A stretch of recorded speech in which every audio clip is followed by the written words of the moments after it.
Ladies and gentlemen, bird brothers and sisters, the day is finally here. What is up, everybody? Lindy Endzone is in for the touchdown, taking the lead for the Philadelphia Eagles, one video at a time.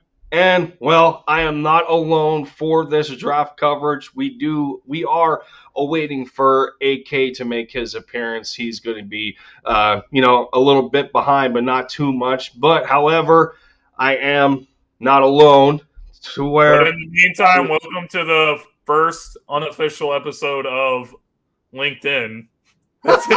Yeah, right. No spoilers. No spoilers, but the show's going to be great. We're looking to launch it next week. Be on the lookout for that.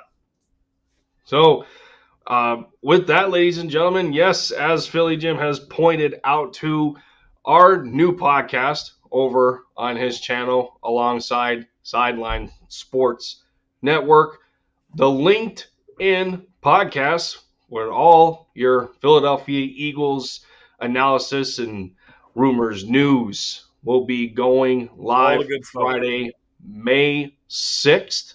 I believe It is a 8 p.m. Start time for those podcasts. But with that, it brings an awful lot of excitement, as much excitement as the NFL draft that is finally here. The mocks have been put in. The questions are, eventually will be answered, and just all the anticipation going forward. And, I guess from a retrospective point of view, for me personally, this is my second year of doing official coverage on the NFL draft for my channel. I know the first year, I think I was in a collaboration with Mitch and Philly Sports Talk podcast over on Mitch's channel, if I remember, and it was just to go over the first round and see what the Eagles selections were at that point in time. And then I think I ended up doing coverage for day 2 and day 3, something like that. I don't exactly remember. It's been a long time. But nonetheless, it is a different atmosphere for me now, since I'm a lot more acclimated to my standing and what I'm doing. I feel that there has been an evolution in the time of when I started my channel to now. It's a lot, the transitions have been a lot better to this point. Made quite a lot of friends on here, quite a lot of acquaintances for collaborations, content creation, and I'm it's finally here. We can all settle down, I guess, in one way, but the other way that we're not going to settle down is when those picks get closer and closer to where the Eagles are currently selecting, and whether or not they're actually going to move up to get the guy they want. Rumor has it, as of right now, it has been across Twitter from multiple people tweeting, validated or not, that the word is around the draft is that the Eagles are very aggressive at the moment in a trade up. Now, depending on circumstance and who falls, who doesn't, it's I guess at this point it's still kind of a toss up as to who that player would end up being. But the only context that we have for the moment, based on the top 30 visitations that the Eagles have used, two of those high tier picks would be Kayvon Thibodeau and Sauce Gardner. So, they might need to go a little bit higher than 10.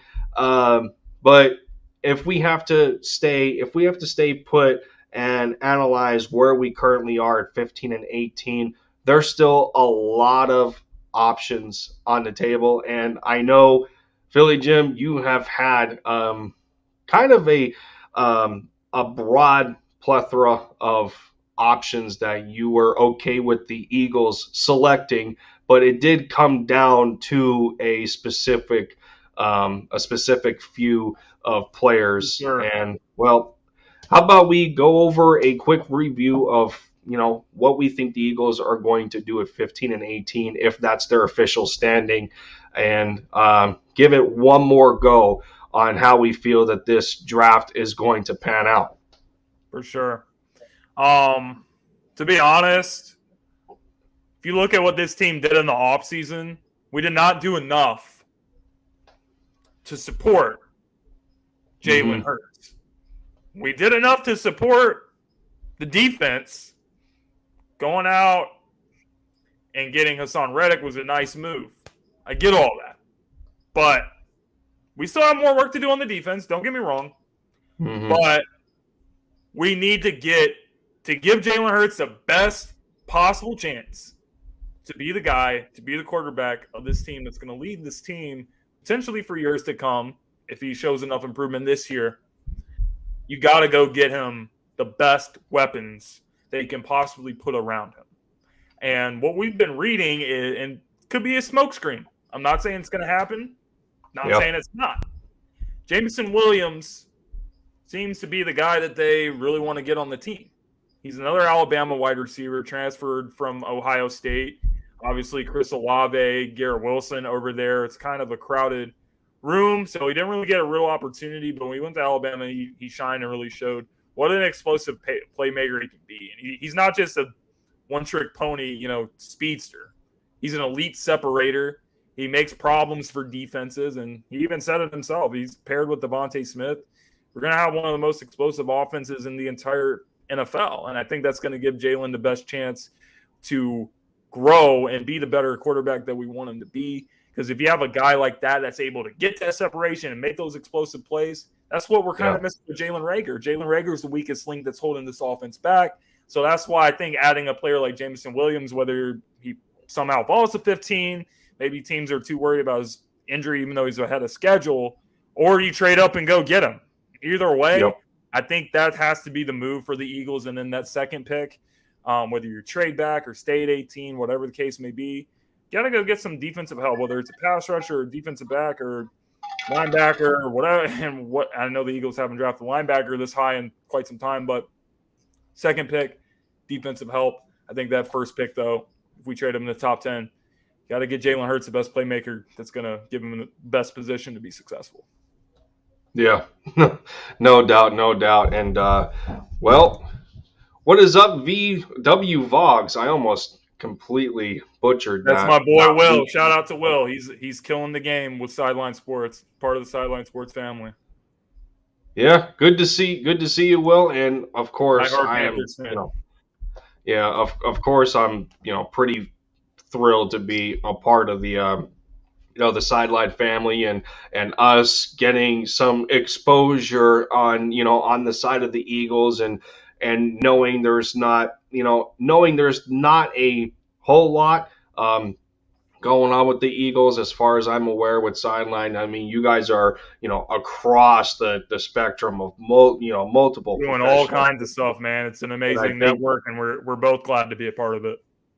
Yeah, and I think the two of us, creating this podcast, I think that's the first, real direct link, no pun intended, to some Eagles content, through Sidelines. So that's gonna be quite awesome, man. But he says, well, I'll bring it up again. Will is hoping that the Carolina Panthers go offensive line. Now, I definitely from think what I that's remember,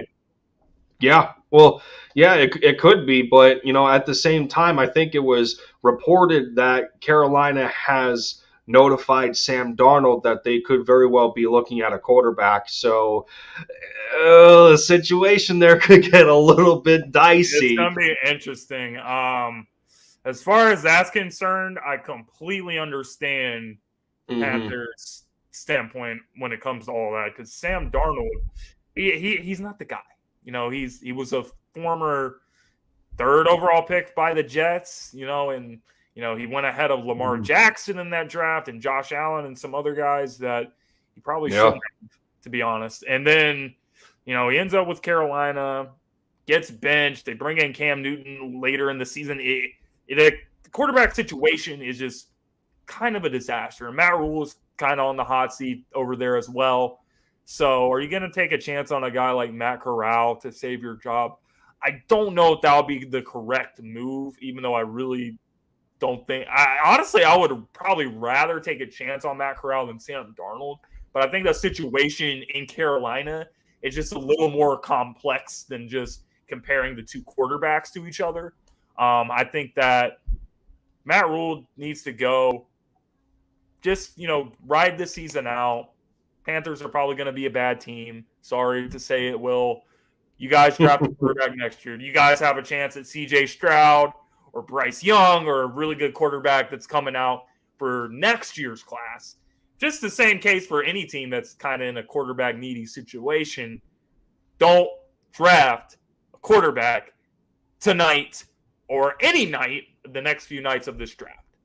Be patient, stick to your guns, build a team, and then next year when you get a rookie coming in, we'll be in a much better situation. New coach, everything makes a lot more sense that way.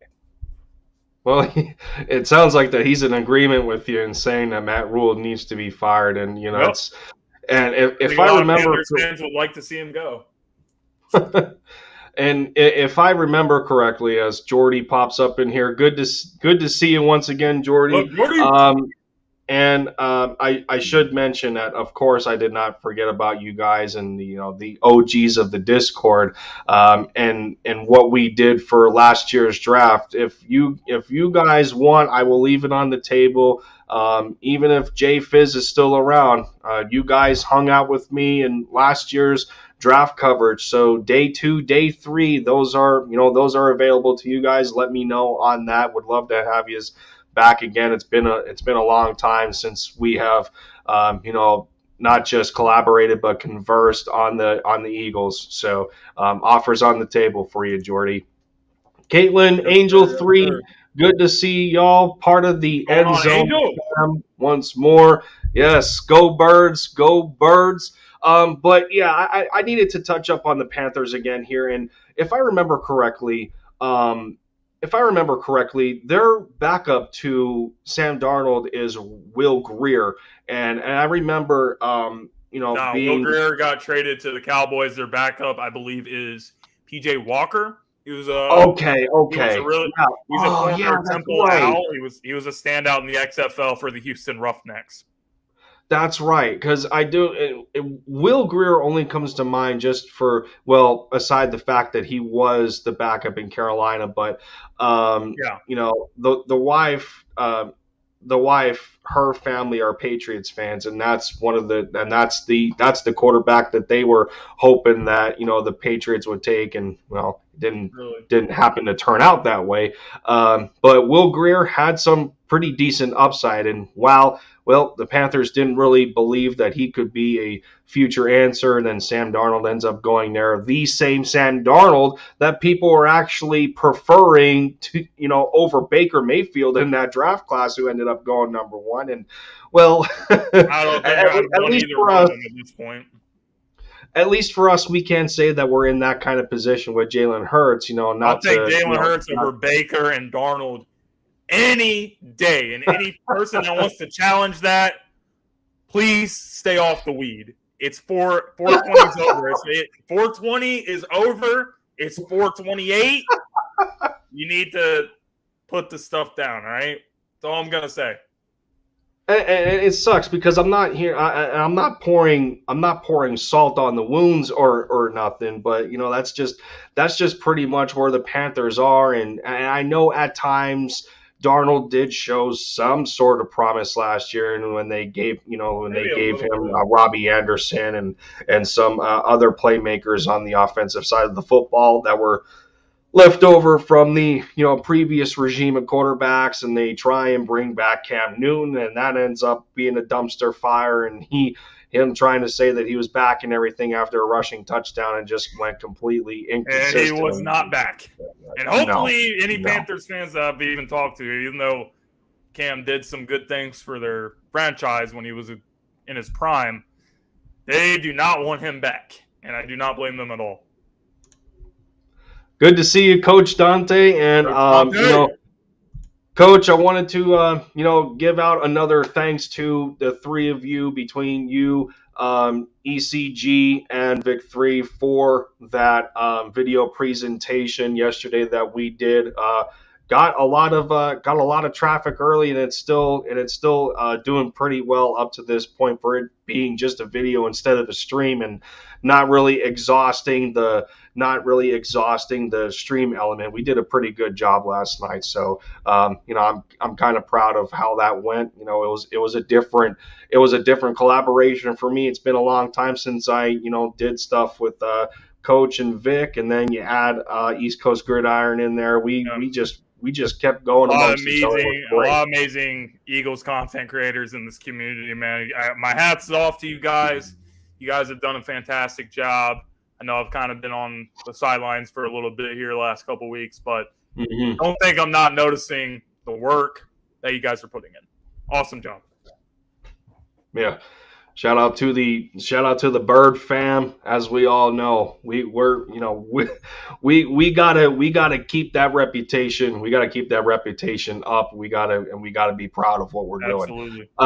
But getting back to the draft here, the reason the Panthers, aside from Will having them mentioned in the comments, one of the other reasons that the Panthers are relevant right now in terms of Eagles talk is the fact that, the Carolina Panthers are one of three teams that the Eagles have been in contact with. And that's not to say that they haven't been in contact with anybody else, but Carolina, the New York Jets, and the Minnesota Vikings are three of the top teams that the Eagles have been in contact with. If there was a case that the guy that they want falls to a spot where they can just pick up the phone quick to say, Carolina, hey, are you guys still okay with what we want to do? Are you still okay with the package? Yada yada. Because and we heard Howie Roseman talk about this. There is such a small time window that you are able to complete these negotiations. So that's why teams do this, quite a while beforehand. They'll get a package set up based on, situation A or situation B, situation C, and they make sure that, both teams in that negotiation are still good with with the conditions and terms of the trade. So when we talk about Carolina, and well, the Eagles, as of right now, two of their top 30 visits have been on Kayvon Thibodeau and Sauce Gardner. Two positions on this football team, may I add, are pretty much top considerations in terms of need in building the Eagles. And as Howie Roseman has also alluded to, he understands that this is a multi-year process. And well, the Eagles, yeah, they're still in this conversation, and the Panthers are as well when they're trying to figure out their quarterback. Well, Howie is trying to get it across, and of course, other teams are aware of this. That you don't draft somebody just to draft somebody, and sometimes you could get carried away with that in terms of best player available, especially when that BPA is not necessarily a scheme fit, or you don't have the proper structure, as in the coaching staff, to really get the most out of said player. So, well, the Eagles do their homework, and they have to get in the proper positions to make sure that if their guy falls, they have the right teams in place to make negotiations with in order for both sides to be successful in what they want to do. Yeah, for sure. I mean, I think for this situation, depends on what direction they want to go in. I mean, there might be too good of players for the Panthers to say, hey, if we trade back to Philly and get the 15th pick, are really going to get as good of an offensive tackle as we can in that slot. That might not be the case, so that might be why they opt to choose the pick. But if they feel like they can get the right amount of value, then Carolina could be a viable trade partner for the Eagles to go ahead up into the top 10. I know there's a few other teams that they've been in touch with, but that's definitely I think everything's on the table there. But I think it really depends on the Panthers board, how those first 5 picks kind of go. Their guy is there. I think they stick with it. But if they think they can get the right value, I wouldn't rule out a trade. Yeah, no, absolutely not. And I'm just currently scrolling through Twitter right now for getting if we're getting any recent news or whatnot. We got the draft tracker ready to go, and I'm seeing things about the Sixers game currently, and James Harden coming out of nowhere looking aggressive. He's already dunking the ball, Called him out. dunking the ball a couple of times. Doing something. As long as he does it the rest of the game, along with Joel Embiid for the Sixers, we gotta win this game tonight. We did not want this going back to Philly. That's all I'm gonna say. Well, close it out, get it over with. I'm already pissed off enough that I have to deal with this while I was hoping to focus on the draft. My mind is gonna be spinning the whole time. Hopefully, we can find a way to pull away and get a nice, comfortable lead, and then won't have to worry about it too much. Well, how do you think I feel right now with my Mavericks and us, with these first-round demons? I think y'all got it. Jalen Brunson, shout out to the Villanova kid. I love what I've been seeing from him. He stepped up big time when Luka was out the first couple games. Got Luka back. Mavs in 6. They're going to the next round. And if you're Phoenix, I'm not going to get too ahead of myself. Phoenix, I heard they were getting Devin Booker back tonight. They cannot beat the Mavs without Devin Booker. I'm just going to say that right now. Well, we've already seen in the last couple of games, it doesn't matter who's on Luka. He's taken everybody to the hole. It doesn't matter. He gets what he wants, when he wants, however he wants. Just the pace that he plays at, it's unbelievable. And to think people had the mitigated God to say that they would take Trae Young over Luka. Like I almost threw up in my mouth. Like you gotta stop the cap, man. Just cut it out. He did not show up against the Miami Heat. No. The guy was terrible. Like it was kind of shocking to see, but they were all 11 points in the elimination game. 11. He had a few games like that this series. I think he had one game where he scored like 8 points or something. Yeah, it was ridiculous. But apparently he didn't have any help, which that's a load of crap because Luka got bashed for both of those first round matchups against the Clippers where he pretty much averaged a triple-double, and supposedly, he had more help than Trae Young did, but now they're going to try and spread the excuse to somebody else who failed to show up. I think the Mavs are just I think Porzingis was just not a good fit for your guys' team.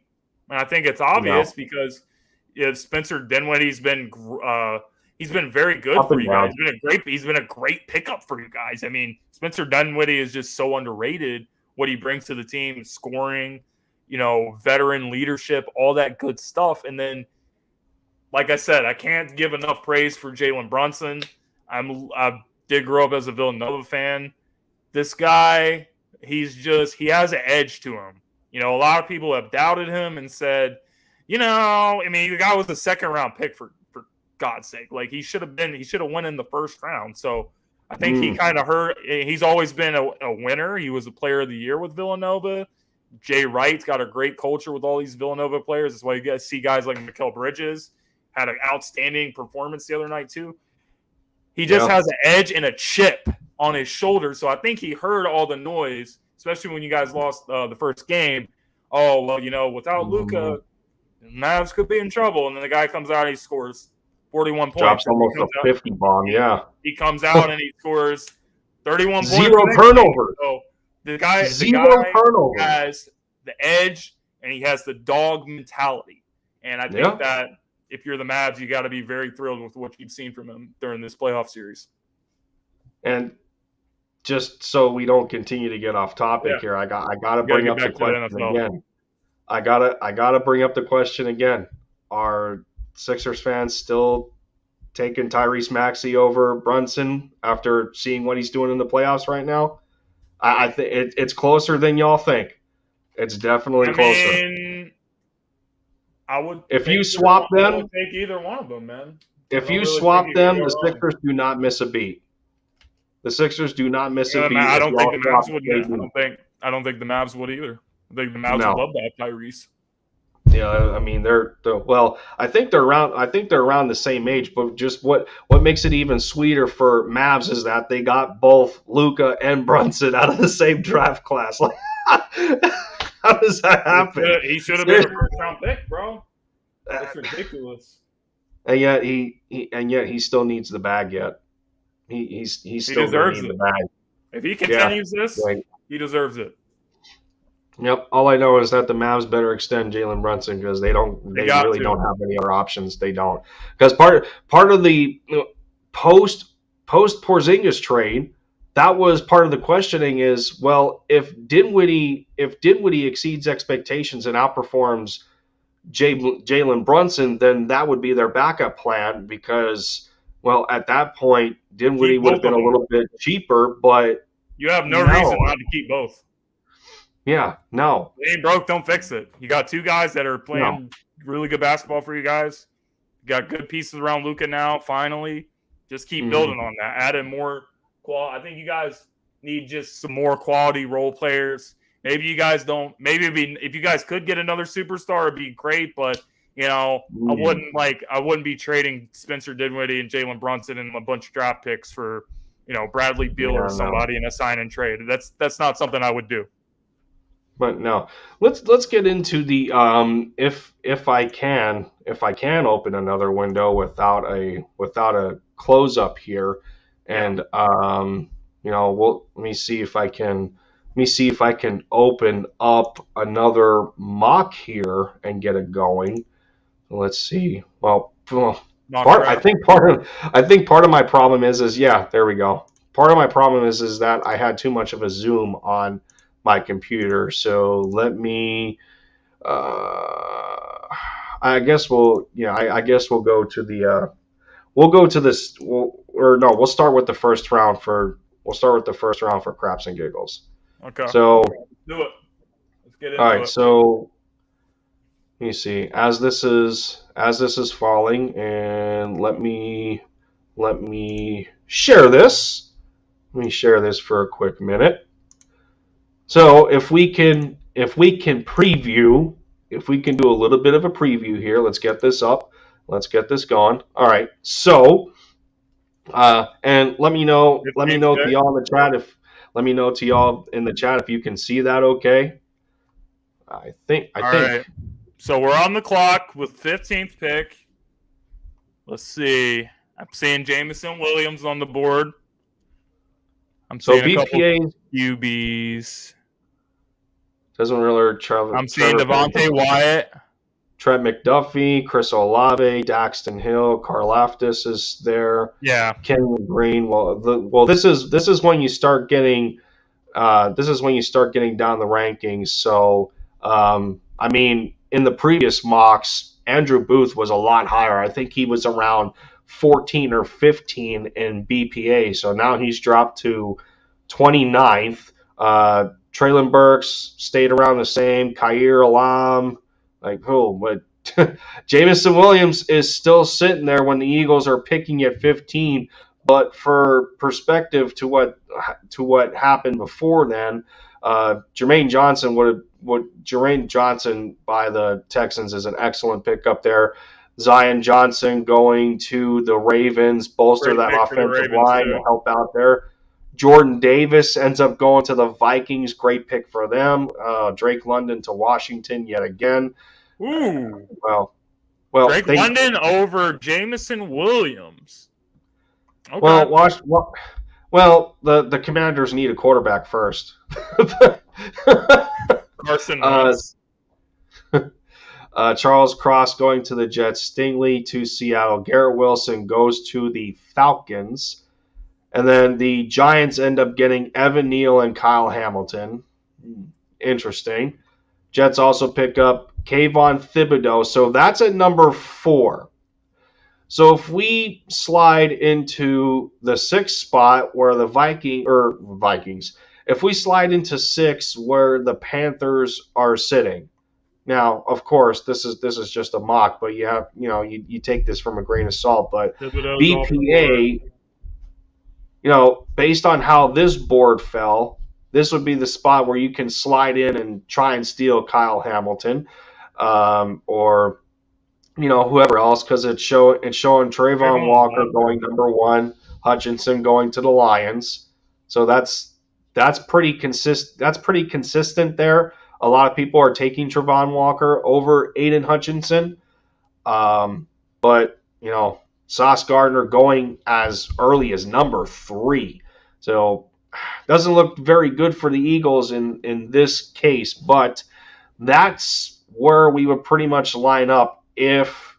So your options are basically, you can get Stingley if you want Stingley, you can get Hamilton, Garrett Wilson, Hamilton, Jordan Davis, Jermaine Johnson. There's I don't know. You know what? There.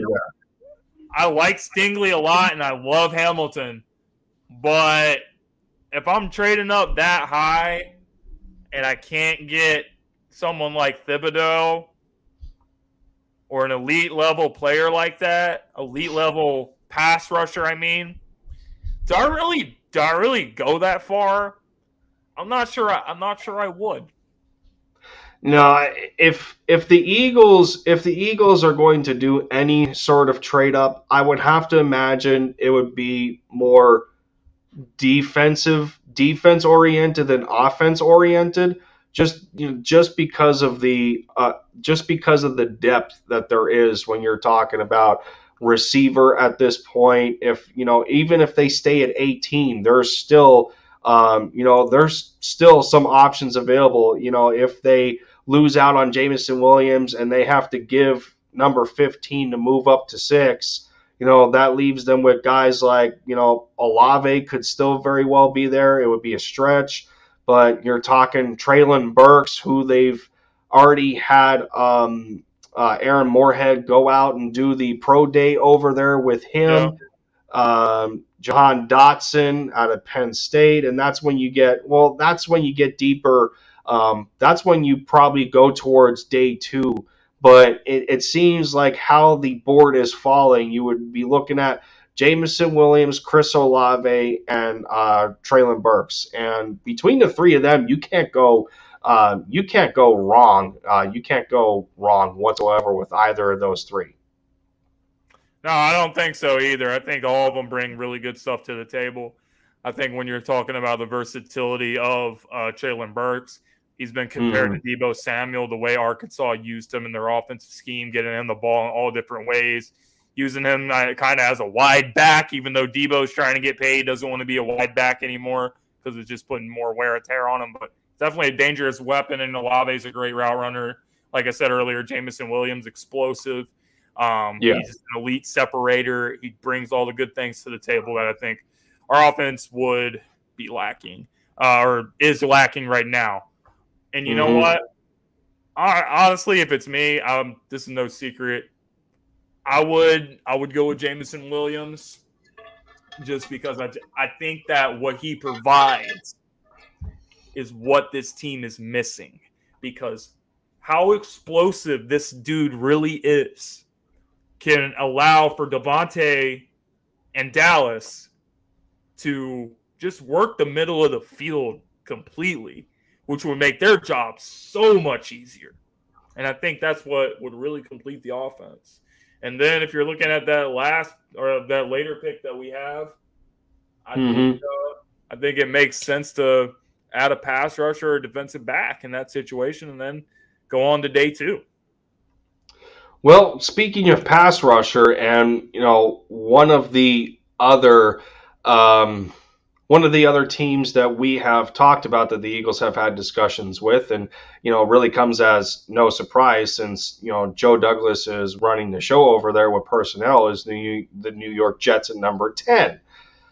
And well, in terms of player availability, and of course, we're just spitballing here based off of this current mock right now. But if I make the choice to move up to 10 with the Jets, Of Yep. course, it's going to cost your. Of course, it's going to cost your 15. We may even get away with giving them 18 and a third to move up to 10. I don't know. I'm gonna take a guess there. Maybe 18 a third and a fifth. You can package something up like that, and I'm sure Joe Douglas would be okay with that kind of transaction. But I think if you move to 10, that would be also a sweet spot. Um, Especially when you're talking about defense and you see Jordan Davis going 12 to the Minnesota Vikings, and understanding the type of player Jordan Davis is. I mean, he's an absolute freak of athletic nature for a kid his size. And just imagine if he ends up being the selection there, if the Eagles have to move up to get him.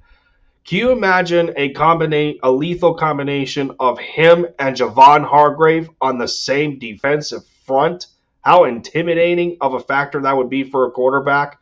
We've been talking about offense this whole time, and predicating it on helping out Jalen Hurts, helping Jalen Hurts. Well, aside from Jalen Hurts, that defense needs just as much help. If we're trying to figure out if Jonathan Gannon is going to be that future defensive coordinator, he needs guys to not only make him look good, but allow him to completely open up the playbook and run the scheme that he has, so desired since last season, especially with the lack of personnel. And when you add Jordan Davis into that conversation, in understanding that this is a team that always tries to bolster the trenches offensively and defensively, the position that a guy like Jordan Davis next to Javon Hargrave, what that would put you in. And of course, this is speculated on the idea that they move on from Fletcher Cox. A duo like that going forward in maintaining Josh Sweat and Hassan Reddick, you can bring the punch back in defense to Philadelphia once again, that they have been so known for, and just really advertised in having that blue collar punch. And that's something that this team has been missing for how many years now. So Right. that's the only 2-2 I can put together if it ends up being that kind of a move. I don't know that the Eagles move up for somebody offensively, unless there's a real threat of them missing out on a Jameson Williams, or That's what maybe I if was they gonna have a say. shot. If it ends up being a shot at Garrett Wilson, I think those are two situations where, well, if this is the guy we want, we have to get him, like they did with Devontae Smith last year. They understood that their draft was that the board was falling away, that they didn't really necessarily think or intend that it was going to. They missed out on two corners. They liked J.C. Horn. They liked Patrick Surtain. They could not get either one of them. So their plan B was a pretty darn good plan B, and getting the Heisman winning receiver. And now, could we see a repeat of a situation this year, but on the defensive side of the ball? And I think a move to number 10 to secure a guy like Jordan Davis would fit that mold like they did last year.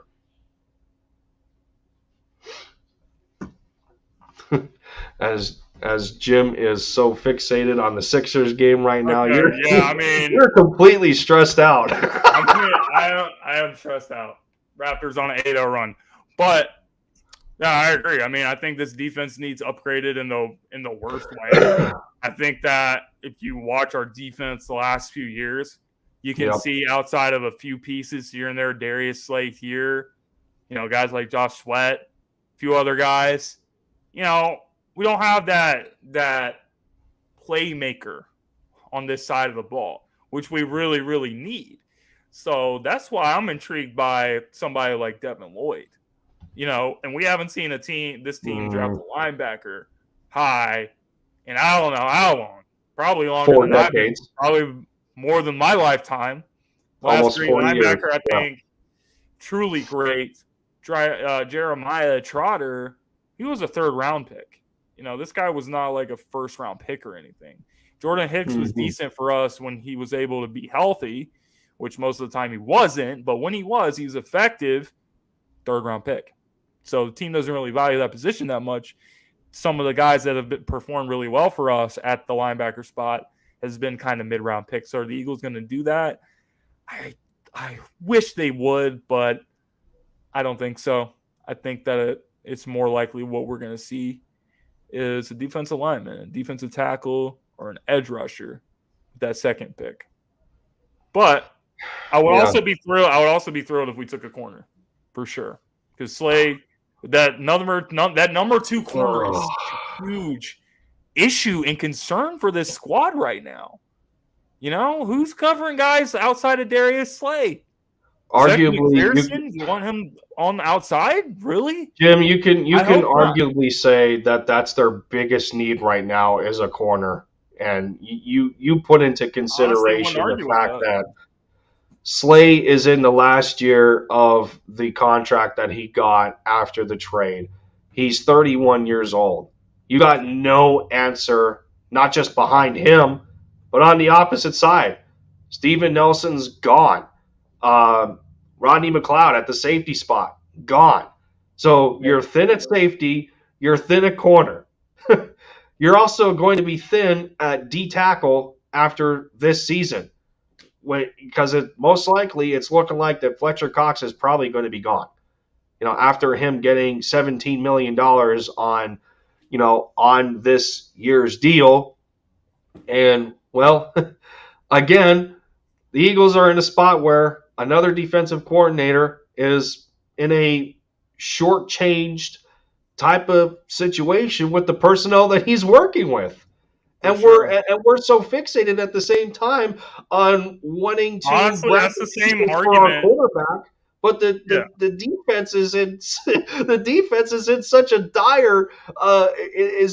dire mess of, okay, we got to finally address one of those positions. That's the same exact argument I will always make for Jim Schwartz. I'm like, our defense is usually not trash. I mean, it's the way that some of our play calls were trash, but statistically, even Jonathan Gannon last year was in the top 10 statistically. So you want to know something? I'm not going to pass too much judgment upon this guy, even though I'm not the biggest fan of him, until I see what he can do with some better pieces around him on that defense. Guys that are more versatile, guys that you can move them around on the defense. That's the one thing about Jim Schwartz. Jim Schwartz had Malcolm Jenkins. Malcolm Jenkins was the weapon of this defense because they would line him up at slot. They would line him up at safety, both safety positions. They would line him up as a linebacker as well. They would use him on the blitz, put him in the box, high, low, doesn't matter. We don't have that type of a player on this squad. That's why I was really intrigued by Tyrann Mathieu, which I think he's going to weigh his options until after he sees some of what some of these teams do in the draft. So I think that need to give Gannon a chance. Just like I've said, give Jalen Hurts a chance, give Gannon a chance. What can he do with better pieces on the defense? I think he can do something if we just give him an opportunity. But time will tell, and if he fails, I'm all for moving on from him next year. But we gotta get some real playmakers on this defense before we jump into any real conclusions. Yeah. Well, we managed to already kill about 50 minutes so far, and thanks to everybody that has stopped by to listen to the two of us babble on. In the pre meeting, just 10 minutes away from the start of the NFL draft, and I knew going into this that the traffic was going to be the traffic was going to be as bad as like the 405 and out in out in Cali streaming right now. Man, our community right now is so It's loaded amazing. in the amount of content creators and channels that's going on right now. So I did not have I really didn't set my expectations high in the amount of viewership that I was going to get when you got Can't Philly focus 500 on and you. Joey Shakes doing their thing, LB's doing his thing. I'm sure Desert Eagle and the list just goes on and on and on to the amount of people that's getting their draft parties going right now. But you know, you gotta love it. You gotta love it though at the same time, because that's just that benefits the viewer, because they got so many different channels to go to and hear. Almost so many, almost different things from every single person, even though there's a lot of consensus right now in the what the Eagles in who the Eagles should select. And when you brought up Tyrann Mathieu and him weighing his options and seeing what these teams are going to do when the draft is all said and done, depending on what the Eagles do, and us realizing that the Eagles have shown interest in the Honey Badger, if we thought that the writing was on the wall with what they were doing in the offseason and free agency and addressing the receiver position and not really hitting it out of the park, if the Eagles don't manage to grab the safety that they want out of this draft, fully knowing well that they most certainly need a safety, if they don't get that Oh guy, no. I would not put it past them at all to get on the phone with Tyrann Mathieu and be like, we got something special. We got something special here, and we want you to be the forefront of that safety group and bring these guys along. Former Pro Bowler, you'd have you'd have another Pro Bowler in the secondary with Slay, somebody that he can depend on in the back end.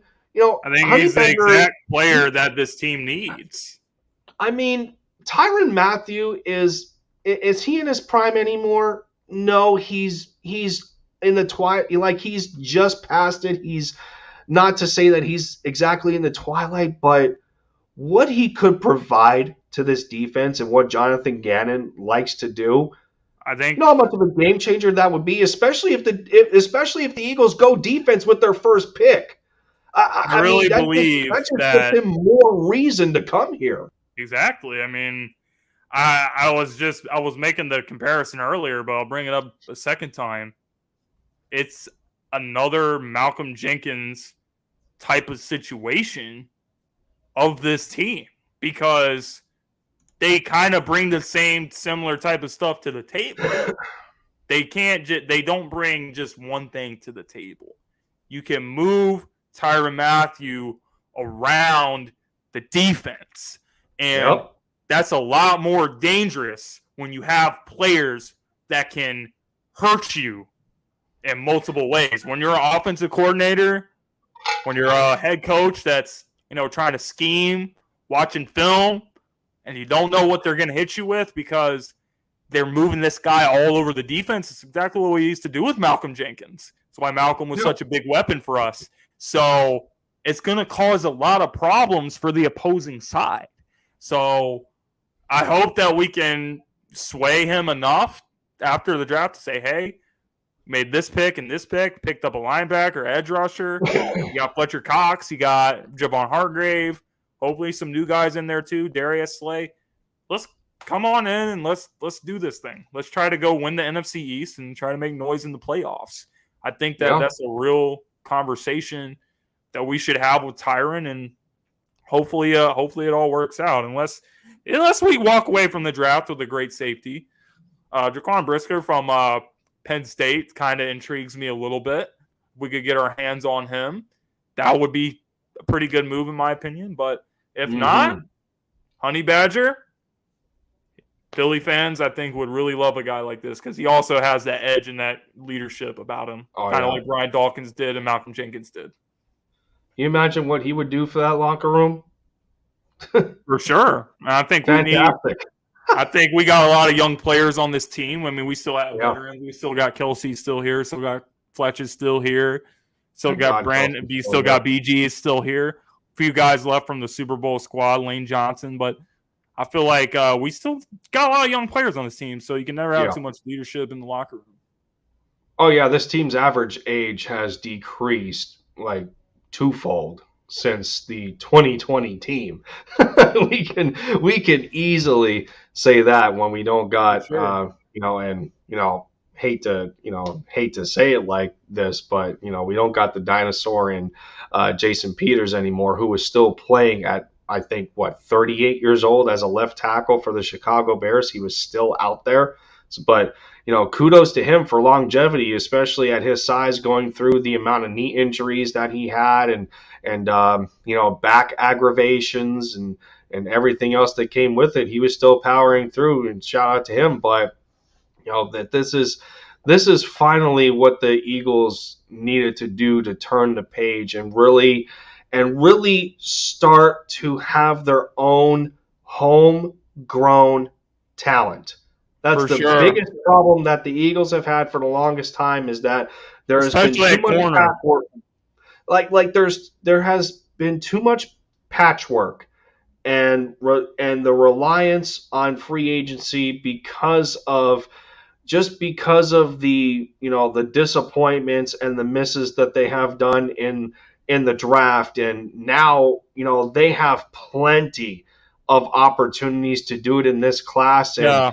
and while there's really nobody that you can necessarily paint to say that, well, he's going to be an all-pro player, this guy's going to be all-pro, multiple Pro Bowls, transcendent, this and that, there's no guaranteed Hall of Famers, obviously.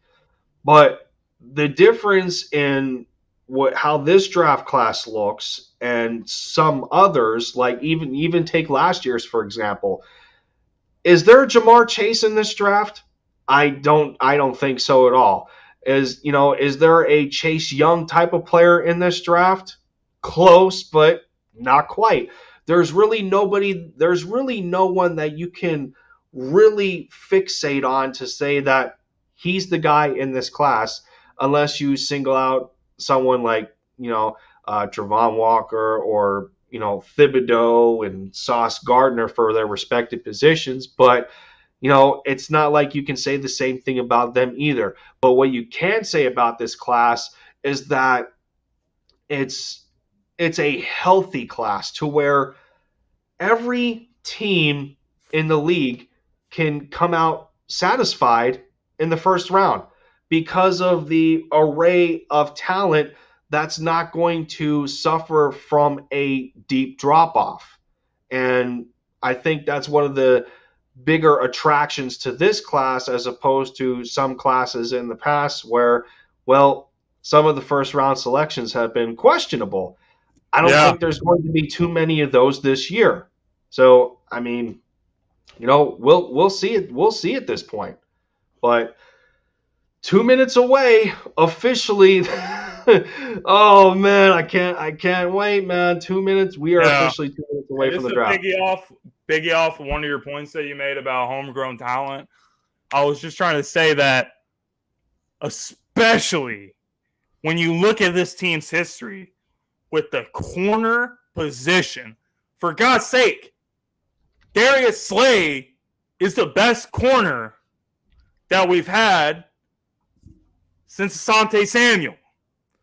What do they have in common? We didn't draft either one of them. They made a name for themselves on other teams, and then when things kind of went in another direction for them, they winded up with the Philadelphia Eagles. We haven't had like a great homegrown secondary, especially with corners, probably since we had drafted Lito Shepherd and Sheldon Brown in the early 2000s. And that was a great duo that we had for years to come. And of course, you had Dawkins on the back end of that defense. That's a big reason why our defense was in the top 10, top 5 a lot of those years with Andy Reid and Donovan McNabb, that era back in the day. So I think we kind of got to go back to that, man. We got to stop screwing around. We got to get a young corner with some good upside, and we got to develop him and turn him into something, because we got to get an answer at that position. Yeah, man. I mean, no doubt. And well, it's officially 8 o'clock, so the draft is going to be Jags underway. are on the clock, baby. Here we go. And well, my Braves are launching balls into orbit. Austin Riley cracked a dinger 20 minutes ago. James Palmer saying it appears that nothing has changed, as Rap just reported that the Eagles have been calling pretty much every team in the top 10 to quote unquote make a big move. And the thought is Woo! possibly and the thought is possibly for an edge rusher. Hmm. Is that I would Kayvon do it. Thibodeau? It's Was got to be that for end up? Thibodeau. If Yeah. if he starts slipping, the Eagles are going to pounce Oh. on it. The Eagles love players like him. Even though Oh. he's got character issues, guess what? Dude's explosive. He's got injury concerns a little bit too. Well, who But doesn't have injury if concerns in this this draft dude class, stays though? healthy, his burst off the line, adding him to the defense with him and Josh Sweat, the explosive first step that both those guys have is going to be a real problem for defenses. So just going to see how stuff plays out. But I'm telling you, if he starts slipping down the board a little bit, we will trade up and go get him. All right. Well, yeah. Here we go. The Jags are on the. Are they on the clock right now? I think. Let me go back to They're you know on the what? Let me clock. go back to ESPN since I'm just used to Unless they're ESPN's format. BSing around like they normally do in the beginning of the draft. That's exactly what they're probably doing. I mean, it does say that Jacksonville's on the clock, but yeah. Let me bring up the draft here. Let me make sure. I think that was my problem. I think I had too much of a I think I had too much of a zoom on my computer here. So yeah, that's much better. That's much better. Let's get the To say draft path. there's 2 minutes left in the first half for the Sixers game. So once it gets to halftime, I will switch to the draft and try to keep us There we updated. go. So yeah, I'm not seeing a countdown timer for Jacksonville. So yeah, they're probably holding it off while all They're the they're screwing around. commentators. The draft always happens like that. They screw around in the beginning. Yep. Let me see. Let me try and. Okay, here we go. All right, this is what I want. That's better. That's better. All right, birds. What are we gonna do? What are we going to do? And let's see what the rest of the league does that's in front of the Eagles right now. Let's stay. I gotta stay focused on Twitter too, seeing what's going on here. Everyone's saying, "Don't f this up, Howie." Don't screw it up. Do not screw Oh this man, up. come Don't do a on. 2020 or a 2019. Oh, I'm good telling you, how lord. we got lucky in 2019. You took Dillard in the first round. You somehow got Mulata and turned him to a beast in the 7th round. And you drafted Whiteside in the 2nd round. Like, geez, bro. How could you do so bad but still not completely mess it up? Got lucky. So, Yeah. Howie, can't count on luck, bro. Don't overthink it. Take the best player, and that's it. And we're I almost wonder going where on an hour on I stream. wonder where AK is. I have a feeling he's over on well, let's see, because he was supposed to. He told me he was only going to be about 20 minutes behind, but it's been almost an hour. So not that it bothers me or anything. Just seeing where he's at. I'm wondering if he's over with the East meets West, but I'm not exactly sure about East that. meets West. Is that like Yeah, East Coast Eagles fans with West Coast Eagles fans? I'm assuming.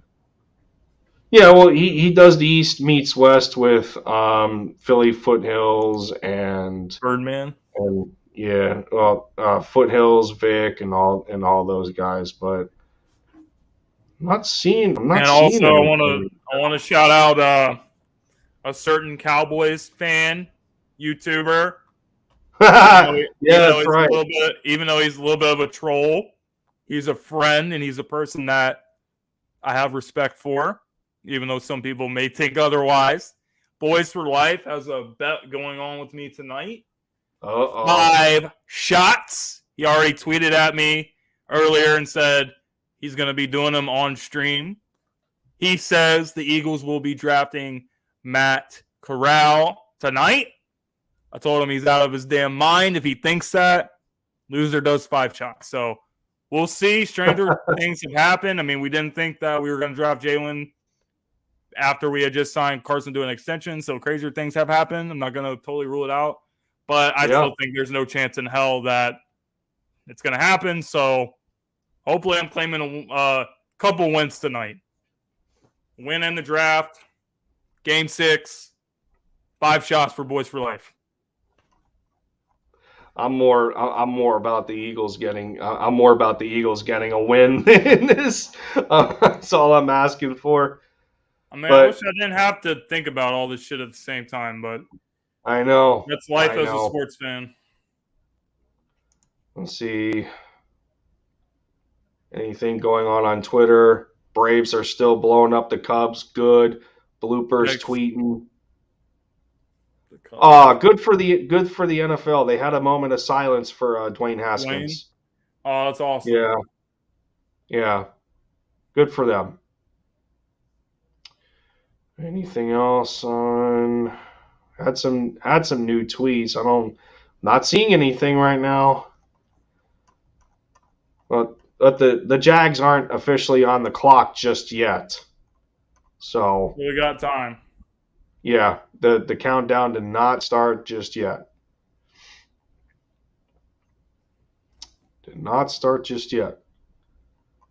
Let's see. Yeah, I'm not seeing anything. Not seeing anything on Twitter right now. Usually stuff breaks to Twitter, but nope, not in this case at the moment. Jags are not currently picking just yet. Wonder if it'll. Let me see. It actually would allow me to watch it on ESPN. All right, halftime, 62-61. Sixers up. Jeez, only by a point. Hopefully I don't go in cardiac arrest. So let's... Nice. Dansby cracked a dinger. Let's go, Braves. Right to center field. That's it. All right, here we go. NFL draft. Let's go. Give me a Braves win. They're not saying the Jags. I don't know if it's officially started yet. Nope. I got nothing on ESPN right now. I got nothing. Roger Goodell's getting booed by the fans. Classic. What doesn't he get booed? Every real NFL fan hates Roger Goodell. If you love football, you do not love Roger Goodell. Fair enough. We got Ice Cube coming on the stage. Uh-oh.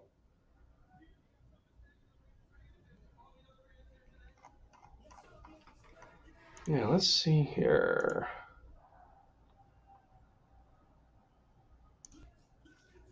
Talk about is, let's get this party started, says Ice Cube. Yeah, I wonder what happened to AK. Hope he's okay. Should shoot him a message. There he is. There he is. Oh, there he is. Yeah. No, all good. AK-47. Yeah, just making sure you're all right.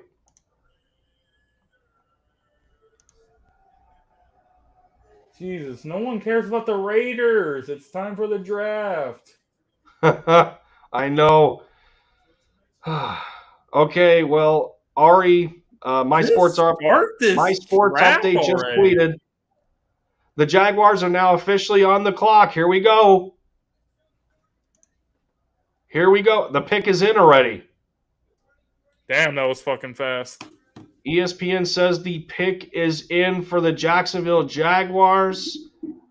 It has been rumored Trevon Walker, Aiden Hutchinson. We already know with Doug Peterson being over there and having another gunslinger of a quarterback and Trevor, that I completely. Why did I have such a mental block Doug on Peterson, his last first name? draft pick for the Jaguars. What's he thinking? Ooh, this first pick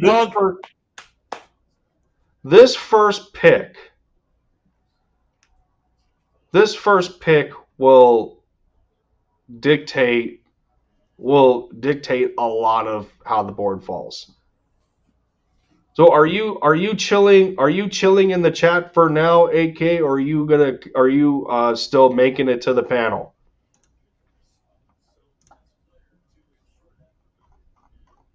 Let's see. Twitter saying anything?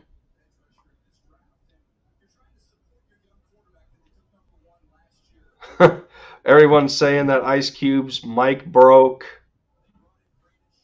Laughing about that. Not seeing anything in here yet.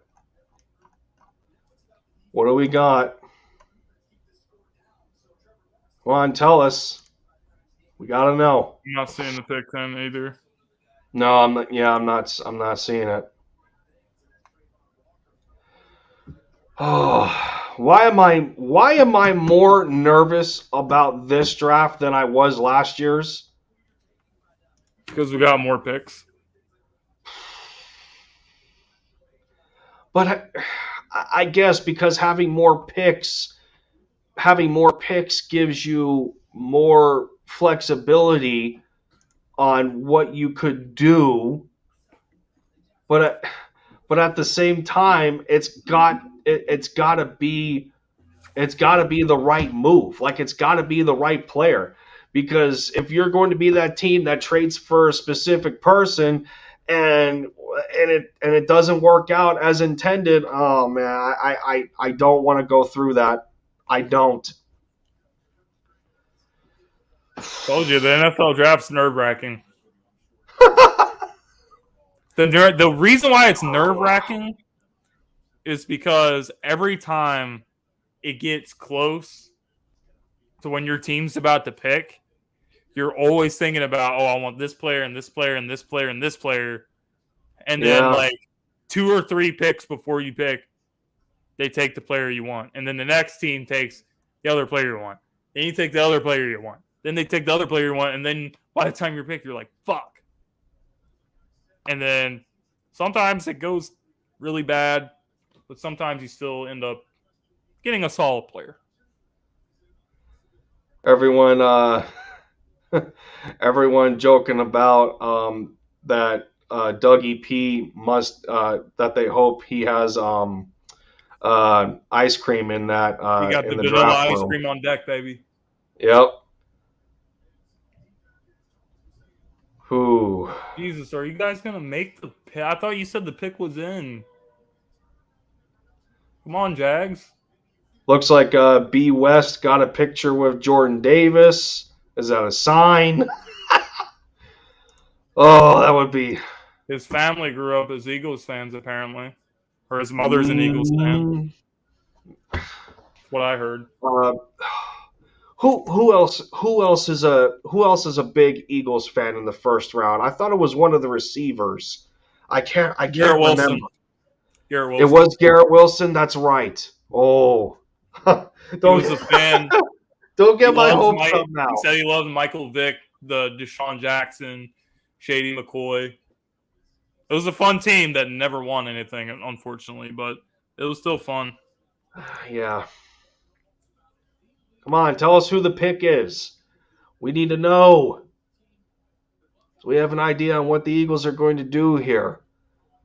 ESPN has Sauce Gardner as the best fit for Jacksonville. They ain't gonna take a corner with the first pick. No No, way. I know. That would be wild.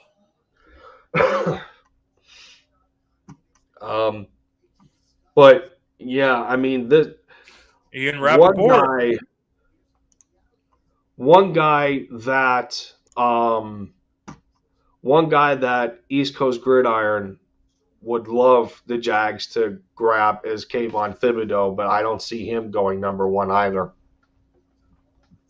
No. That was his choice. They're either gonna go Evan Neal, I think, here, or a lineman. There's a lot of buzz. And the pick is officially in. There's been a lot of buzz with Trayvon Walker. I think it's one of those two guys.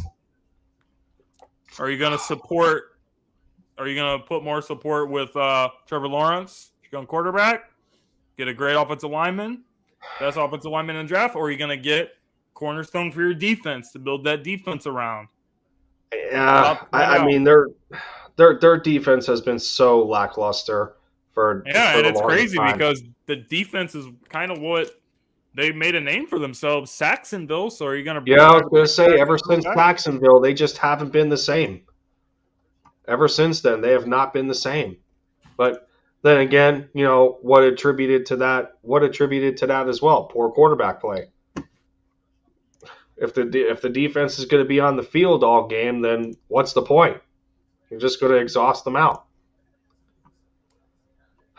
Come on, NFL, tell us who the first pick in the draft is. Let's go. It's been 15 minutes already. Tell us.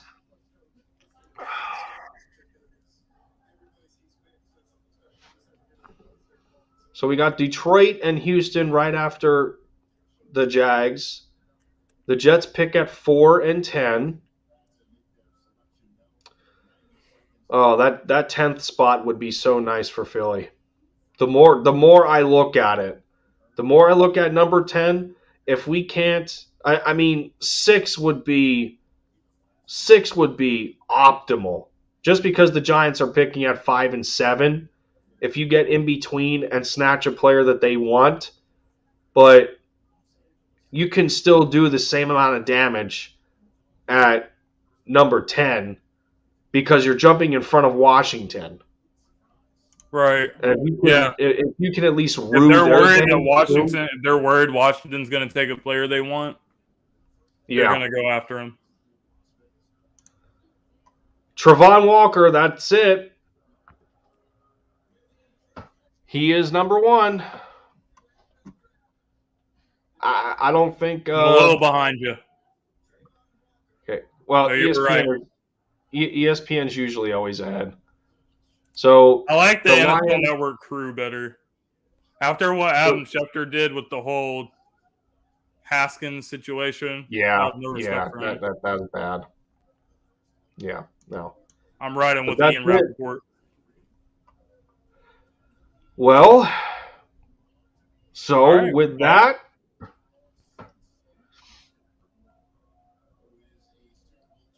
all right, now Detroit. You're up. Yeah. Shout out to Detroit Dom DeRubius. I can't imagine that.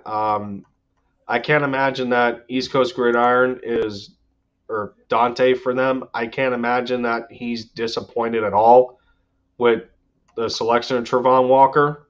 I can't imagine it. Jaguars fan. Yeah. Well, the Lions pick is in already. And they had 10 minutes. The Lions had 10 minutes and their pick is in already.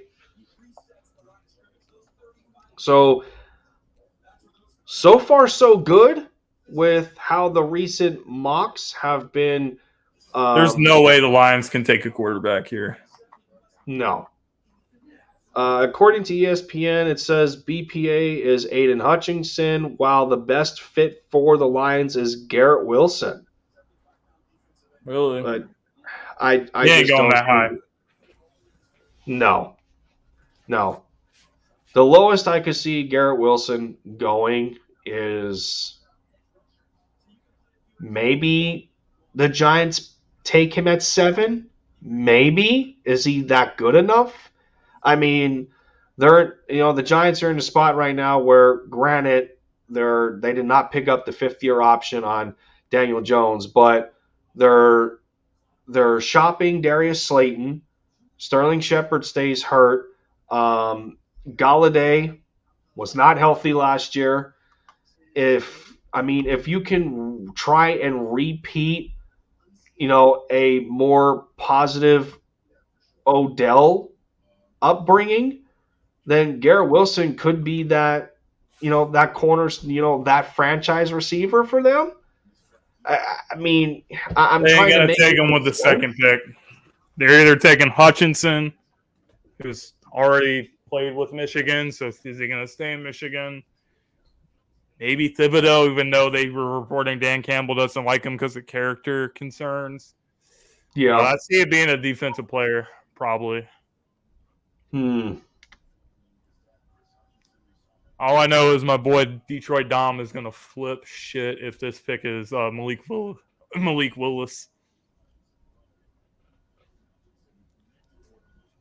I'm hearing that the Lions did take Aiden Hutchinson. That's what I'm seeing on Twitter. I'm seeing that they're taking him, and the Michigan boy is staying home, and with that, he is. Aiden Hutchinson is the pick for the Detroit Lions. 2 of the top defensive ends are off the board. All right, I'm going to have to switch to ESPN, despite the fact that I hate.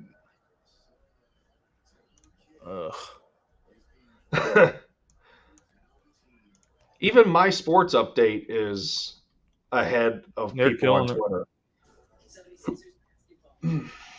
76ers basketball.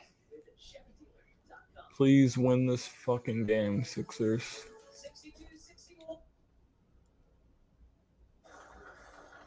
All right, good stuff, Aiden Hutchinson. Happy for you, bro.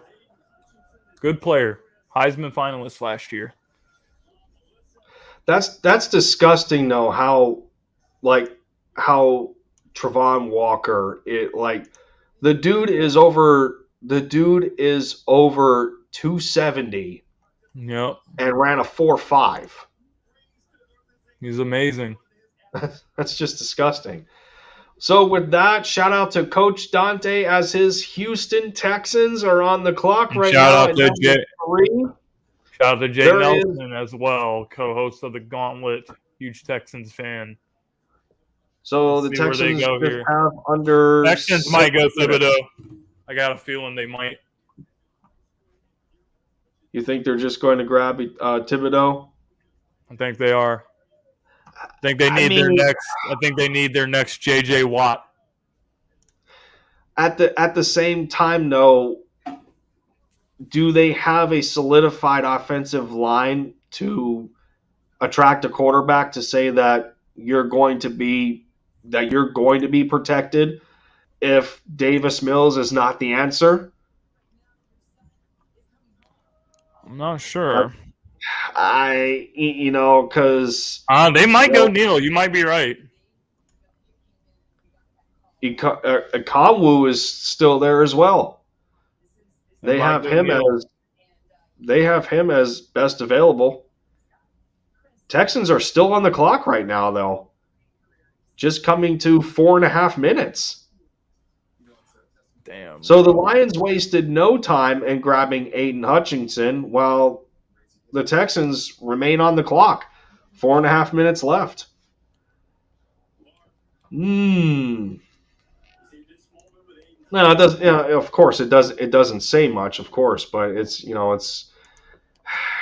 gonna continue to get interesting, man. It might. I'm just. Oh man, everyone is asking for. Everyone is asking for the Eagles to screw over the Giants again and trade up to. Hey, I would screw them over, but I don't know. Man, Wow, familiar face, haven't seen in a long time. Nikki Cunningham, how you doing? Nikki! Been quite a while, been What's a up, minute. How Nikki? you doing? Thanks for watching. But our third is in the house. AK has finally arrived. AK-47! What's up, brother? What's up, There guys? he is. Sorry I'm late. Oh, no worries, man. We held it. Sorry, we held man, it it's down. It's good to have you here, man. Better late than never. Appreciate it. That's what I Well, like to say. at Yeah, least Trayvon Walker, number 1. Wow. Hutchinson, number 2. Right. Who knew? People going for the defense so far. The pick is in for the Texans with just like 4 minutes left. I think they made their selection. Yes. So we're seeing here, we're seeing here that these mocks, these generated mocks have, they're 2 for 2 right now, as far as the mocks are concerned. So it's lining up pretty well for how players are dropping currently for the Eagles. Granted, it's only 2 players, but that's 2 defensive ends that are gone. Now it's all going to depend as well on who the Texans are taking here. Sauce Gardner is still there. God, what if the Eagles end up making a deal with the Jets for number 4 and taking Thibodeau or Sauce? What would the fan base do? Holy. Seriously, though. I don't know, man. I just don't see it, but I would laugh my ass off if we screwed over the Giants again. I would too. But is it really going to happen again, though? No. I got to tell you, though, I don't. Whoa! Stranger things have happened. Stingley went to the Texans. Wow. I was actually going to say that, man. Derek Stingley went 3rd. What? Wow. Wow. Wow. That's interesting. Wow. I did not think Stingley. I didn't think he was going to be the first. I thought Sauce would go before him. Top 5. But in terms of number 4 with the Jets, if the Eagles were to make that kind of a deal, they would have to give up 15 and 18 automatically. Mm-hmm. You would have to. So I don't know if Howie's taking that big of a risk, because in his press conferences, he did have he did have a bit of a conservativeness to him, but at the same time, he wanted to keep his smoke screens relevant and catching some people off guard, like I just did with the Texans taking Stingley at number 3. I'm like, wow, okay, didn't see that coming. So, the Jets are still on the clock right now. 5.5 minutes left. The Jets, it's going to be Hamilton. That, you know what? That makes a lot of sense too. Ever since them having to dump Jamal Adams, that would not be a bad pick for them. Yeah, and Marcus May, they lost or retained him, right? I thought they kept Marcus May. Did they? Okay. But still, he wouldn't be bad to learn under, going forward. No. He's a future centerpiece for sure. Yep. Well, JTS. So with Trayvon Walker being a selection in Jacksonville, I wonder what people are thinking with Doug Peterson so far. Aside from that, like, how much power does he have in that room compared to what he had in Philly? I think he has a lot more, man. To be honest, I don't think he takes that job without knowing he's got that power. You know what I mean? Because I believe that's his one hiccup here, and that's one of the reasons why he left, is because he didn't get enough say. You know, so if that's the case, I'm sure any job he went to, he made sure that was well known before he took it. Jets are still on the clock with 4 minutes remaining. Receiver, edge, corner, linebacker, tackle. Projected as their top 5 needs. Gardner is still on the board. Garrett Wilson is still there. Thibodeau is still there. Now let's remember, the Eagles have used a top 30 visit on Sauce Gardner and Kayvon Thibodeau, and they have been. Did the Jets go Sauce with this pick? You think the Jets could go Sauce with this pick? If they need a corner, I don't know how you pass if up the on them. Texans just went Stingley, I wouldn't rule it out. Unless they feel they might be able to grab him at 10. But I don't think if you take him now, though, I don't think he gets past. I know a lot of people have the Carolina Panthers. I think they're going to go Neal, but if they don't, All right, the pick is in. I think a lot of people have the Panthers taking a quarterback, but I really honestly think if Sauce is there, they take him. I truly think if Sauce is there, the Panthers will take him over a quarterback. But don't, even though they took Horn last year? Yeah, put him with Horn. Well, don't forget this. They need the Giants have James Bradbury on the trade block right now. They're trying to shop him. So don't put it past the Giants. If Stingley is not the selection at 4, the Giants will snatch him right up, and we'd be in trouble. Sure. You mean Sauce? Yeah, that's what I'm saying. I've seen a lot of mock drafts have them waiting till 7 though to take him at 7. Wow, that's insane. Yeah, because if he's there at 5, you only have one pick in between you, so you can just. I mean, I know it's a hope, but that's too attractive for the Panthers to not miss out on, to pair J.C. Horn with Sauce Gardner. I mean, that would be disgusting. Yeah. No, I think you're right, though. I think they take Sauce at 5, and then they take Cross at 7. I mean, Cross will survive a lot longer than what Sauce will, so if they're smart, they'll take Sauce at 5 and Cross at 7. But yeah, you know what? I can't see a receiver for the Giants either, just because they invested so much at that position. Even though they're shopping Darius Slayton, and some of their guys can't stay healthy. I mean, Sterling Shepard has been banged up at some points. Kenny Golladay, they just paid all that money to, and he can't stay healthy. Evan Ingram is a free agent, so. And they didn't pick up Daniel Jones' 5th-year option either. The pick's in and they all look happy, so I wonder who it is. Ooh. Well, in all honesty, man, I think it's going to be Kayvon Thibodeau, but that's just me. Yeah, the Jets are in a tough spot here, even though they made that pick. Sauce, Thibodeau, Kyle Hamilton, man. They got so many choices. If they're smart, it'll be Kayvon. Let's just put it that way. I think so. And here we thought Thibodeau was going to go to the Texans, and that didn't happen. Maybe he's got real character concerns after all. That's what a lot of people have been saying about him. We'll see. Well, Philly's one of those places to straighten those guys out. Yeah. Just like a lot of us were talking about George Pickens. Whew.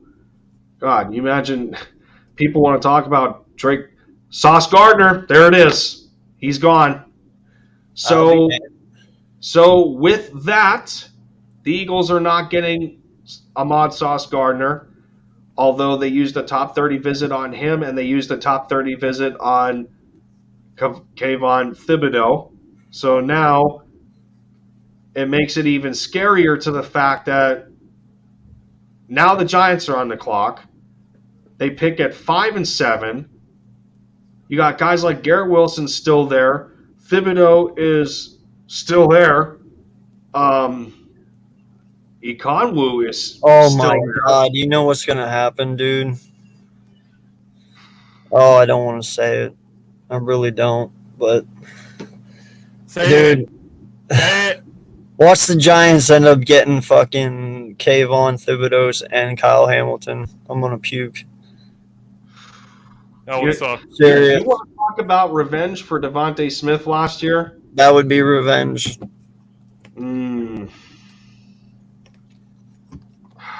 Screw them.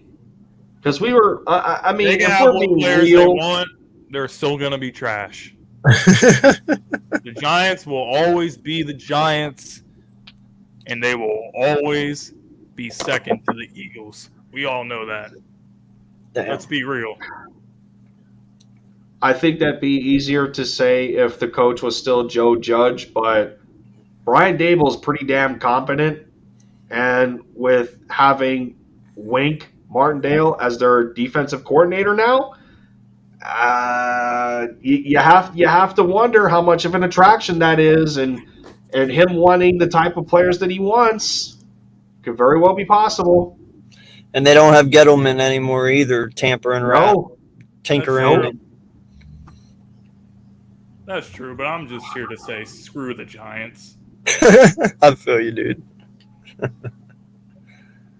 Damn. The only thing that would make me feel better. Sixers up 18.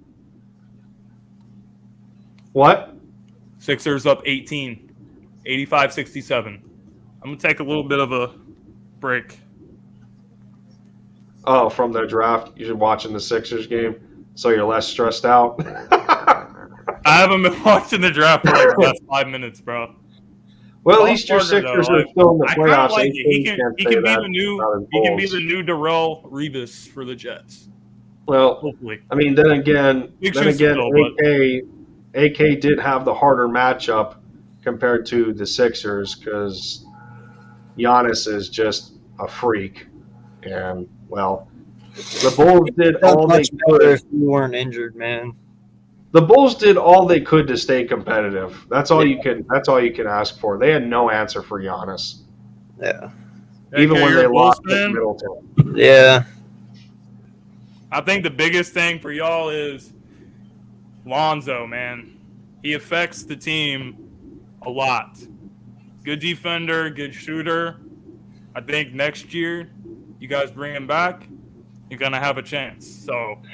That's why I said injuries, man. Injuries really set us back. When we lost Ball, listen, dude, do you know we shot 30% our first playoff game? Do you know how bad that is? If at least Ball was out there, it wouldn't have been so bad. All you had to do was shoot 40% and we would have won that game. With 3 minutes left on the clock, the Giants made their pick. Here we go. The first of two selections in the top 10 for the Giants. Who is it? Thibodeau. Who are they taking to try and rue our day? You think they're taking Thibodeau here at 5? It'd be the smartest selection to do. I mean, in all honesty, that's exactly who I would take. God, freaking Martindale would be chomping at the bits, man. I'm telling you. For what he's done for how many years for that Ravens defense. Good Lord. Yeah. But if the Eagles, seeing what the Giants are doing, if that ends up being the case, you're going offense with your first pick down. Giants that's going to have to be the game changer. You're going to have to go offense to compensate for that. Especially if you can't get in front of Washington with the Jets at number 10. If you can't get in front of them and, Washington ends up taking like Drake London or something, you got to go, you got to fight fire with fire, I guess. I don't know. But then you are exposing yourself to still having a poor secondary and not addressing the big holes that we have on defense. I'm still a big believer in the fact that the defense for the Eagles right now is worse off than the offense. That's why I was okay with us double dipping defensively with these 2 first-round picks. That's why I was okay with it. But it just depends on how these players fall. And you talk safety, day 2, if Jaquan Brisker's not there, give me Jalen Petre from Baylor. Give me him. He would fit so well. But God. Tell us what the pick is for the Giants. Come on. Let me check Twitter.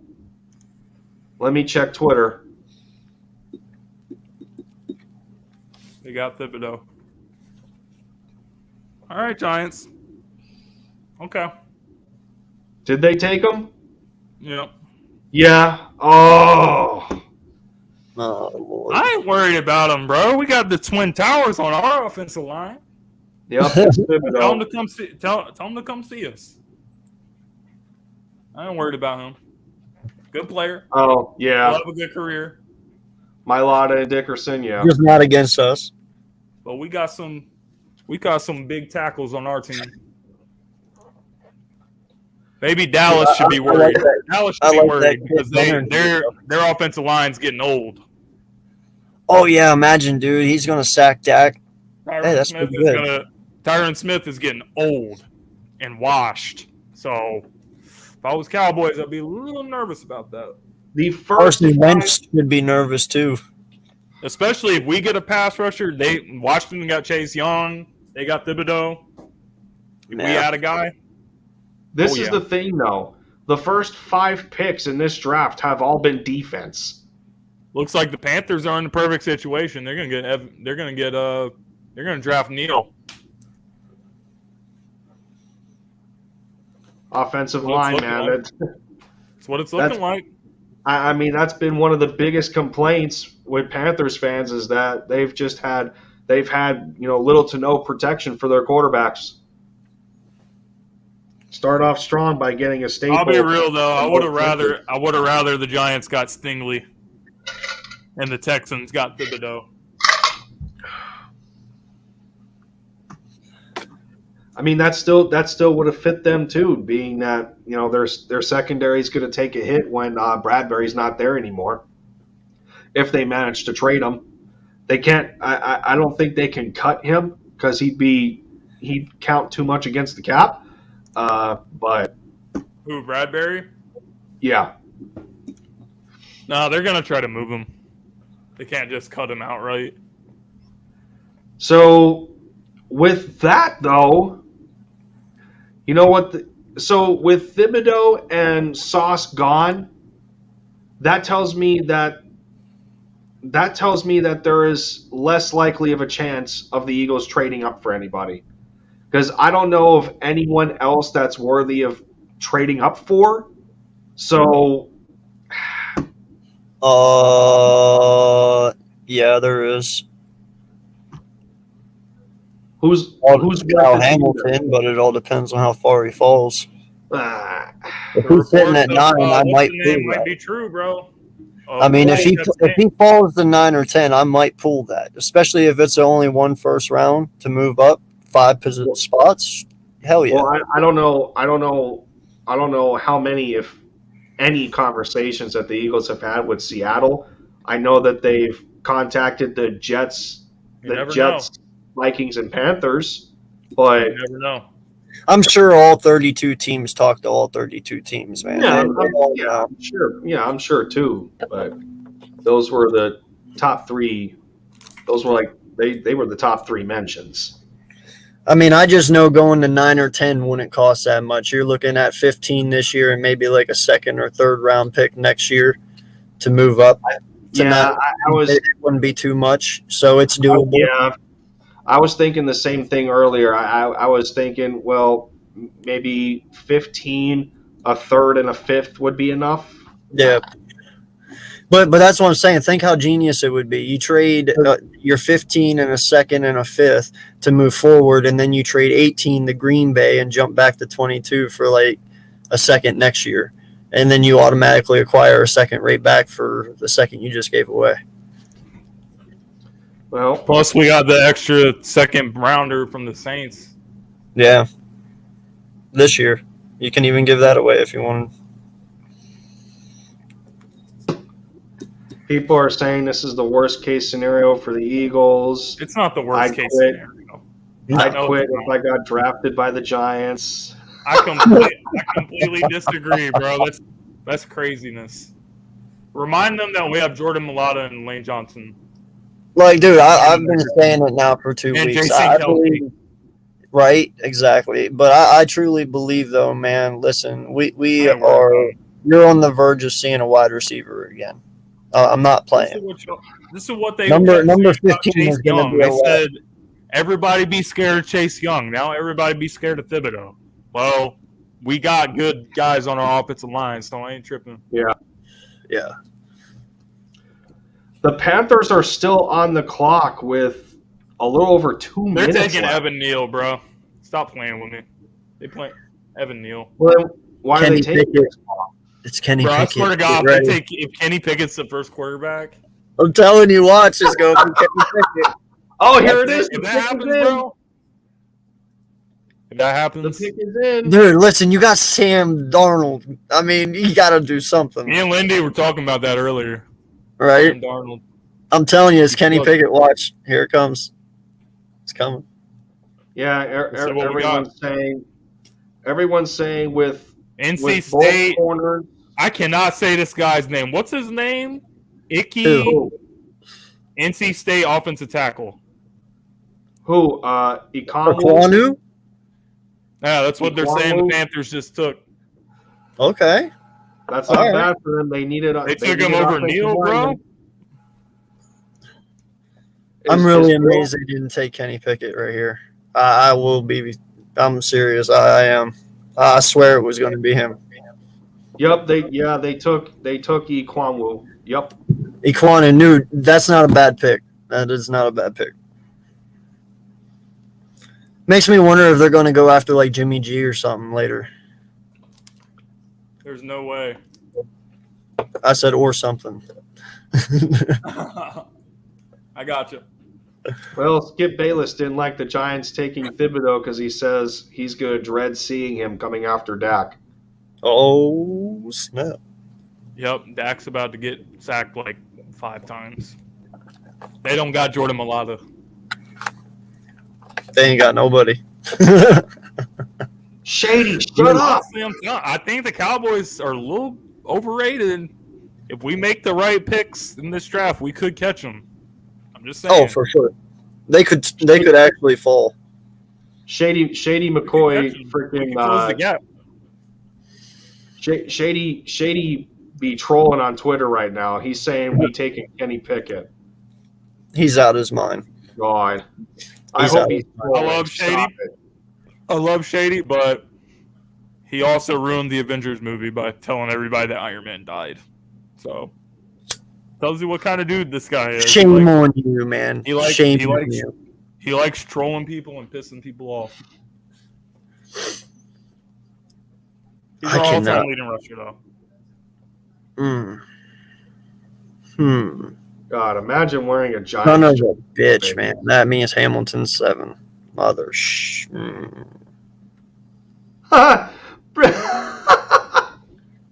Oh, man. Shady's getting roasted by our community right now.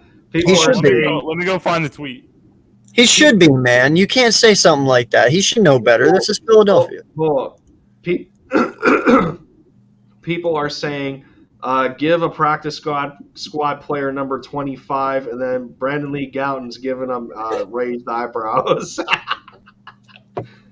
That's hilarious, though. Give somebody his number on the practice squad. That'd be hilarious. We all know that Howie moved our first-round pick down the road to next year because that way if Jalen does not work out this year, we can take a quarterback next year, correct? So what would be the reason to take a quarterback this year? That kind of contradicts everything you just did for next year, correct?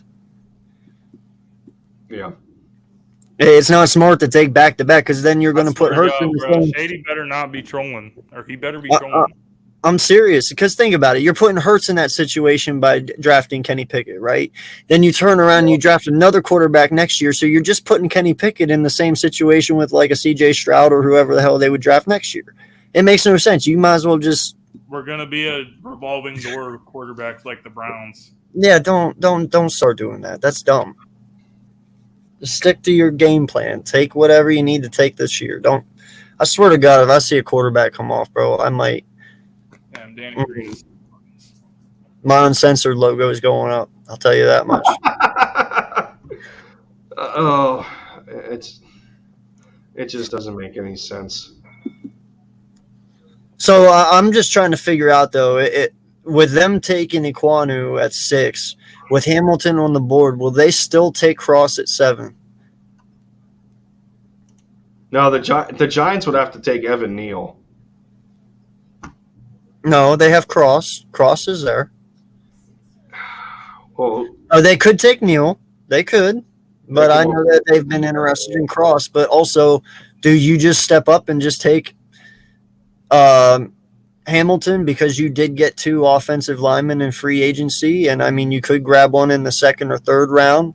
No, like, do you shore up this defense now and just get it over with, or like that's something we got to figure out right now. We'll see. I'm just trying to figure out if there's still trying to figure out if there's any kind of validity to the Eagles moving to 10. I'm trying to see it. Yeah. I'm trying to see it. Only if the right person is there, though. Like I said, if a Kyle Hamilton falls to 10, sure. Or Garrett Wilson. Or Garrett Wilson or Williams. Or Williams, from Alabama. It just all depends, man. We'll see. Number 7, Kenny Pickett. Ooh. I would laugh, wouldn't you? Oh my God! Please, Giants, make that stupid decision. Well, they're still on the clock though. 4 minutes left. This just makes me more nervous. I hate this crap. Right. It just makes me even more nervous to what the Eagles are going to do, though. Just seeing how the board's falling right now. Because the Texans threw such a curveball because, Thibodeau still goes top 5, but he ends up going to the Giants. Neal is still up there. Garrett Wilson's still up there. Kyle Hamilton is still up there. Well, to be honest, Walker is what threw this all off, even though we all knew that was kind of what was going to happen. But him and Hutchinson threw it off, bro. Him and Hutchinson were going 1-2. Like they were swapping the whole time. I thought Stingley was going to go maybe to Seattle. I don't know, man. I've been seeing mock drafts this whole last week since Monday, dude, of Stingley being in the top 5. Every mock draft I've done in PFF, they've had him going to the Jets and shit. It must be because before, all right, the pick is in for the Giants at 7. There was always these issues with his health and stuff, but when he showed out at his pro day, people were just like, "Yeah, we can't pass on this guy." Yeah. Wow, the Sixers are giving the Raptors the business, man. Fuck the Raptors. Fuck the. Y'all are giving them the business in Toronto. Oh, there's a bunch of Raptors fans in my mentions because I was like, "Oh, this series is going to end in Game 6." That's what I said on Twitter, and I had a bunch of Raptors fans dick riding in my mentions. So I'm going to be paying them a visit here shortly, hopefully. How the hell are the Pelicans winning right now? If Chris Paul loses, if the Suns lose this series, it's going to be so devastating for Chris Paul's legacy. Dude, it's not even that you lose in the first round. It's like, dude, if you lose to a team with a mascot called the Pelicans, bro, I just can't take you seriously.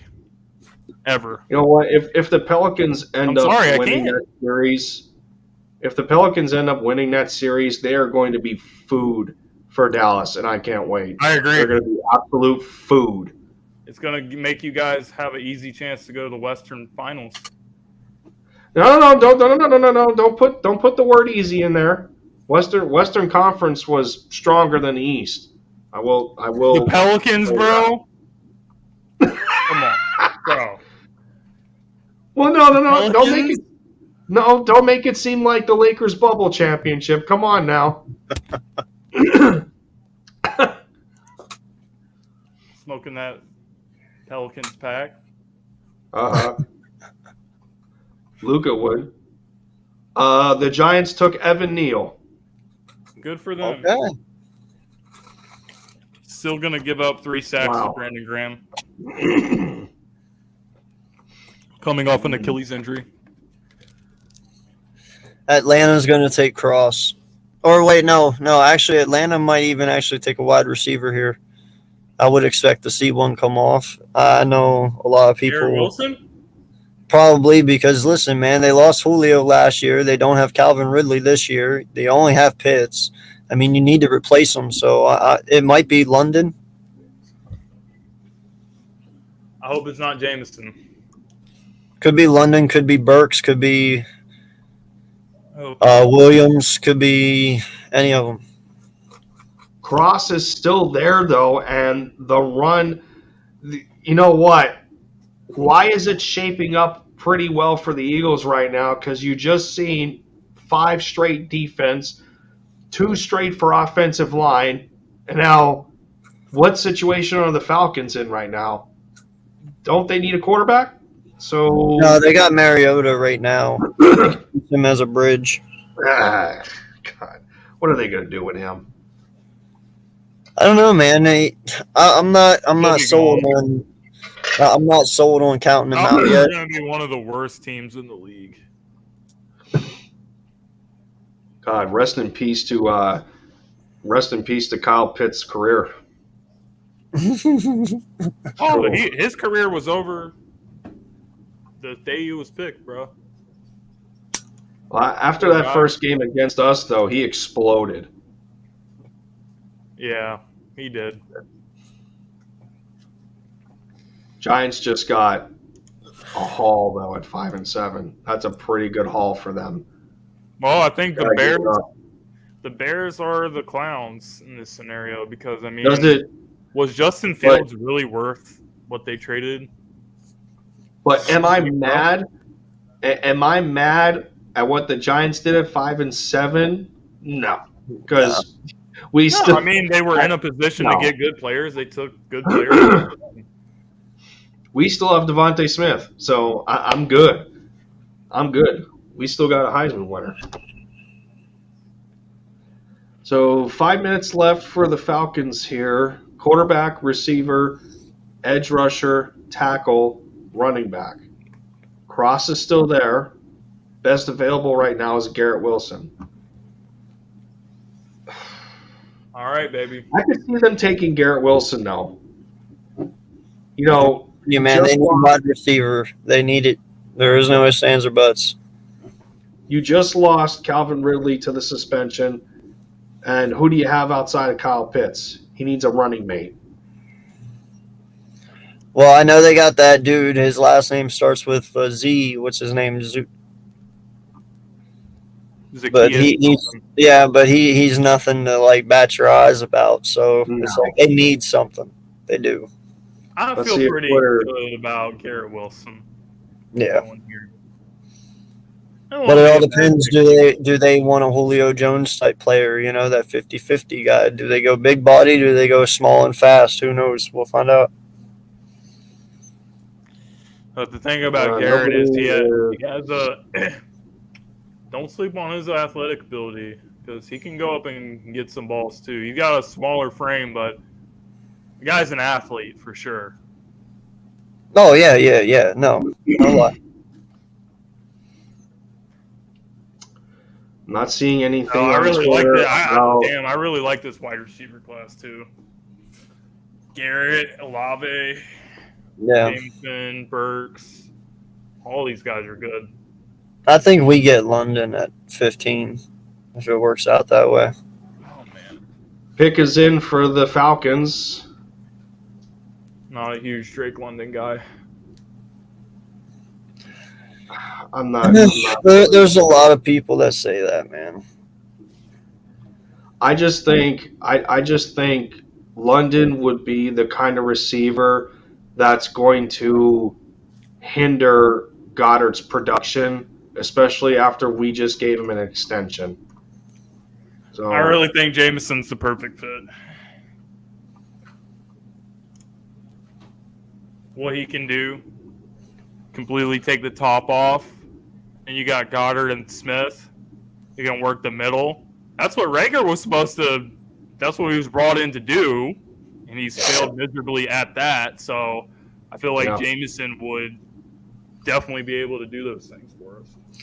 Well, that's what we're about to see here. In which direction we will know here very soon. How they plan on going with this offense. If they do take a wide receiver, if he's wow, the Falcons took Drake London. The Falcons took Drake London. Wow. Told you. Wow. Told you. Him and Kyle Pitts? Yeah. Kyle Pitts and Drake London. It's going to be a good combo right there, man. I don't know. I need to see how he translates to the NFL. That's insane, though. I kind of have concerns because he could not get separation against Pac-12 DBs. Yeah, he relied too much on his size and physicality to make all his catches. That was my issue with him. But do the Falcons have a good enough quarterback though? Hell no. Hell no. Not right now. Wow. So, who are the upcoming teams? Wow. We got Seattle, Jets again. Wow. Washington. Kenny Pickett to Seattle? I wonder if I don't Or would that be a Malik Willis type thing? I don't know what they're gonna do. I don't know, man. This is still boding pretty well for the Eagles right now. What are the odds Washington goes quarterback? What do you guys think? Who's to say the Eagles don't move to 10 and grab Garrett Wilson if he's sitting there? Garrett Wilson? Man, I'm surprised the Falcons didn't go Garrett Wilson. I just think Garrett Wilson's I think he's just he has an argument for best worth the trade up.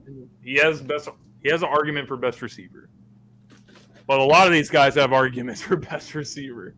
Honestly. Yeah, because there's not a huge gap. I can make a huge case for Garrett, Jameson, and I can also make one for Jalen Burks. Honestly. You can also make one for Pickens if he didn't get hurt. Right. So come on, Seattle. We don't got time for this shit. So what? Garrett Wilson. I just don't see them going with a wide receiver or anything here because you got no one to throw him the ball. Drew Lock. Really? Yeah, that's what I'm saying. Like, you have to take either Kenny Pickett or Malik Willis here. Like, what are you going to do? Wait till the second round and get, like, Zappy or one of these other – like, you can't do that. Yeah, you can't do that. Like, you have DK. You have Tyler Lockett still. You have to give them somebody. So, they have to take a quarterback. They have to. It's just, what does Pete Carroll want? Does he want a Michael Vick type, or does he want, to go a different way and take a more pocket passer?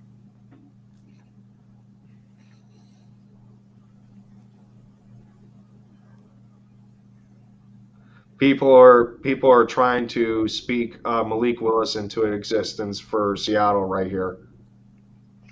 Yeah, it makes sense. I mean, he's as close to Russell Wilson as you're going to get. You know what I mean? Especially if you want to keep the same. People are saying Drake London went too high. I kind of agree. We'll see. I wouldn't have taken him first.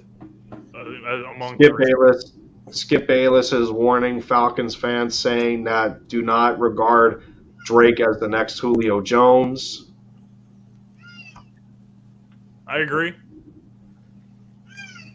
He's definitely not a better athlete than Julio.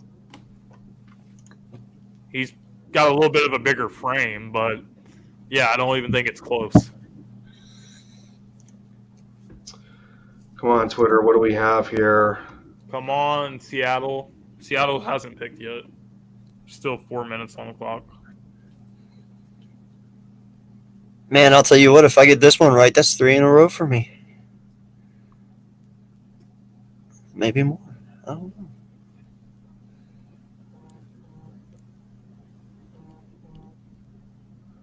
No, it will be 3.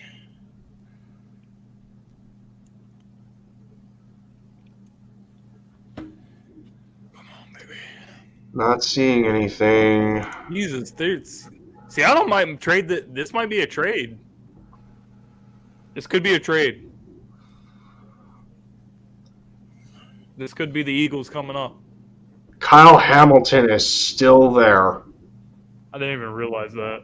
Well, I said, bro, 9 or 10. If he's there, I would not be surprised. This could be Philly. On the phone right now. Yeah. Seattle's still on the clock right now. Howie's on the phones right now. He's trying to do something. 2.5 minutes remaining for the Seahawks. Pick is in. Never mind. No. I gotta take the L. But hey, we still got the Jets. Well, if ESPN is saying the pick is in, what about Twitter? Let me see. Let's see. I got notifications on too. Charles Cross. The what? They took Cross, Yep. a lineman. Who the hell are you protecting? Wow. Drew Lock. No, get out of here. That's not Is there even a another quarter. Did I have another That's quarterback not- on their team? Easton. Maybe they're gonna go after Baker. I don't know. Yeah, if you don't take a quarterback at 9, bro, with Willis and Baker, No, or, you gotta go after no, Baker. let me say Baker, Willis and Kenny there, man, then you Yeah, I have don't like other all the players. Browns. Oh my God. I don't know, Eagles, man. the These Eagles could quarterbacks very must well be move that to bad. 10 right here. Man, I really have a feeling Washington could take a quarterback. Wouldn't that be hilarious? Oh my God. Not only for Yeah, Washington, not only for us, but like also for Carson. Like, I would laugh my ass off. I'd be like, he has bro, another guy this is looking over the his second, shoulder. right? Second team in 3 years to do it to you.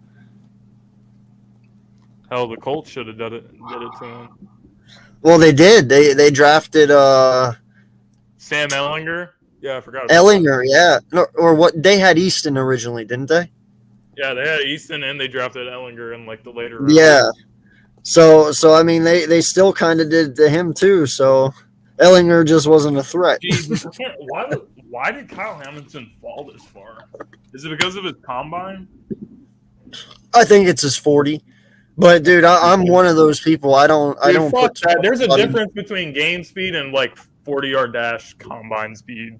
It's completely different. Well, it's like I was saying, man. I ran track in high school. I know how hard it is to sit there and be in those stance, and they're not accustomed to doing that. Most of them. So Yeah, fuck that. That's stupid. The dude's a dog. Kyle Hamilton is.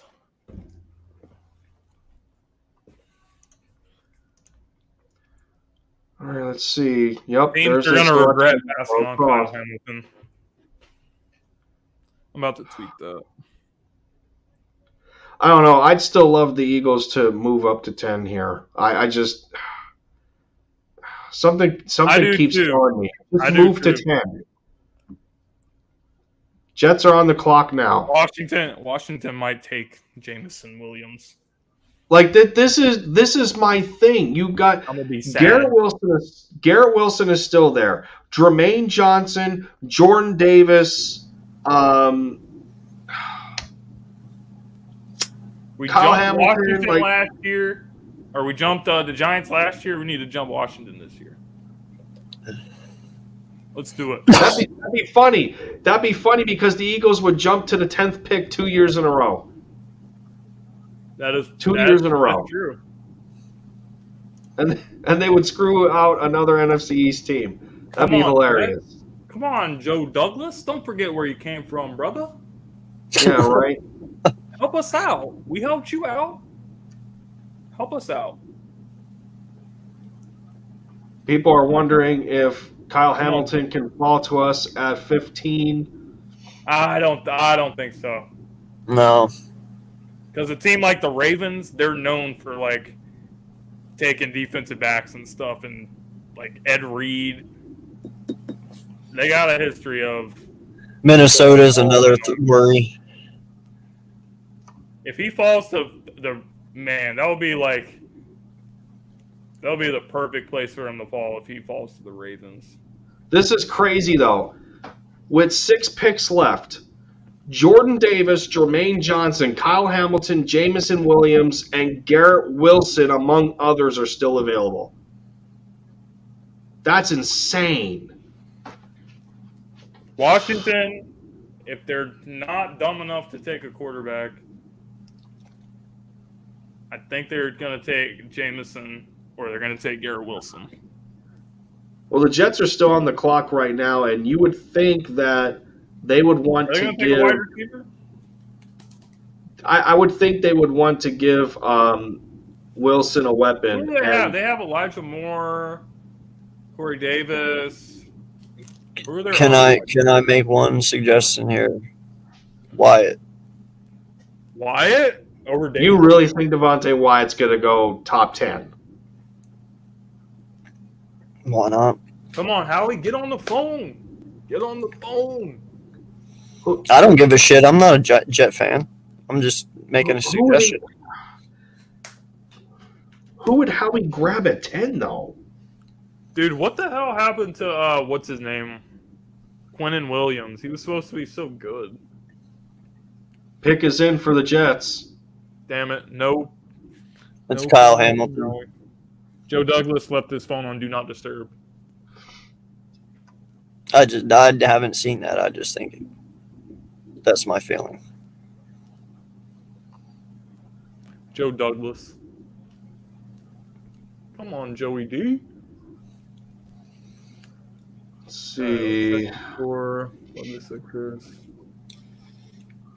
People are all over the place on saying that this is a good start and it's a disastrous start for the Eagles. I mean, I don't know who to believe here. How can you say that when we haven't even picked yet? Joel's cooking the Raptors.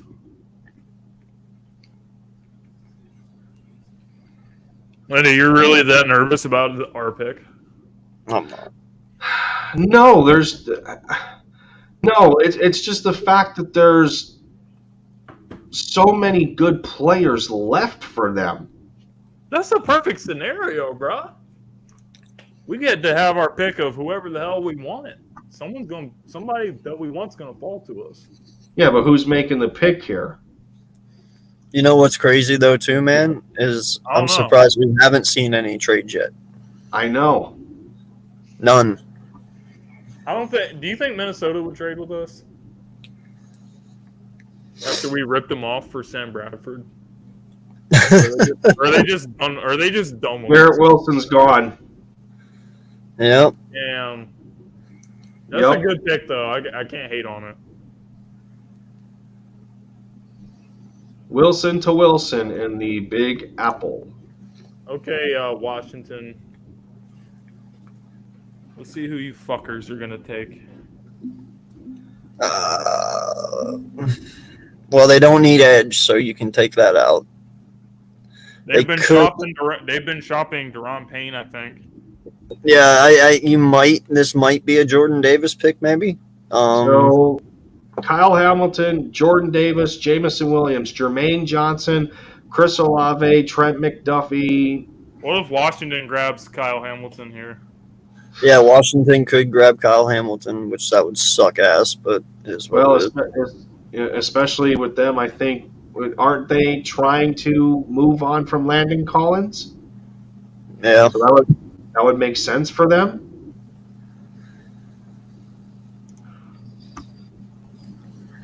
That was a great pick for the Jets, though. You got to give it to them. You got to give it to them. That was great. So the Jets out of this draft got Sauce Gardner and Garrett Wilson. That's a hell of a bag. Yeah.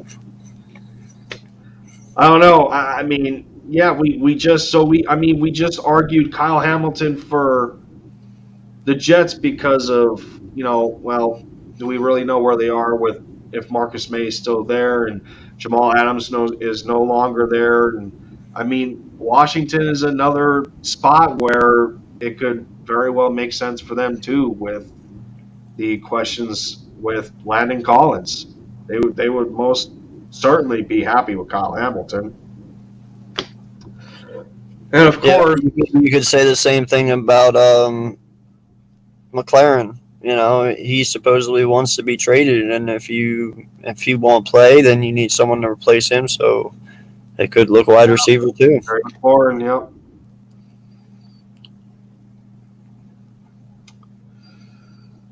Ooh. Do they need offensive line help? I don't think so. They might, but I don't know if there are linemen left in best available. There should be Cross. Trevor Penning. No, Cross is already gone. Cross went to Seattle. Oh yeah, that's right. Dirt. So the only one left in BPA would be Trevor Penning. Yeah. And that's a tackle. All right, we're getting closer to 15. The juice is I'm starting to feel it. Yeah, I know. Starting to feel it. Oh, the Saints traded up. Oh shit. Really? With Washington? Yep. Who the quarterback? Wow. If they take Jameson Williams, we're gonna throw hands.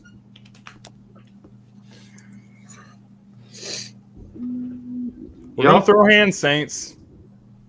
The Saints, yeah. Wow. Please take Malik Willis, you fucking bums. Please. I don't got time to deal with y'all. I mean, when you trade 2 picks away for 1, that's pretty much saying quarterback, right? Yeah, but the Saints also just lost Marcus Williams. That's another team in need of a safety. That's a good point. Too. Yeah. Kyle Hamilton. That's another team in need of a safety. Kyle Hamilton would be a great fit for. You're right, Lindy. You're right. So we got Minnesota, Houston, Baltimore.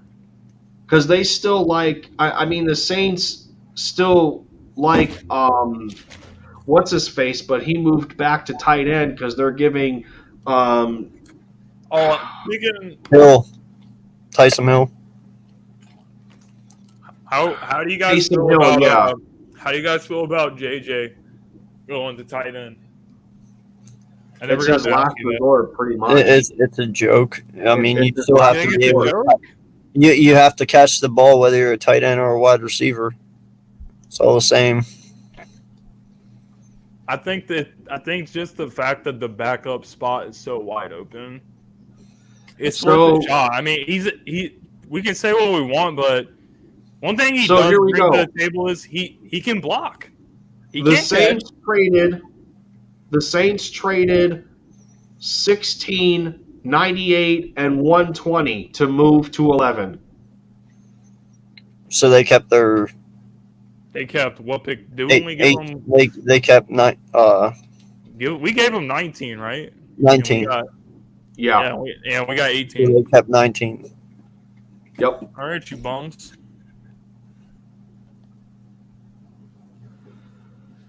I don't know. That one's tough. We'll see.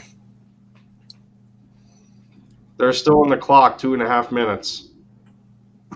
I don't know if they're moving. I just don't see a quarterback here for them. I don't, because they still have Jameis Winston. Taysom Hill moves back to tight end to be that gadget guy that he was when Drew Brees was there. I'm sorry, this has to be for Kyle Hamilton. You just lose Marcus Williams to the Ravens. You want to keep that defense bolstered where they already have a good D line and a group of linebackers. This has to be for Kyle Hamilton.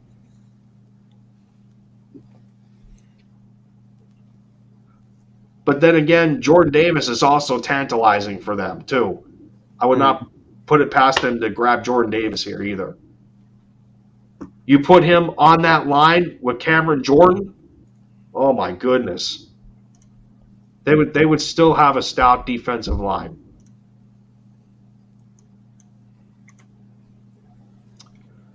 Not seeing anything.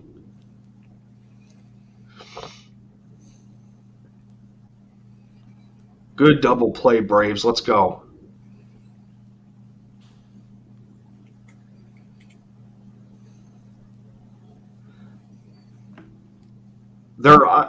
Rumors are saying they're eyeing Chris Olave here at 11. Bullshit.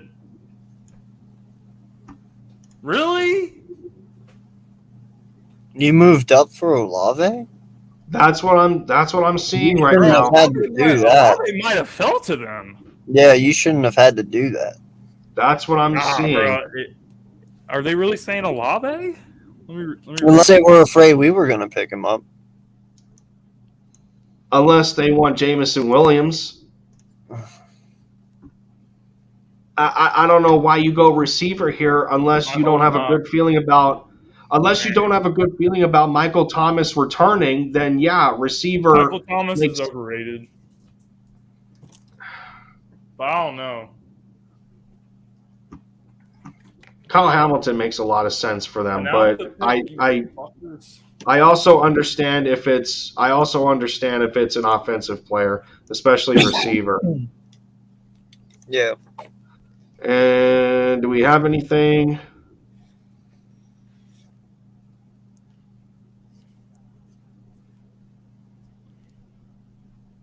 Is it serious? It's Olave. Are you kidding me? Wow. The Saints traded up for Chris Olave. This is perfect. This is perfect. What? As long as it's not Jameson, bruh. We still got a chance at Jameson at 15. Okay, but would you put it past a team like the Texans or Ravens to take him? Definitely not the Ravens. The Ravens have major issues in the trenches that they need to fix. So, Jordan Davis or Wyatt, I'm feeling it's going to be their pick. Houston, they re-signed, what's his name to a deal? Brandon Cooks.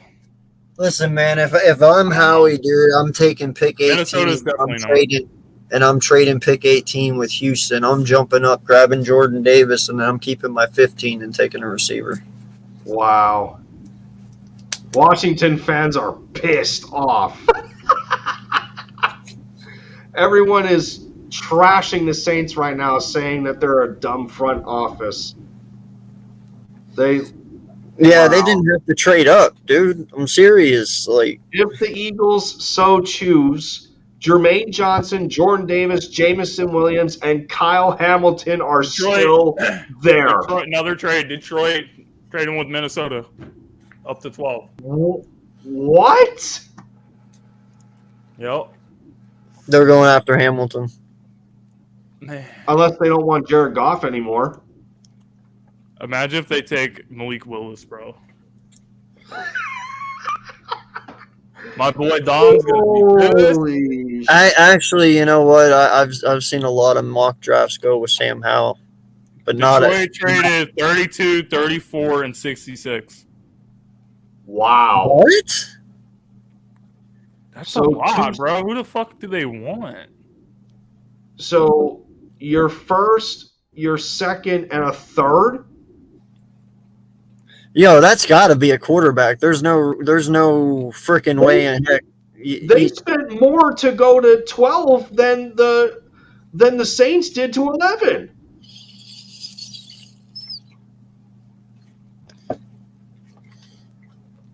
Wow. Yeah, but they had to because they were going from 32. That's a big jump from 32 to 11. The Saints only had to go from 16 to 10. Is this for everyone's saying is this for Malik Willis? I bet you it is. God, man, I would friggin' I'm immediately gonna FaceTime Dom if that's the pick. Because I know he's gonna be fuming. That's funny. man, so many people are asking for Jameson Williams to just pair him with Jameson Williams. Roll Tide. The Philadelphia Crimson Tide. Landon Dickerson. I'm sorry, man, but Landon Dickerson, Jalen, Devontae. I'm with it. Yeah, but if you got Jordan Davis, Kyle Hamilton, and the Williams all sitting there at 15, man, I don't know if I can take Williams over Davis. I understand that. But I might have to wait. We just didn't do anything Yeah. to support Jalen. I mean, you can agree with that, though, right? If you still have like Williams and Wilson on the board at 15, you take that chance and grab the defensive guy first and pray to God he falls to 18, right? Well, Wilson's already gone. Wilson's gone. Well, I don't Drake mean London's gone, and Olave's gone. Yeah, it makes it hard. Jameson Williams is still sitting there. Kyle Hamilton is still sitting there. I know, man, and I want him so bad. I want him so bad. Johnson. The pick is in for the Lions. Do we? That's hilarious, though. The Saints jumped us for Olave. He's still a damn good player, but now the question is who the hell are the Lions taking here? Come on, Twitter. Twitter's faster than ESPN right now. I have to... Yeah. Damn it! Lions took Jameson Williams. Oh, come on. Damn. Wow. You bastards. Okay. Well, all right. All Kyle right. Hamilton or Jordan Davis. Give me one of them right now. Bro, it's okay, man, because we still got Ross. You still got Ross. You still got Bell. You still got Watson. You still got all these guys, in the second round we can get. We'll be all right. You got Burks. I'm just saying, if he lasts that long, we'll see. We'll see what happens, but Yep. All right. I'm not too worried about it. I mean, That is the guy I wanted, though, but that's all right. Or do the Eagles? I'm gonna wait to see. I'm gonna wait to see who we pick. Or do the Eagles end up double dipping defense? And if Kyle Hamilton and Jordan Davis still last, ooh. dude, if you could wind up with Jordan Davis, 13. Just trade it up. What? Yep. Kyle Hamilton, here we go. Here we go. Come on, man. Give me Kyle Hamilton or Jordan Davis right now. I will take either or. Okay, here we go. This is it. I mean, do you think it could be a corner, though, too? Like, Nah. No, it can't. It can't be a corner. Oh, no. They desperately need one, but we gotta be going Hamilton, bro. that's got to be Hamilton. it's got to be Kyle Hamilton. We have. Bless us with a safety. Bless us with a safety. We need. Dude, I'm so far behind. I'm still on the other pick. Dude, I'm about to see if ESPN's faster. It's like, why would we move up for George Pickens? What did we give up, though, did they say? I know. That's what I need to know. What did we give up? Was it an 18 or a 15? Because if we kept 15 and moved our 18, oh, my that'd be God. awesome. I would love it if we kept 15. Right? If we moved our 18, Dude, I'm okay give with me that. Kyle Hamilton. no, we moved Give me 15 Kyle Hamilton. Texans get 15, 124, 162, and 166. I'm okay with that. That's fine. We still have 18. I don't care. Yeah. So it was 15 and a bunch of day 3 picks. 3 and 4 rounders. Yeah. Okay. Was it 83 though? No. He said it was 15. Jesus, this thing is so fucking far behind. It's ridiculous. I know, man. The pick is in for Detroit still for me. Oh, it does show us next on the board down there, though. So they are up to date on it. Wait a minute. We still have 51-80. We still have 51-83 and 101. Yeah. Wow. That's what I said. Howie That's Roseman what I said. masterclass. What a move, Howie. Howie Vision, man. Holy shit. Wow. Now, please give me Kyle Hamilton or Jordan Davis right here. Give me one of those two. Hey, you could actually see him jump up again, move 18 up, if he feels he needs to. He might move 18 back. Jermaine Johnson here. I don't. I do not want Jermaine Johnson here. I don't think we want an edge either, man. I'm going Kyle Hamilton. No. You have to. We need a safety more than an edge right now. We need a safety. We need a corner and a defensive tackle. This has to be for Hamilton, man. It has to be. Come on. I want Hamilton and Midnight Do Green. not go Jermaine Johnson. No. Do not go. I won't be mad at it, though. Listen, Jermaine Johnson is a fabulous talent. I will not be mad at it. But as far as need, we need Hamilton. That's a need. Yeah. Elliott Short Park, shut up. All right, He said we made a mistake not going up for Jameson. nah. Shut up. Yeah, but he also didn't know, though, whenever they moved up, they could have been for Hamilton. You know what I mean? It could have been for. Eagles pick is in. Come on, man. Kyle Hamilton, baby. Who is it? Jordan Davis! What? It's Jordan Davis. Let's go! Let's go! Yes! Let's go! Oh, I called that. I have to say I called that I would have loved taking him next to freaking Javon Hargrave. Holy shit. Oh, they got their plan. They got their plan. I've been speaking that shit into existence, bro, for 3 months. Oh. Okay. Who do we grab now, though? I don't know. We're going to have to see how the rest of the board falls. Now, the only thing I'm thinking here is that Kyle Hamilton is definitely, he's probably going to go to either Houston or Washington. I don't see the Chargers taking him. I don't see it. Wow, let's go, man. Jordan Davis. Yo, I'm pumped about this pick. This is somebody I've been behind forever. Wow. Oh, that's awesome. You know what? The Lions needed a D lineman. Or the Ravens. Ravens needed D lineman. That's what we did. We jumped the Ravens because the Ravens were going to take him. Oh, yeah, 100%. I had a feeling. Because they're really lacking in the trenches, like I said. But now everyone is questioning the Jordan Davis pick because of his lack of snaps. Ah, shut the fuck up.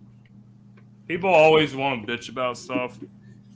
It was a great move. I mean, you have Fletch that's on a 1-year deal. They're going to move on from him after this season. That's what I'm saying. And then he's going to be the guy that we build the team around. So, the defensive line around. So, it's a good move. But this was predictable. He ran like a 4.5.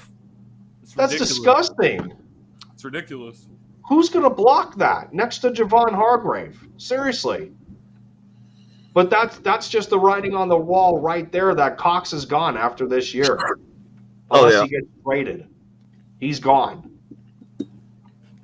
I agree. Wow.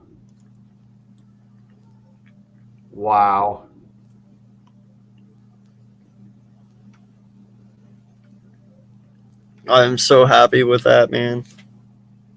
But I mean, with this concern with him, with like the lack of snaps on, certain downs, this tells you that the Eagles are not concerned about that at all, whatsoever, because he's going to have a bigger purpose than he did on a stacked defense at Georgia, we add, and you put him next to Javon Hargrave.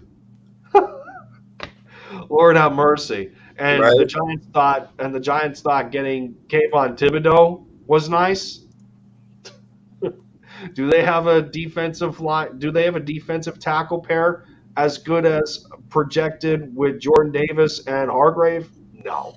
And like I said, man, and I've been saying it for the longest time, Jordan Davis.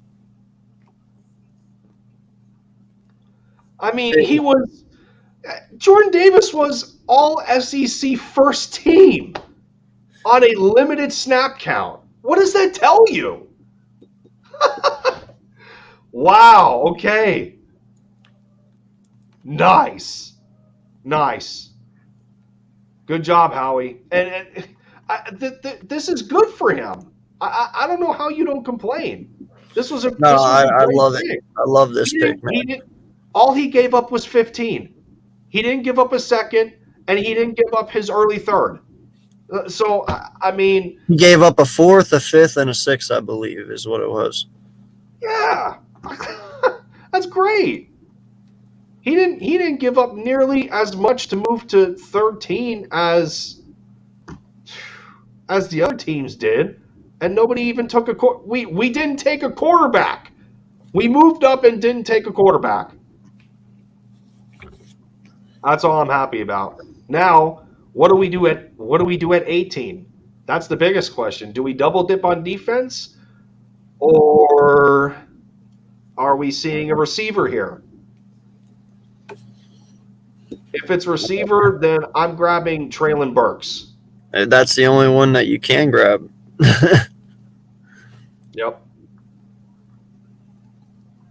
But what if Kyle Hamilton falls to 18? Then I'm taking him. 100%. Oh.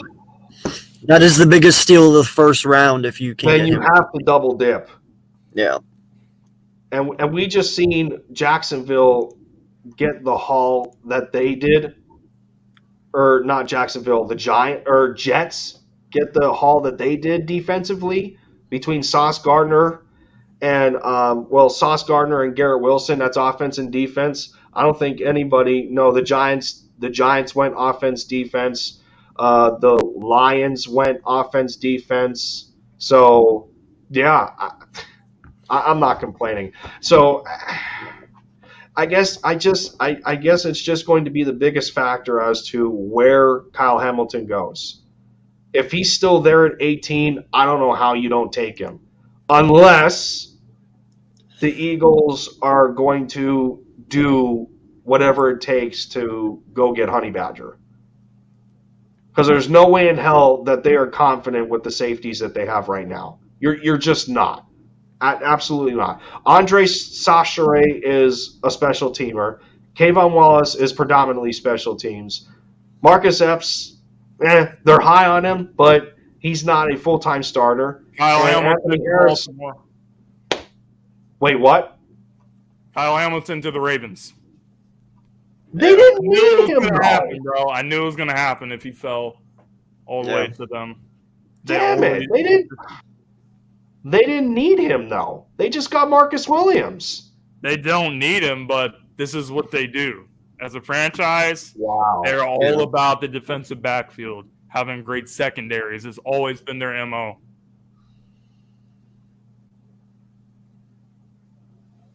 Damn.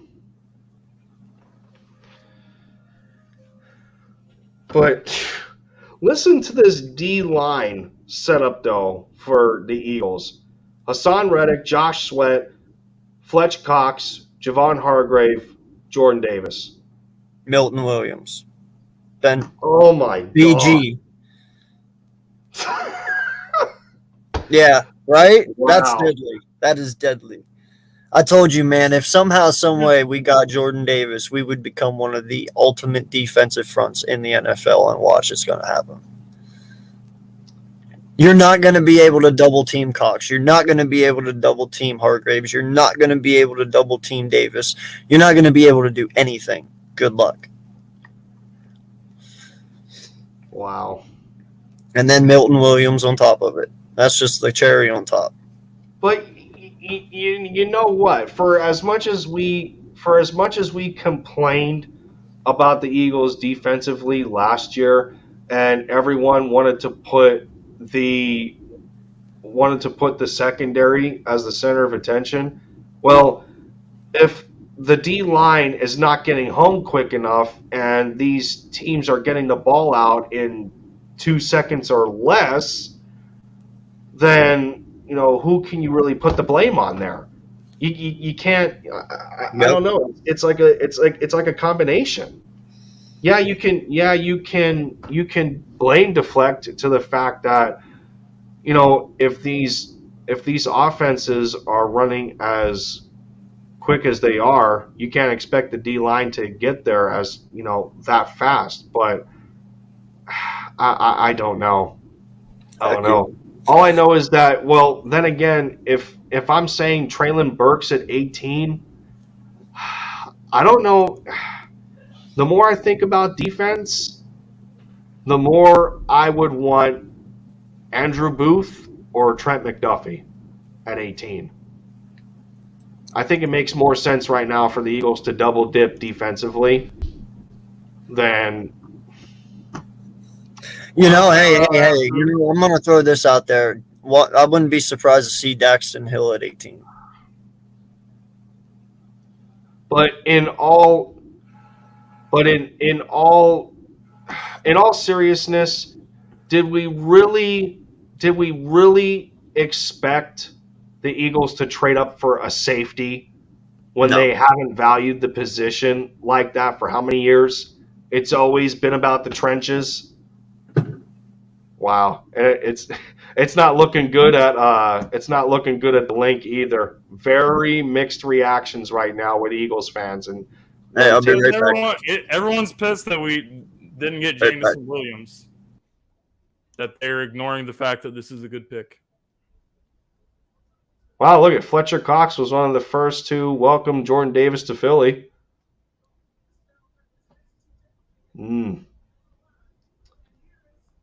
It still made sense to jump the Ravens to get Jordan Davis because they damn well. I think they would have taken him. The Ravens, the Ravens most certainly would have taken Jordan Davis if we didn't. They're always all about defense.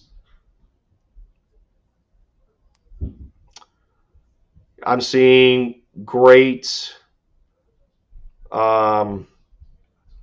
People are also saying that it wouldn't be crazy for Howie to move up again from 18.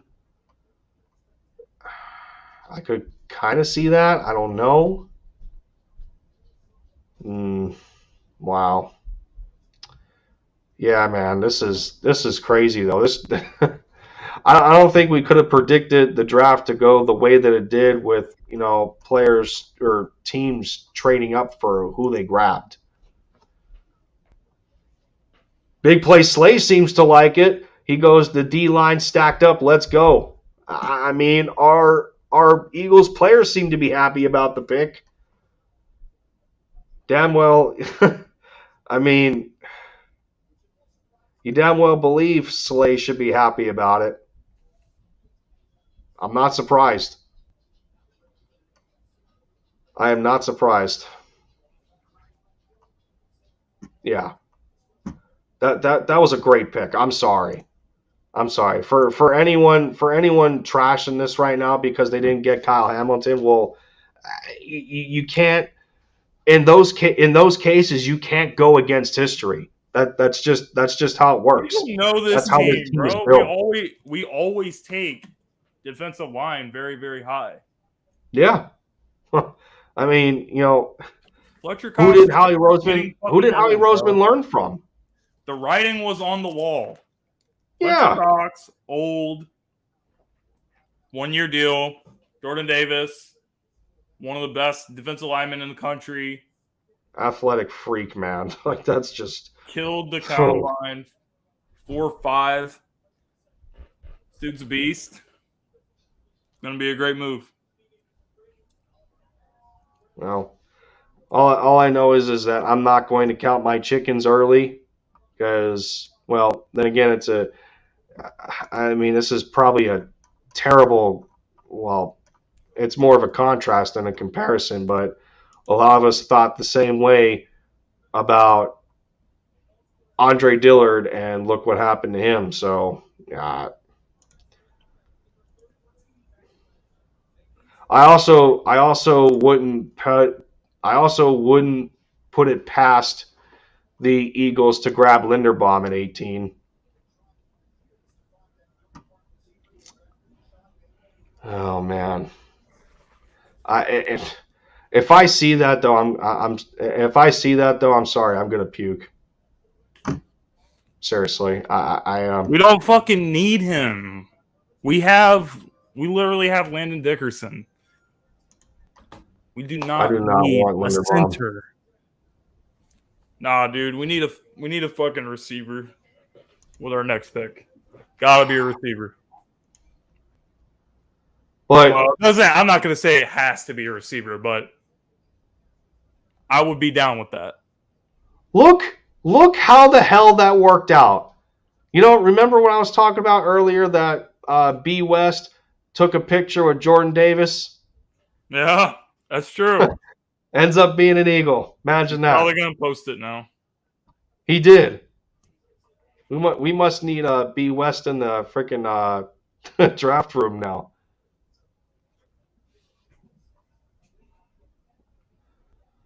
Ooh, man.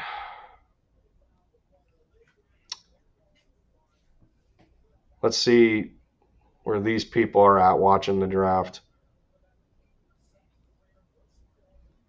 Yeah, it looks pretty mixed. Yeah, it definitely looks mixed for the Eagles. I don't know.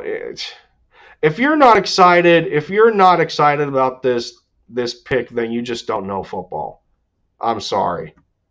Yeah, y'all wanted, I get it. Y'all wanted Kyle Hamilton. I get that. But do you know the football team that you're talking about? When have the Eagles invested a first-round pick in a safety? Ooh, trade. Cardinals are Another trading 23rd overall pick to the Baltimore Ravens for Marquise Brown and the number 100th overall pick. So that's a third rounder and a car. So the Cardinals are getting Hollywood Brown. They're getting Hollywood Brown in a third round pick. Wow.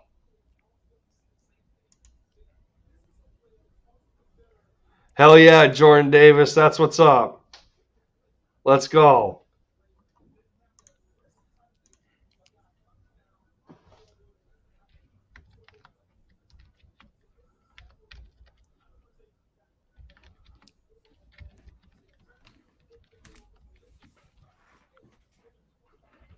Let's go. All right, so who's Houston going to take with our pick now? Yeah, that's what I'm waiting on because it's Is this going to be Washington's right after them.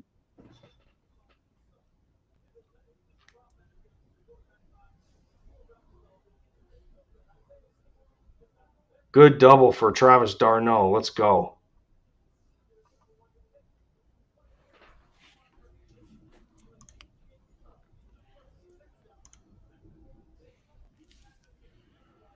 The Texans took Kenyon Green. Really? Mm-hmm. Oh, offensive lineman. Okay. That was a good pick for them. Not bad, bro. Oh, listen to this. Jahan Dotson to Washington at 16. Really? That quick? Yep, that's what I just read. Jahan Dotson? Oh, I see. Okay, I see it now. Wow. Okay, all right. Where does that leave us? Okay, the Chargers are the only ones left in front of us right now. So it looks like we're staying at 18. All right, who's left at best available? Who's left?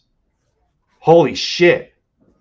Oops, sorry about that. I hate the fact that this fucking draft is so far behind. I didn't want Jermaine Johnson at 13, but he makes sense at 18. But I would not put it past Trevor Penning's still sitting there. The Eagles don't need a tackle. Kenyon Green's gone. Andrew Booth is still there. Andrew Booth, Kyer Alam, N'Kobe Dean, Daxton Hill, the safety out of Michigan, Trent McDuffie, Devin Lloyd. They're not going to grab a linebacker, though. They're just not.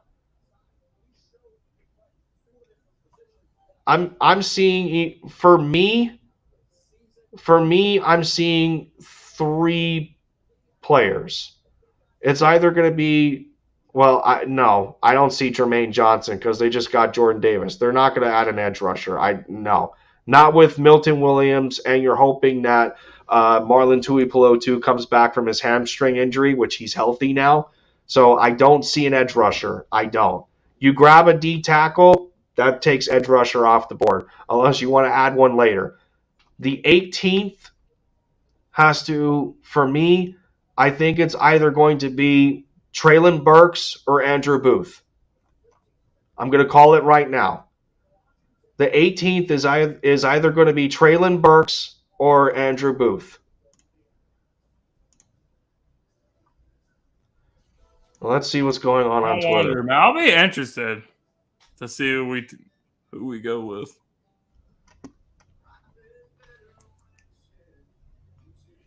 I'm going to read Eagles Twitter and see what they're saying about the pick. People are saying go right back to Georgia and grab George Pickens.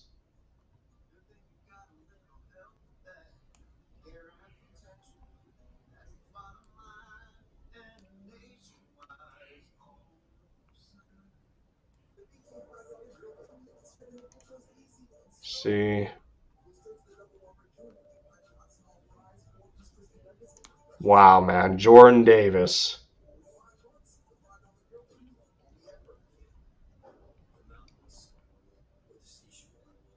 Somebody really said that we traded too much capital to move up and get Jordan Davis. Who said that? Who are these? Like just random tweets?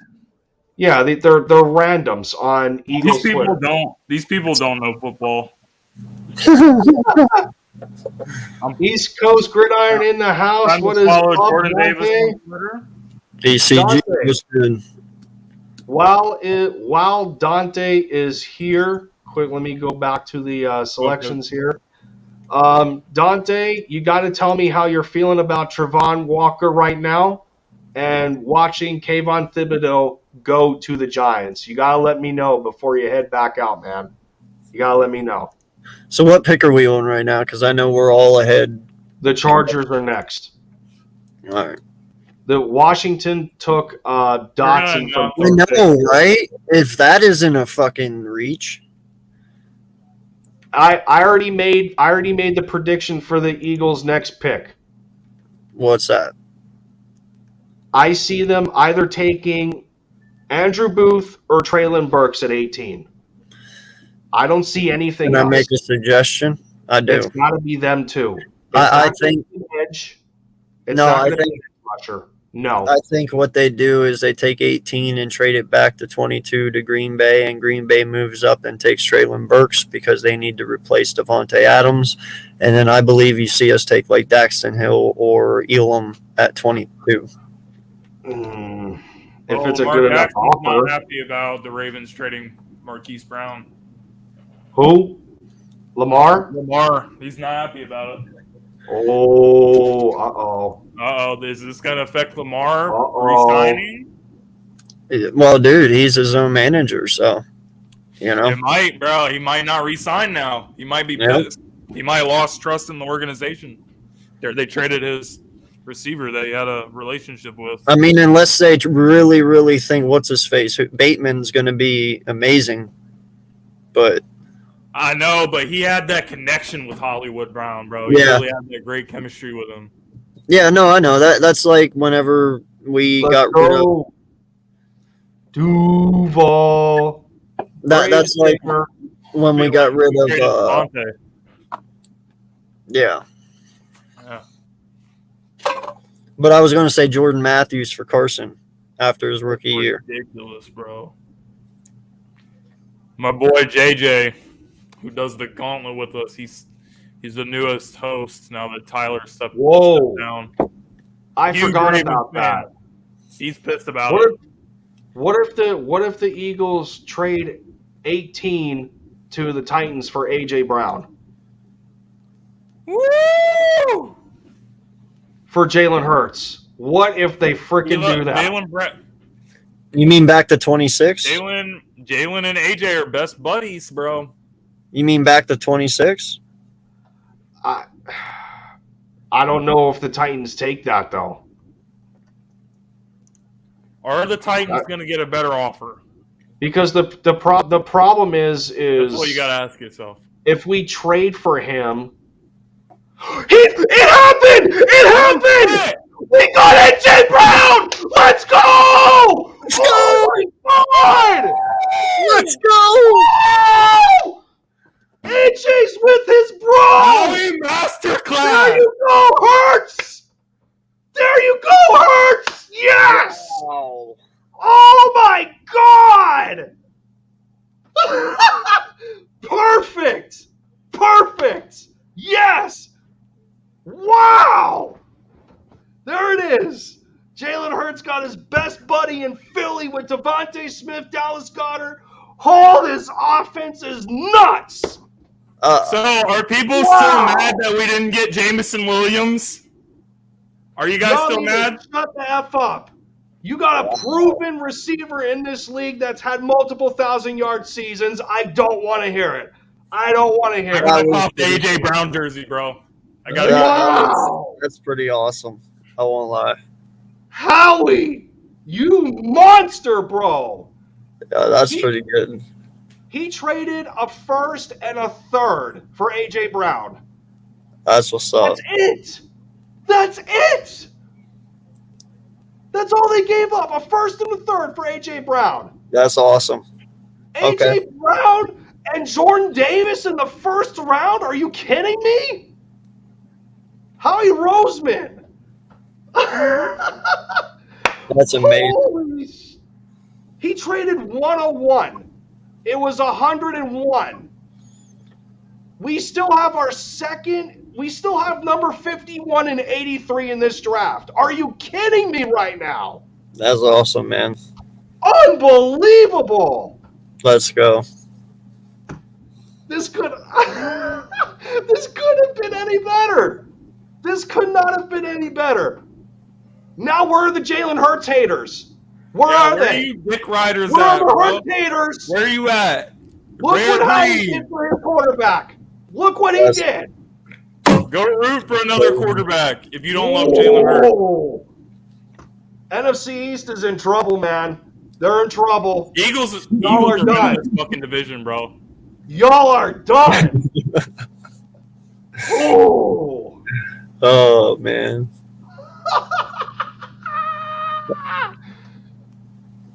Listen to this. Listen to this.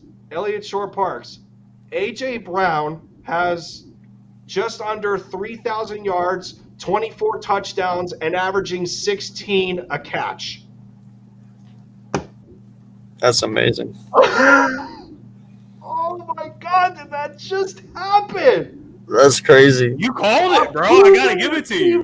Yeah, you did call it. That never even popped into my head either. I was sitting I there. was like, there's no way it's gonna happen, bro. That's awesome, man. Congrats. That's crazy. The Eagles traded for his best friend?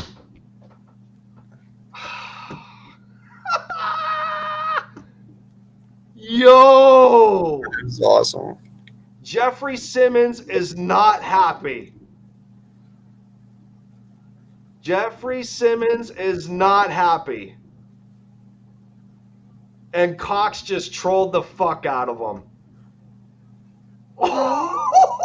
Oh, dude, I can't stop smiling right now, yo. That's fabulous work, man. Dude. Howie Roseman master class on display tonight, baby. Do we have the best receiver duo in football right now? A.J. Brown and Devontae Smith? Bye, Jalen Reagor. Get your ass out of here. That's it. Yeah, because Pascal's your slot guy now. Yo! It's a dub, bro. It's a dub. That's first amazing. And a third? We're the biggest winners of the draft. For night one, yeah. In 3 seasons. Man, now what are we going to do tomorrow, though? That's going to be fun. We ain't got to wait too long to find out either. Those are A.J. Brown's stats in 3 seasons. He's 24 years old. 24. Dude, what? That is awesome. Oh my God! I'll be right back, Lindy. I'll be right back. Yo! Oh my God, Jim! What just happened, bro? I can't believe you fucking called it, bro. We get our. Bro, I gotta collect my thoughts on this. Like, they were literally just hanging out and working out with each other. Now they're fucking teammates. They had. You know what? They had to have known this entire time. They had to have known. This whole time, they had to have known. Titans players are pissed about it, too. Oh.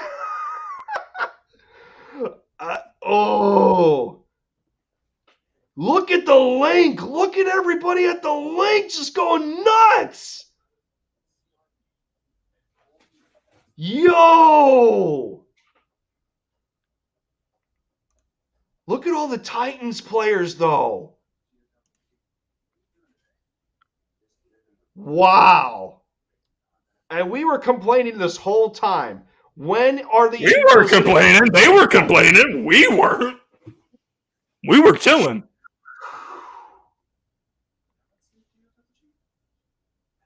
Oh, my God. Brown, Smith, Goddard in the passing game. What?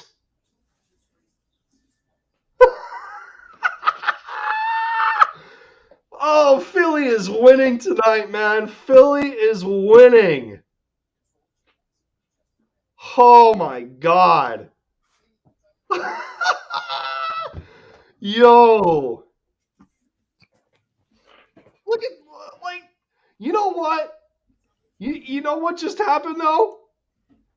You know how bad Washington looks right now taking Dotson, and we just go grab A.J. Brown for Jalen Hurts? Wow. You know how bad?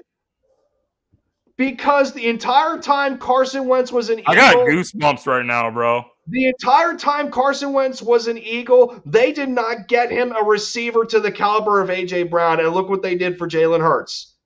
Unbelievable. Everyone crying. Jalen's talked about it. Jameson Williams, Chris Olave, Drake London. Y'all wanted all of these rookie receivers out of the draft, and instead... Eagles are also signing A.J. Brown to a 4-year, $100 million extension. Oh, he's fucking worth that. $25 million? $57 million guaranteed. Hell yeah, he's fucking worth it. He's one of the best receivers in the league. Locked! Absolutely locked. Now, Cowboys are officially in trouble. Devontae the Smith. whole division's in trouble. The whole division's in trouble. Let's face it. Us in Dallas is the division. Oh my God. Bro, I really got to let this soak in because, like,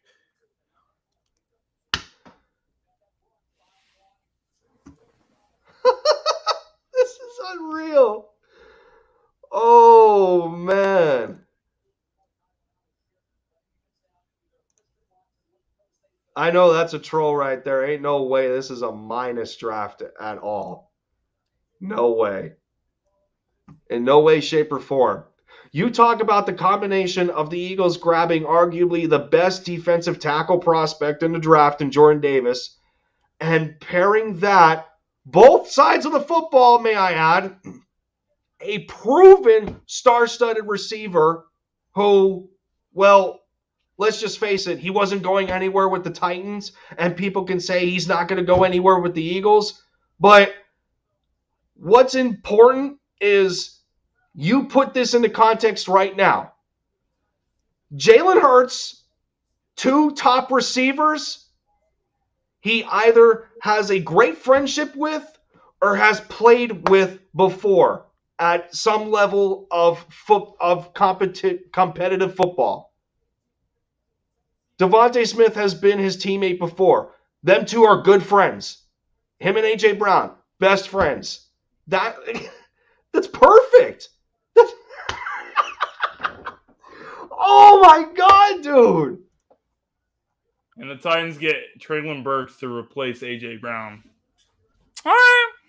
And they still won. They still won out. Treylon Burks is great.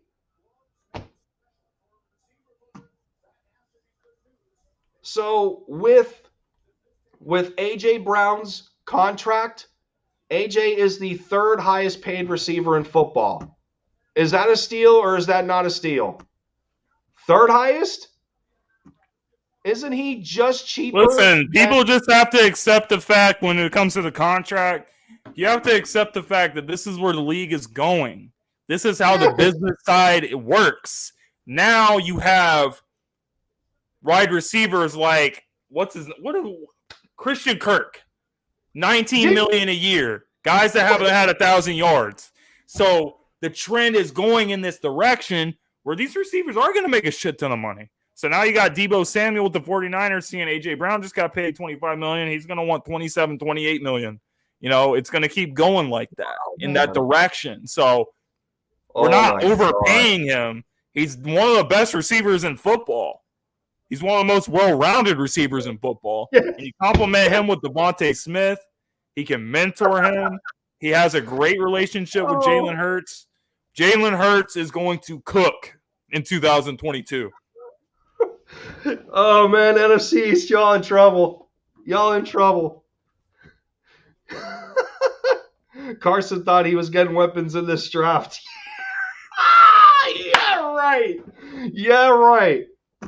Oh, my God. Does this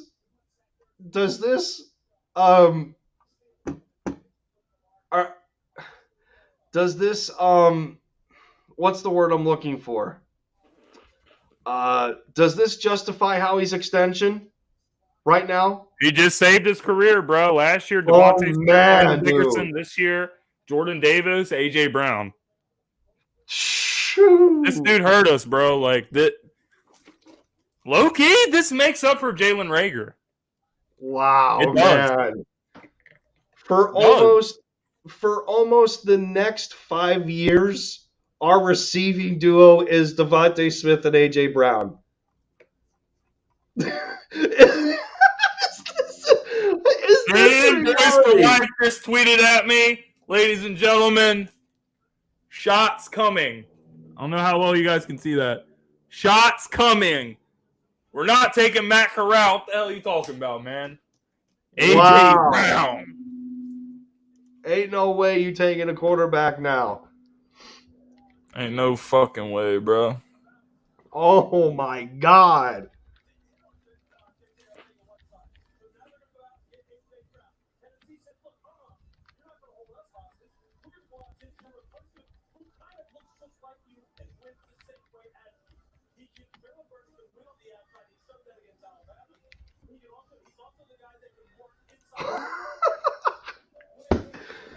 Woo! What is going on, bro? What is going on? Look at the rest of the Eagles players. Kenny Gainwell is ecstatic, bro. I want to see like some of these reactions. Jalen Reagor going to USFL now. Wow. Wow.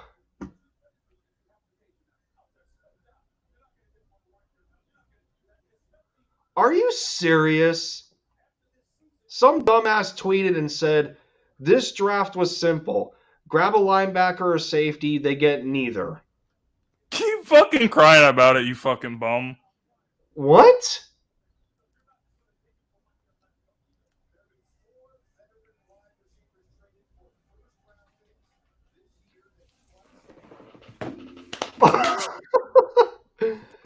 Wow, man. Bro. This is okay. Let's come back down to earth for a second. I don't know if I can do that, but I'll try. The only thing that concerns me now is now that they paid AJ Brown, you can forget about Tyrann Mathieu. You can forget about it. He's no longer an option because they don't have the money for. They don't have that kind of money, bro. They don't have that kind of money.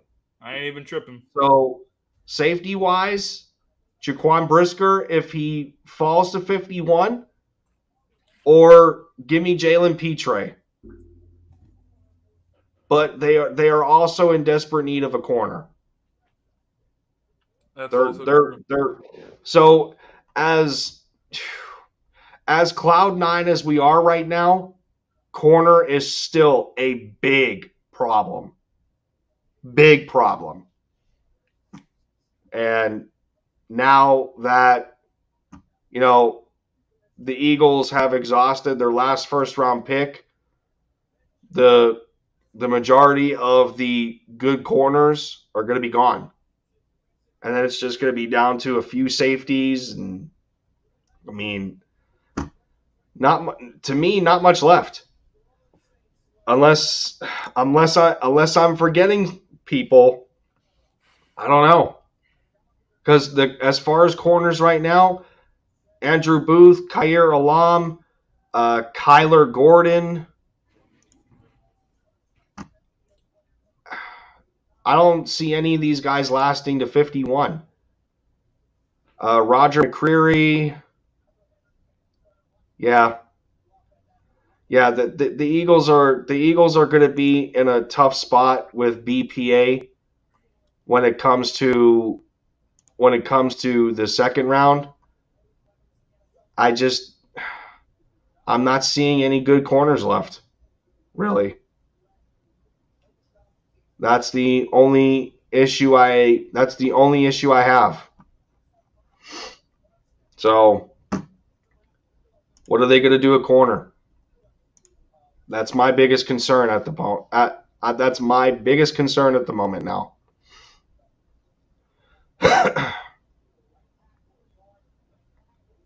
Wow, man. I can't believe the Titans. Seriously, though, I can't believe the Titans were okay with this in the first place. It was obvious the Titans weren't going to pay him that. So they had but I give you credit for calling a trade, but what I said, my response to you was this. Is the Titans going to get a better offer than the 18th pick? And the answer was no. But at the same time, you just traded away arguably Ryan Tannehill's best weapon. Oh, Ryan Tannehill going to struggle now, bro. Who does he have left to throw to? Julio, they got rid of Julio, so yeah. Who's their receiver? Yeah, Titans are. You know what? The Colts might win the division. Button. The Colts might win the division now too. That's what that tells me. They got Treylon Burks. But even then, as a rookie, are you really going to put him in a situation like that? But even then, AJ Brown's only 24 years old. And you know the best part about this? We still got 2 first-round picks next year. Unbelievable. We had 2 this year. Unbelievable. What if there's like another player that's like, oh, I want out, and we get another one that we can start being like the Rams. The Steelers just took Kenny Pickett. The first quarterback off the board is Kenny Pickett. Yep. Yeah. Wow. Kenny Pickett.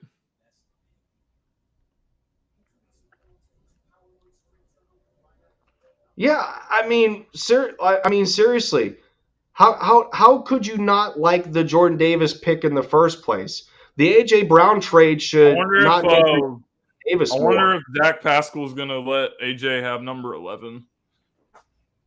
I would hope so. Unless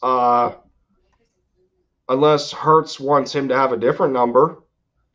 They're going to talk that over. It don't fucking matter, bro. It's just a number. Yeah.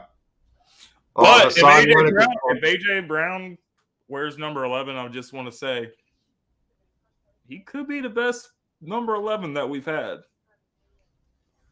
Wow, man. Just saying. Wow. Oh, here's another stream. I gotta let's Hold up.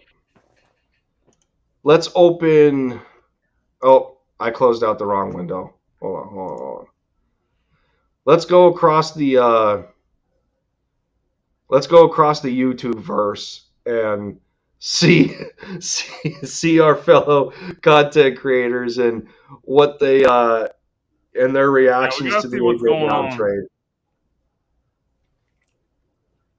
I picked the NFL draft, not women's fantasy basketball.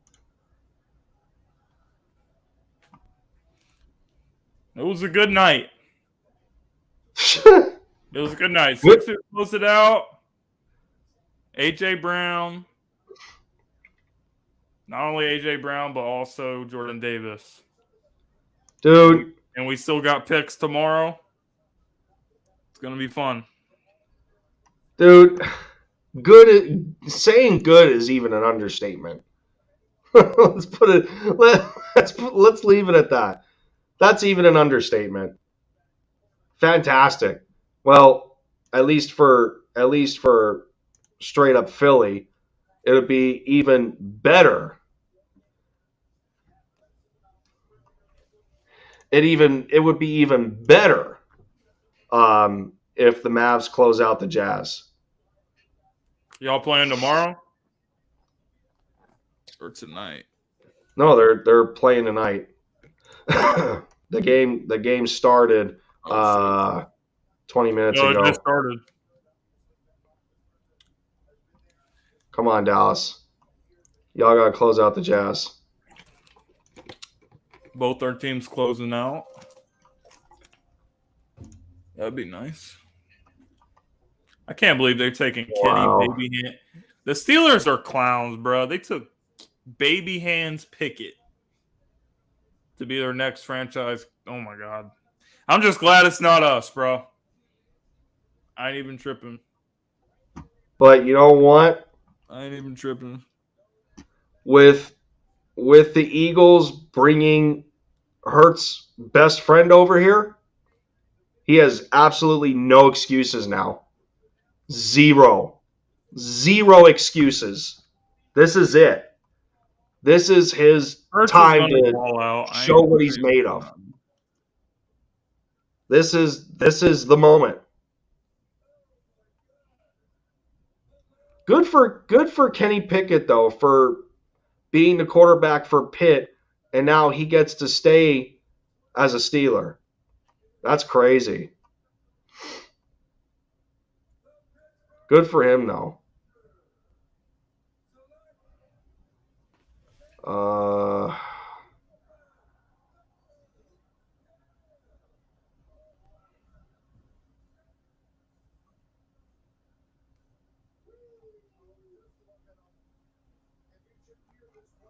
Not seeing anything else on Twitter.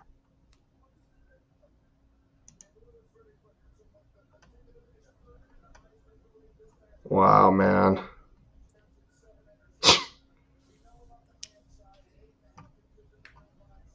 Unreal. What? How do you top yourself? How do you top yourself even more? It depends on what we do in the second round. Like, what direction should we go in? Should we get a safety or corner, or should we get a? I don't know what we should do. It's gonna have to be one of those two. It depending on. We don't gotta worry about a receiver no more, and we got our defensive linemen that we're gonna be passing the torch to, from Fletcher Cox to Jordan Davis. Howie Roseman with the mic drop. Lord Almighty. Oh man. I gotta see what is going on in the rest of the YouTube verse. Oh yo. See, I'm not. Where are all y'all at?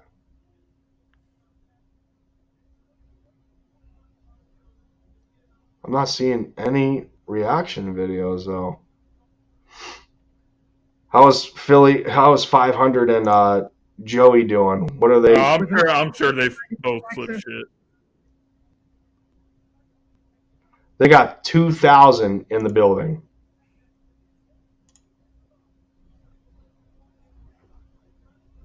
Good for them, bro. It's glad to see them doing their thing. Let me see here.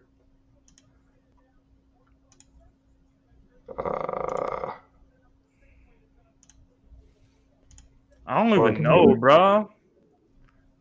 Who do you think is going to be our best wide receiver next year? You didn't go crazy. Second, yeah. It's just unbelievable. And they didn't give up the second. They only gave up one of their thirds, dude. One of their thirds. So they gave up robbery. And in my videos, I said I would pay like the first and the fourth, something like that. You know? Thank you for Super Chat. James, hey man, thank you for Super Chat. James, my man, James, yes, you like this? Or what? Good news? Guys, we thank you for Super Chat. So I would pick up Lindenbaum in the second goal. Or Booth if he's still available, and we still need a safety. Booth ain't lasting to day 2. I think he is. 40 boy Davis Super Chat. AJ Brown plus Davis. Let's go, baby. Fly, Eagles, fly. You can say tonight the Eagles have gotten significantly better this offseason. Oh, no question. They have consistently gotten way better. Unbelievable.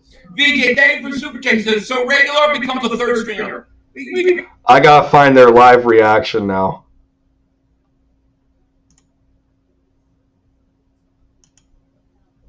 Where is it? This is the greatest day ever. This is the great. You got to go back a little bit. The Chiefs drafted. The Eagles are on. Technically, the Eagles are on the clock. They are behind. The Eagles are on the clock. AJ Brown, what are these people talking about? No, they. AJ Brown, what are you talking about? This Super is Chat, Super Chat. Oh my God, I just went back to the Jordan Davis and Mark Holmes, and everyone in the stream are crying, man. Oh, I need the whatchamacallit. Why is everybody saying AJ Brown? Why is everybody saying AJ Brown? Why is everybody saying AJ Brown? Are you guys joking? Stop. What happened? Everybody's saying AJ Brown. The Eagles are on the clock. What do you mean, AJ Brown? We What talking do about? you mean we got AJ Brown? Boy, if we get AJ Brown, I'm gonna go off. We traded for no, we didn't. Oh my freaking god! Oh my freaking god! Oh my freaking god! Bro, they did it! Bro, I think they did it! Bro, I think they did it! No, I think they did it! Yo, Harry Roseman just did something. Oh my god! Bro, I think he did it!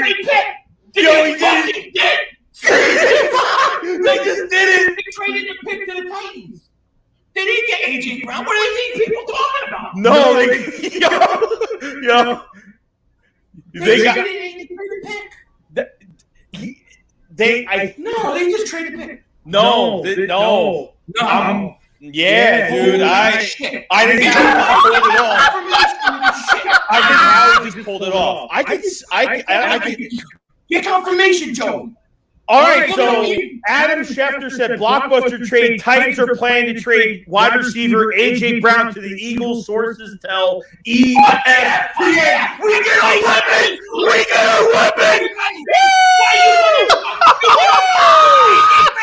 We got it. Howie Roseman. Howie Roseman. Yeah, all those videos I hate. Eat shit! Yeah! Holy crap! Eagles trade pick 15. Yo! Was it a Houston for AJ Brown? Yeah, baby! That's what I'm talking about! We got it! So, holy shit! Holy crap! Holy shit! We are going to be good! We are bad! We are bad! Wow! Holy shit! Yo! That's perfect, bro! Oh, man.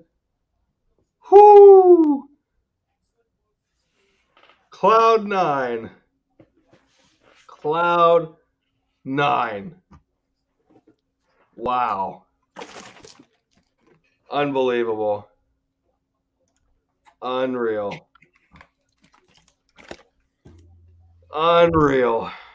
Okay. All right. Let's see. Where are we back to? Where are we back to the draft? Packers are officially on the clock. The Chiefs took Trent McDuffie. Yep. So he's gone. Let's go back to Twitter here and see if they know what the... Oh, God. People are laughing about. Look at Hassan Reddick. That's nice. We're going to be fucking good. Look, this is the magnitude of what we did. Adam Schefter tweeted, Eagles moved up to draft Jordan Davis, completed a blockbuster trade for A.J. Brown, and did it without giving up either or their double first-round picks in next year's draft. We're about what? We're going to be even better next year, too. Oh, my God. Wow, man. Shoo. Honest NFL tweets, the Eagles have effectively just restructured the foundations of their units that were both in desperate need of it to maximize efficiency. Howie just had one of the best months in his career. Seriously. That's wild, man. I'm kind of just like in shock right now. And add it and continue to add it like this. We just watched before the draft and in the offseason, the Eagles try to go after Calvin Ridley, and it fell through. A.J. Brown's better than him. A.J. Brown's better than him. He's better than Christian Kirk, Robert Woods, and Allen Robinson. A.J. Brown is better than those four receivers that the Eagles had interest in. Are you kidding me? And we still got the better of the five on draft night. Unbelievable, man. And he's locked up. He's locked up. This is... Yo. Yo. And we're not even considering Quez Watkins in the conversation. You know what this does for Quez? Unbelievable, man.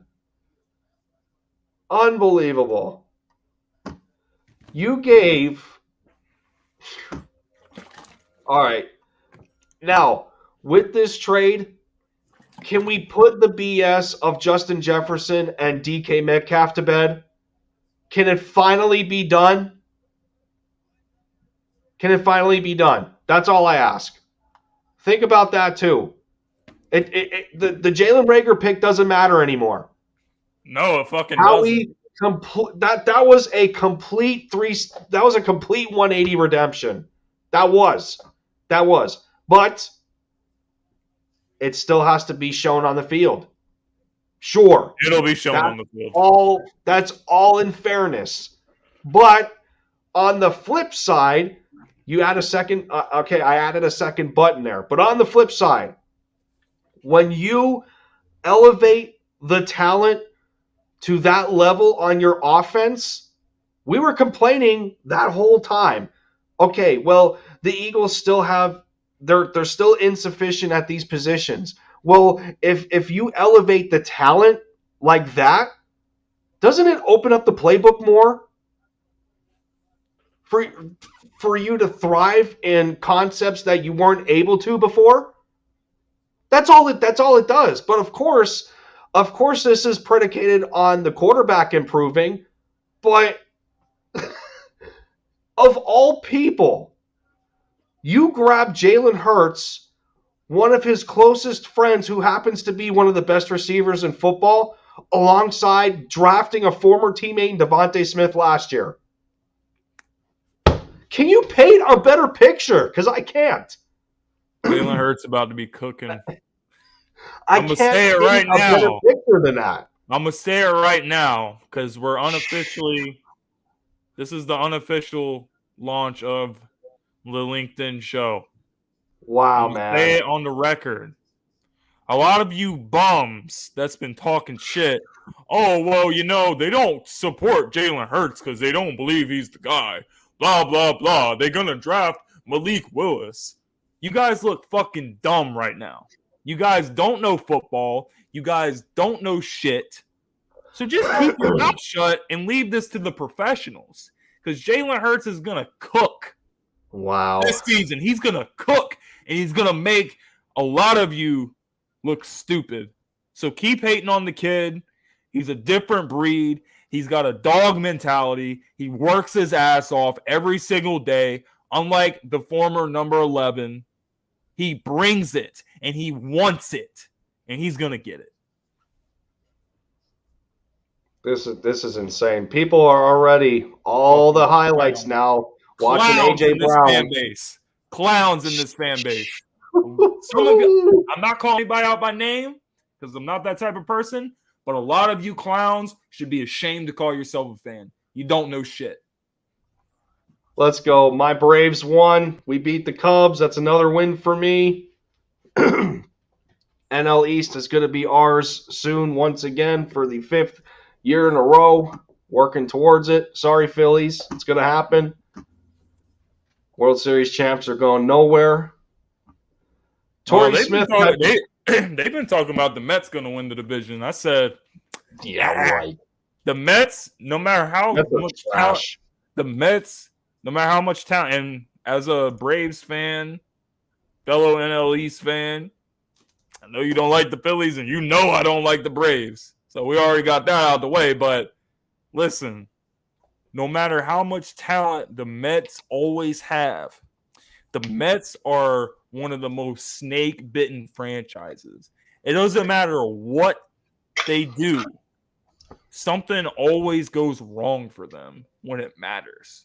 And they always choke. That's who the Mets are, and that's who they're going to continue to be. Are you saying they have the same luck as the Cowboys? Our bullpen is trash. We can hit it at a high level, I think, but can we hold these leads? I'm not so sure. That's why I think we need to make a move there. But honestly, I think the Braves are going to figure it out. And I hate to say it, but I think the Braves are probably going to win the division. And I think for the 5th year in a row. I think we're going to battle for a wild card spot. And if we get in, I'll be happy because we ain't made the playoffs in I don't know how fucking long. And you do realize the Braves got Acuna at least back 10 years. You do realize I give you guys credit. I don't hate y'all. I don't hate y'all as much as the Mets. I mean, I wasn't thrilled that you won the World Series because I did used to make fun of y'all a lot for like losing a lot in the playoffs. I'm like, wow, no playoff series since 2001. You seriously would have rather watched the cheaters win again? No. I'm not gonna root for. I'm just never gonna root for a division rival, no matter what the circumstances. No, I get it. I'm sure you would root for the Phillies, so same thing. So, Torrey Smith tweeted and said that Howie can do whatever he wants in day 2 and 3, and he'll still get an A+ for the draft. I don't think he's done yet, bro. I think he's going to draft some more good players. We're going to get somebody. I don't know who we're going to get.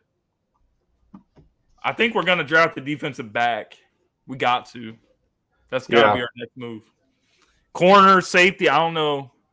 I'm going to have to take a look and see like who's still available for day 2 after the first round gets wrapped up. You got the Bills on the clock. The Bills get the 23rd pick. Ravens get the 25th. All right, hold on. They get extra 4th rounder.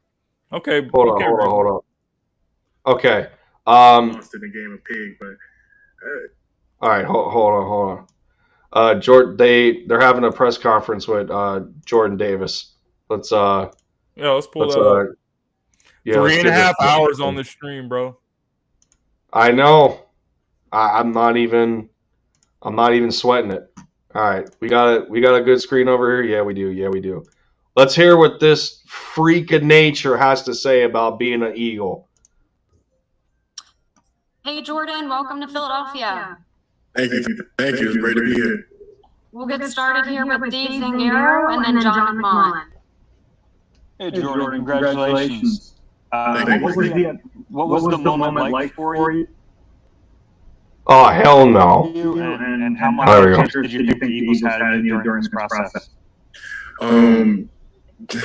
It was extremely unreal. Just getting a call at 30 seconds earlier before the call, you heard that they moved up, and you got the phone call, and you knew that they really wanted you. It was crazy. I talked to Howie on the phone, and then it was like, man, this is a dream come true. But I knew Eagles were interested in me. They were one of 3 of my top 30 visits. So I went to the facility, and I seen how it looks, and I see all the staff, and I'm just really excited to be there. Go ahead, John and Josh Tolentino. Hey, Jordan, congratulations. Just curious, when you talked about that pre-draft process and meeting with the Eagles, do you remember who you were talking to? Was it just Howie? Was it Nick? Was it John? And, what did they tell you about the organization? And what did they tell you that they liked about your skill set? Yes, definitely. They like how I was as a defensive player. They thought I could be a great addition to the D-line. I mean, you got guys like Hargrave and Fletch, and those are one of the best people. Those are guys I watched growing up. So to be an addition to help the team, and I just want to do anything I can to help. Go ahead, Josh, and then Zach. Hey, Jordan. Good to meet you, man. Could you explain more about your relationship with Tracy Rocker and I guess your early interactions with him dating back several years ago? Definitely. D-line coach Tracy Rocker, he recruited me at Georgia when he was there. He gave me an offer, and I talked to him, stayed in communication with him, and to be able to work with him and, just get to work, man. You obviously see what type of work he does, and he put in the work, but it's just I'm really excited. I'm sorry. I sound like a tripping over words, but I'm really excited. Go ahead, Zach, and then Chris. That tells you all you need to know right there. That tells you all you need to know. That's why the pick made as much sense as it did. The connection with Tracy Rocker and Tracy being a part of the recruitment process when he was still at Georgia. Oh man, and he gets to be under Tracy again. Oh, and he's got some good dudes around him. He's got BG, he's got Fletch, he's got Hargrave, got some good guys that are veterans that can really coach him up and teach him a lot of good things, man. Unbelievable. Man, we just killed this draft, bro. Hey, Jordan, congratulations. As you know, in the pre-draft process, a big question was about how you can affect the game in the passing game. How do you think you can do so? Definitely. My get-off's getting faster. I'm getting after the QB. I'm working bags. And I'm just willing to learn. You got great guys in the defensive room that can teach you little tools, teach you a lot of things. And also schematically, we're similar to what we were doing in Georgia. So it's like, kind of going into the same place with the same playbook. It's just different terms. So, it's definitely going to be a smooth transition. I'm just got to get in that playbook and learn the nuances of the game. Go ahead, Chris. Dude, we talk about Bama guys. This SEC guys. Jalen tried to get him to go to Bama, but he ended up going to Ole Miss. So you can't say the man didn't try. He's gonna. This kid's gonna be such a damn monster. All right, let's see who our division rivals are taking. Cowboys look like they're up to something. So Buffalo got Kyer Alam. Okay. Not bad. Packer Nation disappointed once again. Who did they draft? Quay Walker, a linebacker. Jesus Christ, bro. They do absolutely nothing again for Aaron Rodgers. Jesus Christ. What a joke. What a joke. The Packers are fucking idiots. So yeah, let's pause this press conference for a quick minute here. Cowboys pick is in. So let's see if Who are you bums about to take? All right. Trying to see if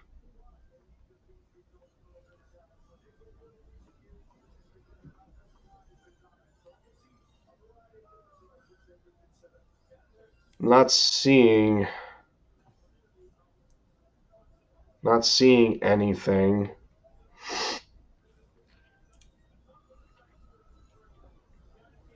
Saying the pick's in.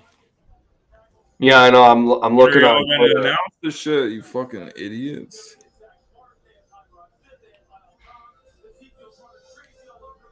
Fucking hate y'all for real. Not seeing anything for the Cowboys yet.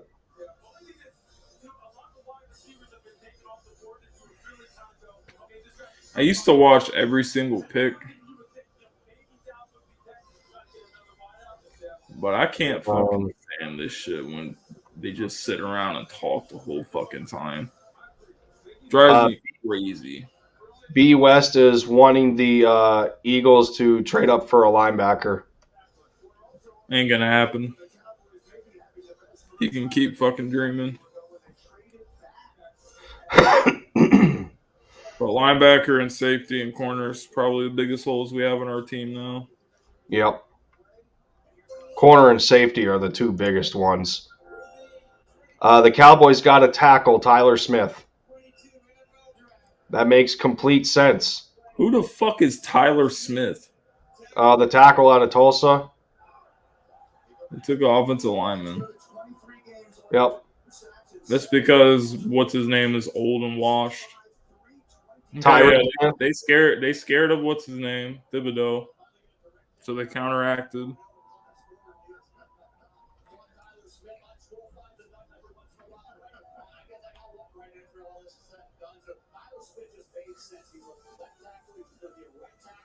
Well, that was a pretty boring pick for the Cowboys. He's apparently going to play right tackle. Tyron's still going to play left.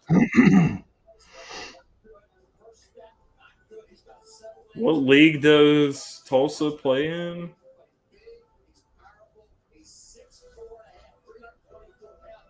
Pretty fucking big guy.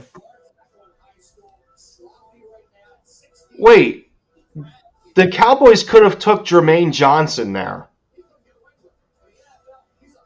That's true. They could have took Jermaine Johnson. Oh, man. What if we traded up into the first round? What if we traded up? Yeah, what if we ended up getting a safety or something? Or a corner? I don't know. I need to check like who's still on the board. Let me check Bleacher Report. Let's go, Luca. Oh yeah, I'm gonna watch that game.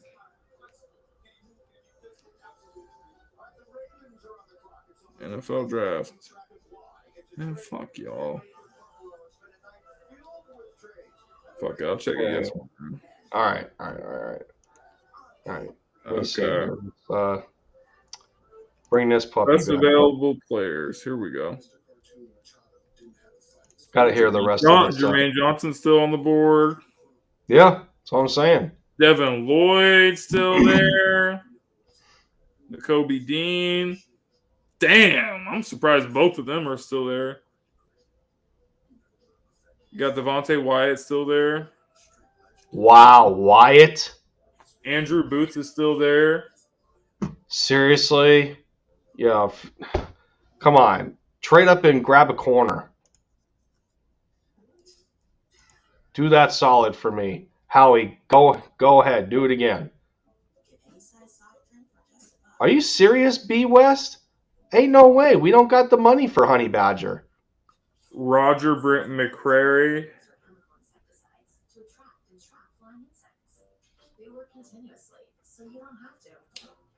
There's some good players we can get, bro. There's definitely some good players still on the board. Wow.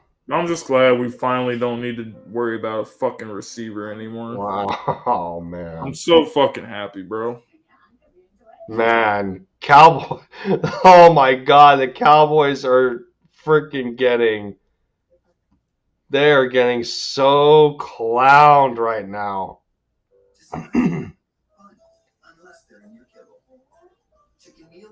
They are getting so clowned right now. That's hilarious.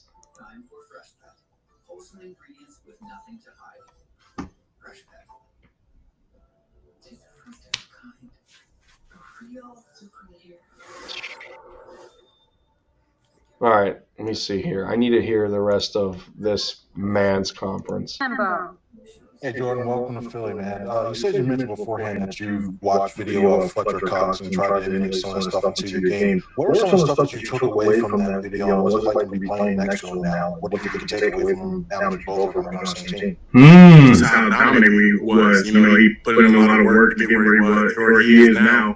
And, you know, if he can do it, I feel like I can do it. And just soak all the information, soak all the teaching that he'll give me. He's a vet. He's well respected in the league, not just on this team, but all across the league. So anything that he says, Scott Bowen and Chris Murray.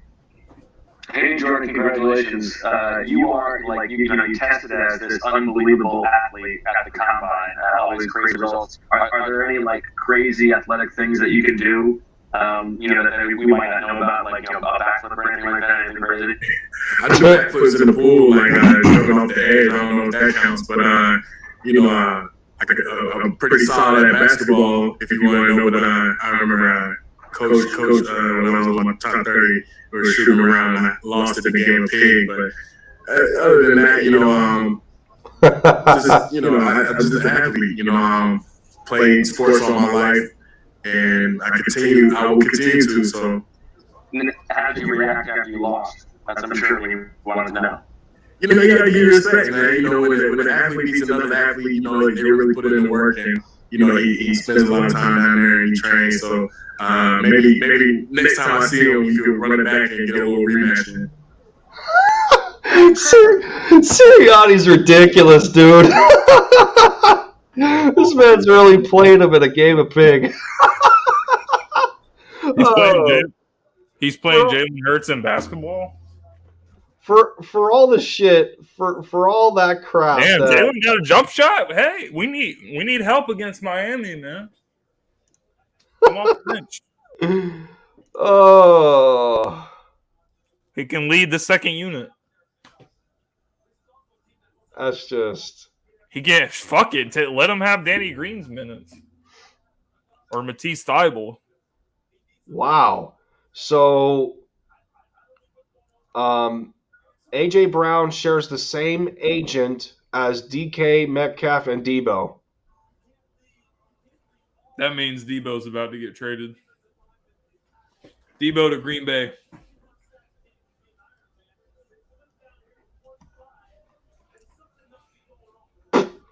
Skip Bayless is not happy right now. Oh yeah, I need to check his tweets. It don't matter. Shannon Sharp gonna still be talking shit, talking about, oh well, Jalen Hurts can't throw and all this other dumbass fucking shit. Yep. The Ravens got Linderbaum. Yep. Good pick by them. Wow. Do we feel Bayless said he's glad Jameson Williams is a Lion and not an Eagle? Who? Jameson Williams. Yeah, right. He's full of it. How come he ain't say shit about... I don't see anything he said about A.J. Brown. He must be scared.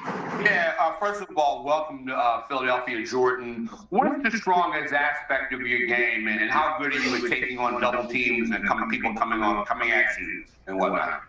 Definitely being a run defender is what my bread and butter is. I learned that. That was the first thing I learned at the University of Georgia. So just being a run defender, being stout in the middle, making sure that, I could get out, get off, be an athlete, make a play, just that playmaking ability, and also being stout in the middle and being selfless, not selfish, because it takes a lot of selflessness to take two defenders. So That's traded into the first round again. Safety to come down and crack in the beat. Who? The Jets just traded back into the first round. Wow. I wonder who they're going to grab. Maybe Jermaine Johnson?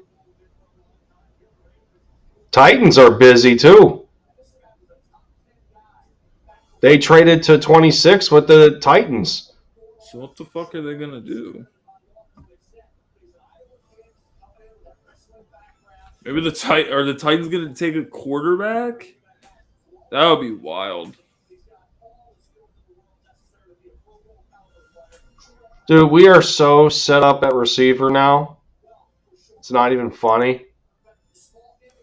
I wonder who's going to make the team. Well, it's going to go. Some people aren't going to make the team. Like, let me think about this for a second. A.J. Brown's a lock. Devontae's a lock. Quez, I think, is a lock. Pascal. Jalen. Man, Jalen's going to be fighting for that fourth or fifth spot with Pascal. Yep. And Greg Ward. Yep. And what's the kid, the track star that we picked up? Nah, he's going to be on special teams. He still has to have a roster spot. Yeah, well, Jalen was on special teams. I mean, he was our punt and kick returner, so I mean, and how'd that work? He's gonna lose that spot too. So that's ooh man, this is really not looking good for him. Nope.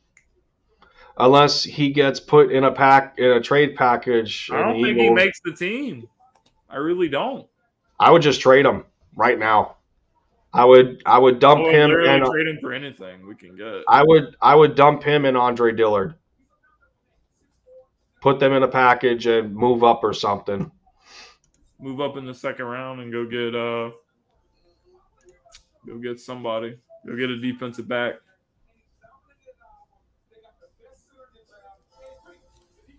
Hold on, let me make sure I know this guy's name.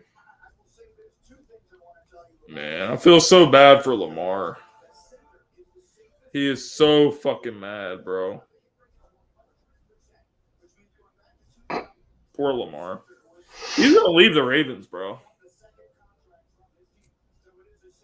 I hate to say it, but he ain't gonna resign after this bullshit.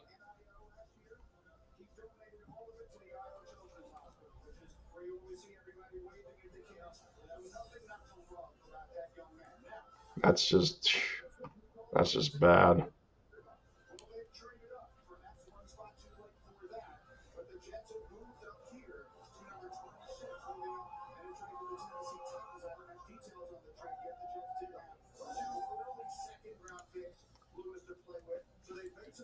All right, Joe Douglas, what you cooking? Ooh, Jermaine Johnson. Damn. Wow. How the fuck did he fall all the way to the bottom of the first round? Is he injury prone or something? Jermaine led the ACC in sacks and tackles for loss last season. 11.5 sacks, 17.5 tackles for loss.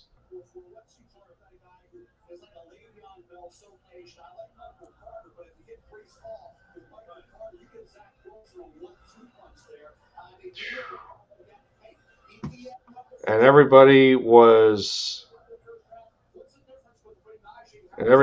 concerned that we would go like O-line or... Everyone said we're going to take a fucking quarterback, dude. Fucking dumbasses. Wow. I really question if people know what they're talking about.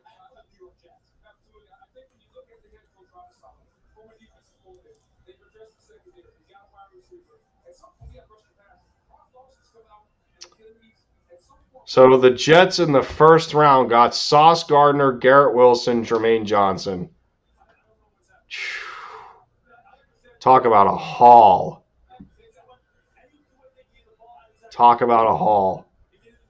That's just crazy.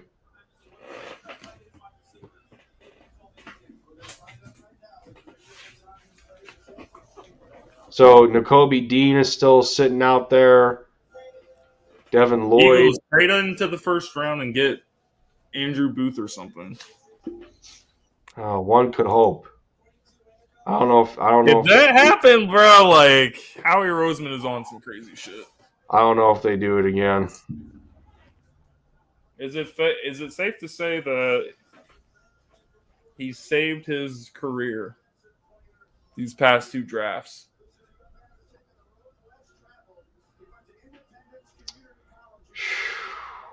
I think you gotta have the conversation, bro.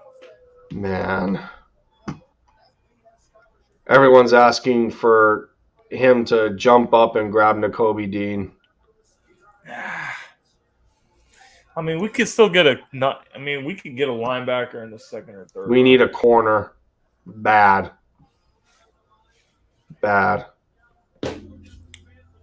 Who we got?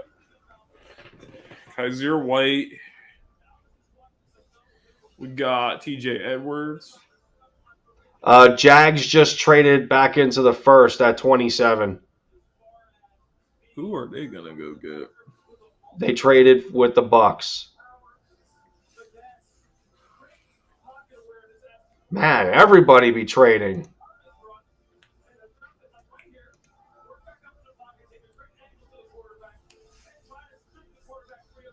And the Buccaneers get 33, 106, and 180.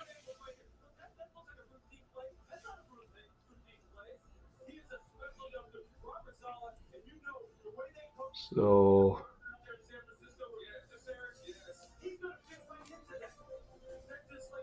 not seeing anything just yet.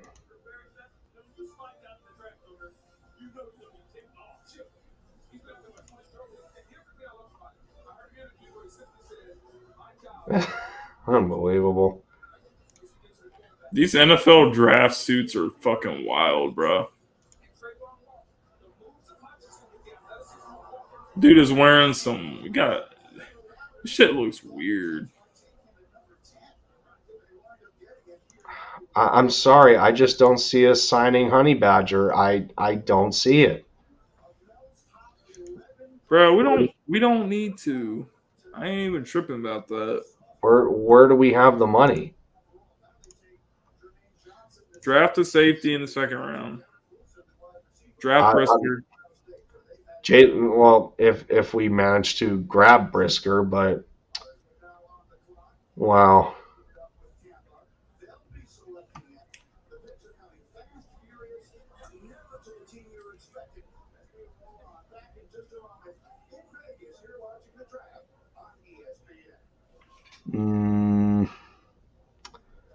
Yeah, I mean, I would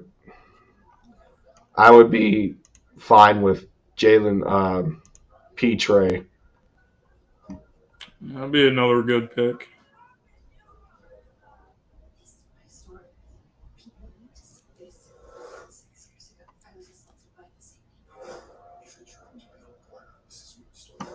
You know how nasty of a ultimate team card Jordan Davis is going to have for the Eagles in Madden?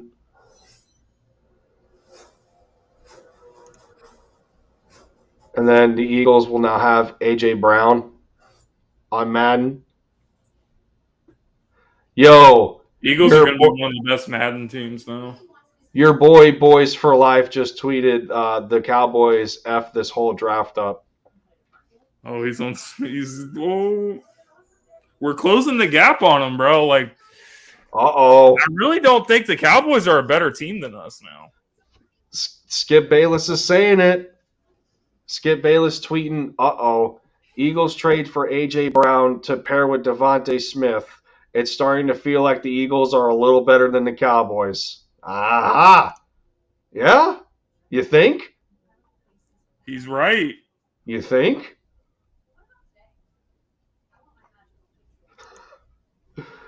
Oh, man. So he's about to turn on the Cowboys. So the Eagles. So I have to suspect the Eagles are going to make some more transactions here because if you think about it, they only have 4 picks left in this draft. They have 51, 83, 154, and 237. That's a second, a third, a fifth, and a seventh. So they're going to end up either trading back or Jags got Devin Lloyd. Who? Devin Lloyd. The Jags? Yep. Good for them because they let Miles Jack go. They're trying to get that defense. Yeah. That was a nice pick for them.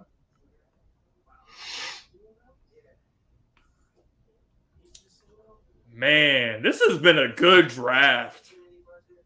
No, I'm not even just saying just for us, but in general. Like, there's a lot of good players. Meanwhile, people are saying that Packers definitely are the biggest losers, though. How the fuck can you waste Aaron Rodgers' career so much? And you trade Devontae Adams, and this is what you do? Meanwhile, people are saying that the Eagles or that Doug EP traded or drafted a first-round linebacker before Howie did. It's funny, but it's true. It's funny because it's true. I mean, are we really complaining? I'm not saying I'm bitching about it, but we just have a history of not taking a linebacker in the first round. I definitely think I'm not really sold on our line. I'm not saying our linebackers are as bad as they've been in years past. I like the upside of TJ. I like the upside of Kaiser White. If he can come in and do what he did with the Chargers last year, it'll be a big deal for this defense. But, I mean, I'm not really blown away by our linebacking core, if I'm just being honest. But on the other flip side of that, we got to fix the secondary. That has to be a priority for the rest of the draft. We got to get – our next 2 picks should, without a doubt, be a corner and a safety. There's no doubt.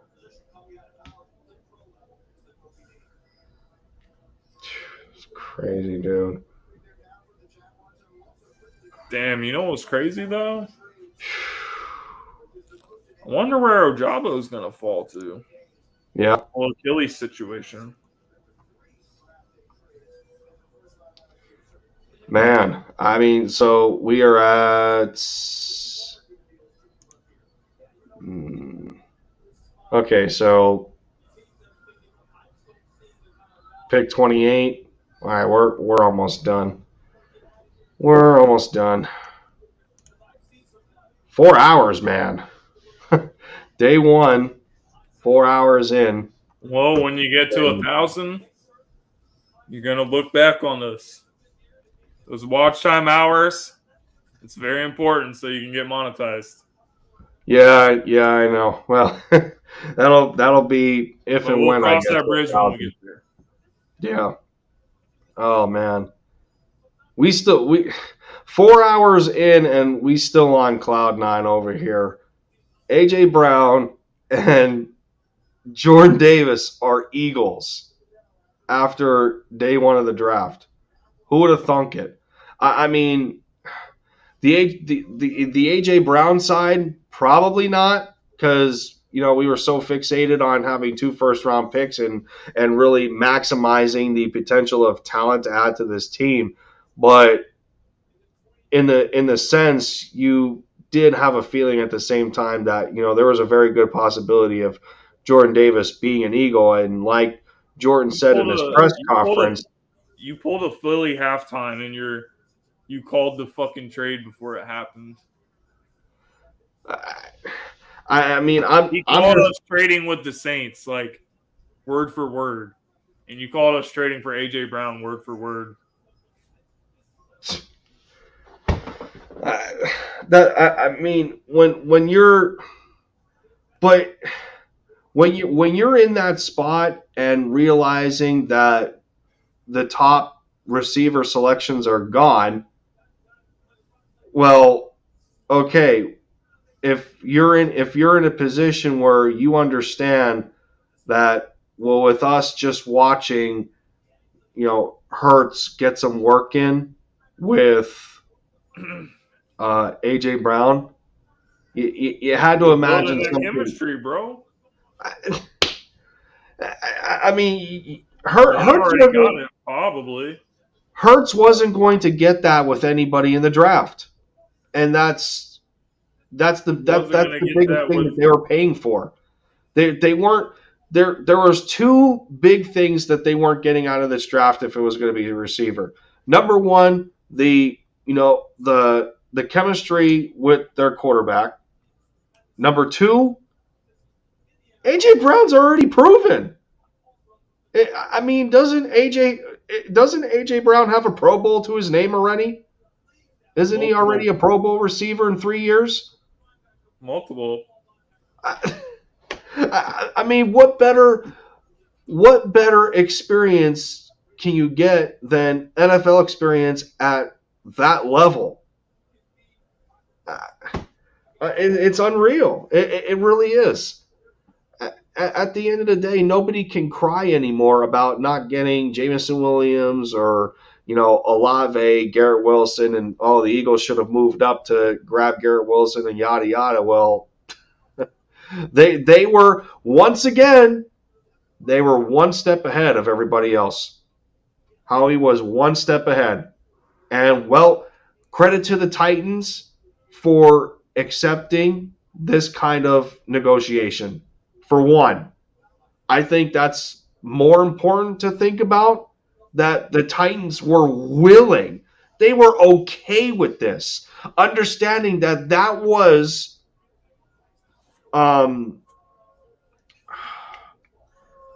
Tannehill's number 1 target that they just traded. Yeah. It's the bigger thing to think about. Wow, man. And the Eagles didn't need to give up a single first rounder next year to do it. A first and a third. What? I mean, granted, they still had to pay him, but he comes to a team where he's best friends with the quarterback. He comes to a team where they were comfortable giving him the money that he wanted. And he still has a shot for a football team that's showing us how competitive they want to be going forward. That's the message that the Eagles are giving you right now. They are not backing down in a means of wanting to be competitive and go deeper into the playoffs than they were last year, with all things considered. Under the circumstances of how, upside down it felt at times, and just everything. And when you compile it together, I'm running out of explanations. I'm running out of explanations. Now I just need my Mavs to close out the Jazz, and well, they're down by 12 at half. So I don't understand where I don't get it.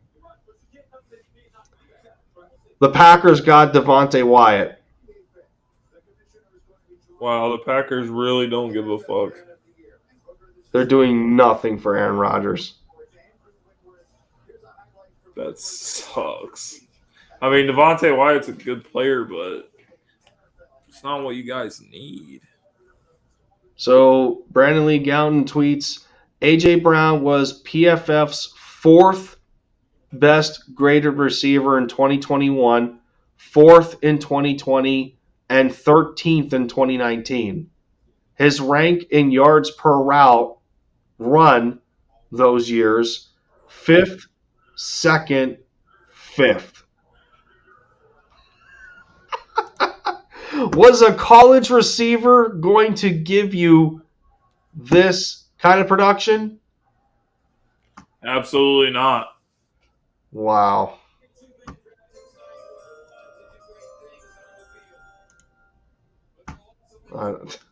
Unbelievable, dude. Come on, Mavs, give me a win, please. All right, fuck it. Draft first round's almost over. Amazing. Oh, Andrew Whitworth is announcing the pick. Aaron Rodgers says on the Pat McAfee show that he knew the Packers were planning to go in this direction. They had 6 receivers with first-round grades, and all of them were gone. So that's why they went defense. They're gonna they're gonna probably go after Pickens or somebody. All right, what's the score?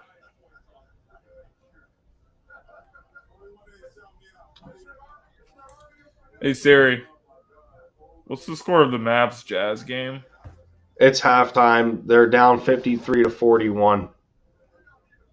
Oh shit! Yeah, they're wake the fuck up, Mavs. Well, there's just a lack of a desire to win the game, and they're not shooting good as a team from 3. They're at 16% right now. So none of the snipers are really none of the snipers are really hitting. What the hell are the Mavs doing right now, man? You gotta win this game, close it out. So the entire AFC South is cheering the fact that A.J. Brown is no longer in the division. He's one of the best players in their entire division. Probably hate playing against him. Man.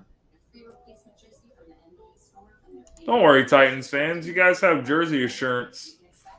We're showing a jersey assurance commercial. Wow. You can replace your Titans jersey.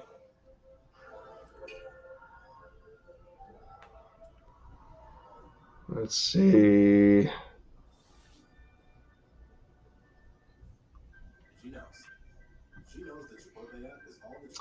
Aaron Rodgers reacted live on the Pat McAfee show to the Devontae Wyatt pick, said he was in communication with people in the building, so he knew that they really liked him. Rodgers also referenced value of receivers in second and third round that he's played with. So, I mean, technically, Adams was a second rounder. The Patriots just took Cole Strange with the 29th pick, a guard. My God. Cowboys fans in shambles right now, and I'm loving it. I'm about to go read the mentions. They are in shambles. Why do they hate the pick? Don't you guys need offensive linemen? Oh, they must have wanted someone else with the pick. Somebody really said, this deal for A.J. Brown is bad news. I love the player, but $25 million a year for 4 years plus a first and a third is way too much. This feels like Lurie was involved. How is that too much? Welcome to Cowboys Nation, T Sizzle.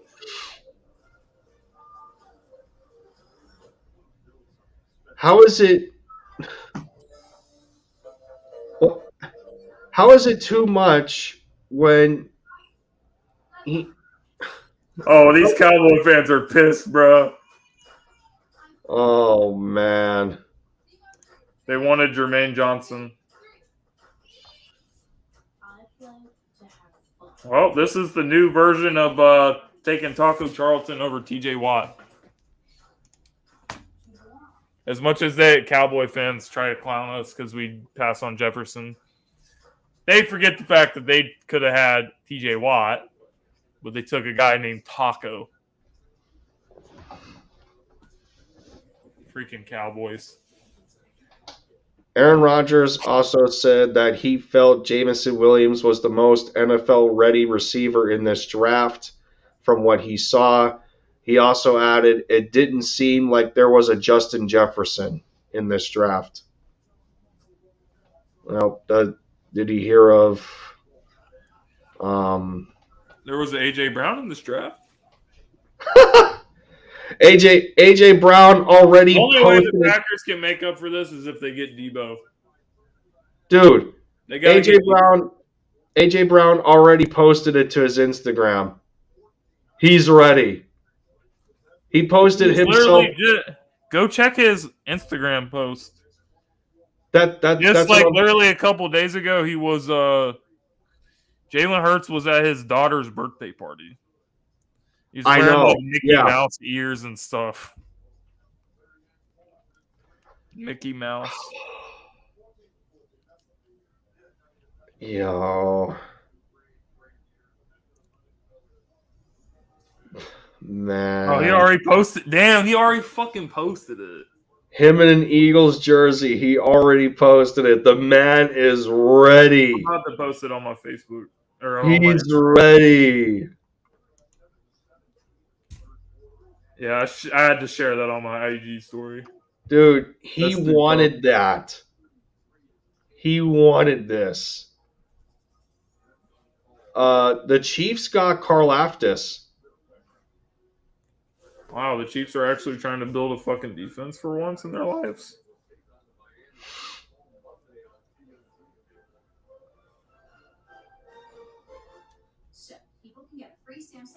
Wow. Any year, any condition. Oh, I get it. So you can take your old phone that you've had for 12 years and you don't know that. Yo. Suit your life now? That's right. Yeah. And enjoy immediate success. Looks like Nakobe Dean was chilling with Jordan Davis at Vegas for the draft. That's cool. Is he still on the board? Nah. Or Nakobe Dean? No. You get drafted yet? I don't think I'm so fucking tired of seeing this Zach LaVine Mountain Dew commercial. I don't know why I hate it.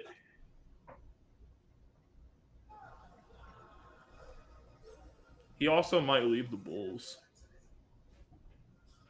Free agent. Oh man, friggin' Patriots. Titans beat writers are in shambles with the trade. I want to see it. I want to see it, bro. They are in shambles.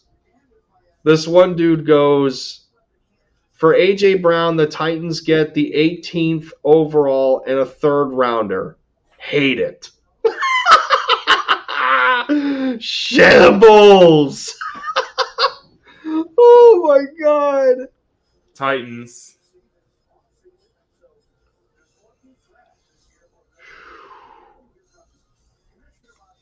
Where are the Titans beat writers at? I need to find them. Titans wander the wide receiver wilderness for 20 fucking years. Find one and then throw them away. What the actual fuck? Okay, I'm gonna retweet some of these. Yeah, look at JPA Football tweeted about AJ Brown's Instagram post, and he said that AJ had the jersey swap ready. That's tough. That is tough, bro. Jalen's been recruiting him on Instagram for like a while now. Yo! Look how excited Jason Kelsey got with the trade. Hold on. Take a look at this. We gonna take a look at this. I think I got a notification about it on Bleacher Report, but I haven't seen it yet. Yeah, here we go. Take a look at this. Oh, is it up? Yeah, it's up. Here we go. Patriots drafted somebody named Cole Strange. We're going to find this out together. Oh my God! Do you see that? Do you see that? AJ Brown? They traded for AJ Brown. Get out of the way! Kelsey, sit down. We're looking at this. Let's go. This is big. The Eagles just traded an 18th pick and a third-round pick for one of the best young wide receivers in the NFL, A.J. Brown, Jason Kelsey. What is going on right now? What is going on? Howie Roseman's cooking. Howie Roseman is working that Howie Roseman magic. That's there it is! He's moving up in the draft to get Jordan Davis, and now he's trading to get an unbelievable receiver. I'm like on Christmas right now. The Super Bowl, and you're like, Howie Roseman was in a hallway closet, and now he's out here trading for A.J. Brown, Jason. They knew Jason. They said, we can bring Jason Kelsey out of retirement. You're not leaving. We're going to pay you $14 million, and now they're giving you A.J. Brown. A.J. Brown. Yeah, this is huge. This is instantly an upgrade for the offense. I mean, I can't tell you how much this is going to make us better. Howie is he's a man on a mission right now, man. He's making things happen. Injury concerns. Here we go, baby! Here we go! Oh, man. Injury concerns, contract dispute, whatever the reason, A.J. Brown is the most talented wide receiver that the Titans have ever had. And they just traded him away after 3 years in the league. Oh my God. The Titans got rid of A.J. Brown to draft a younger, cheaper version of A.J. Brown and avoided a massive contract extension. You love to see it, the man. guy's trying to cope with it. You love to see it. Bro, these tweets are amazing. I can't imagine how happy Jason Kelsey is right now. I can't imagine. He makes the decision. Our odds to win the Super Bowl. After the trade, our odds to win the Super Bowl went from 50-1 to 40-1. Wow. It's a pretty big deal. It's a pretty big jump. The Bengals took Daxton Hill.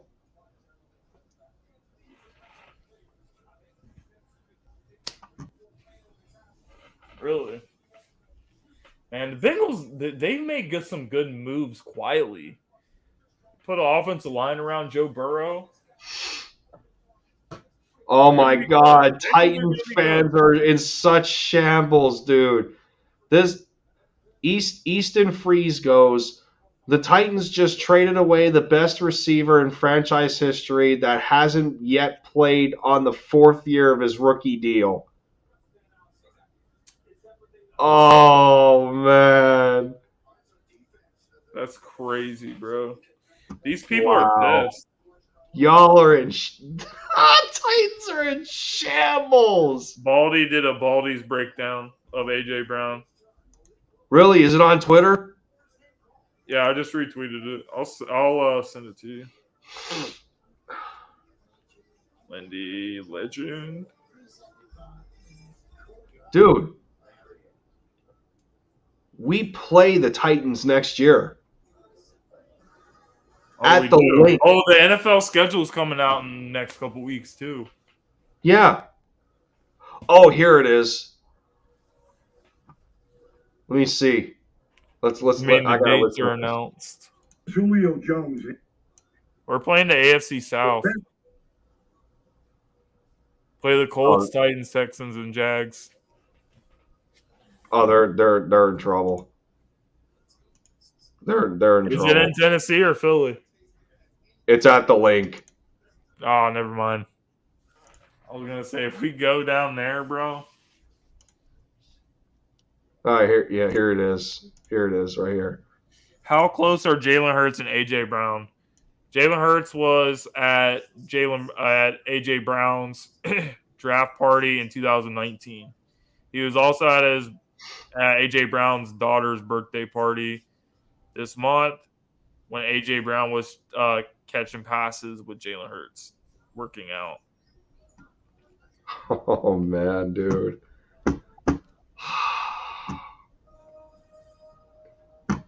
I don't want to wake up if this is a dream. Seriously. Not a dream, bro. All right, I gotta. The Eagles are gonna be fucking so. Damn, bro. Like, we're technically still rebuilding. That's the craziest part, bro. Like, this team is gonna be so good for years to come. I gotta see what Baldy says. Yeah, the best receiver in this divisional playoff game, exciting game, between Cincinnati and Tennessee was A.J. Brown. Here's Julio Jones and A.J. Brown coming off the line of scrimmage. And A.J. against Cheeto Mutzia runs his post corner route and picks up 41 yards. You watch him right here, and they run this speedo route concept. Two receivers down the field, a post-dig combination. Nick Sirianni is right here, the corner falls down. A.J. Brown cuts off his route. Tannehill sees it. He gets it to him, and they pick up 40.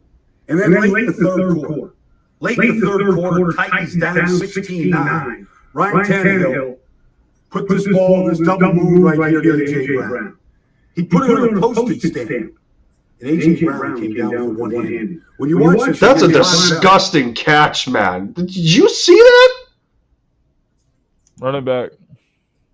Do you see how he caught this? Move right here to A.J. Brown. He put it on a postage stamp. That's elite ball tracking right there. When you watch this against Von Bell and Cheeto right here, watch this catch. The best receiver on the field in this game was A.J. Brown. Oh my God! Do we not realize we just watched Devontae Smith make those type of catches last year as a rookie? And now this man is going to be lining up on the same field with him? The only thing that can stop us is injuries. Oh my God, dude. How we fudging done it. Finally. Wow. Thank you, Tennessee Titans. Wow.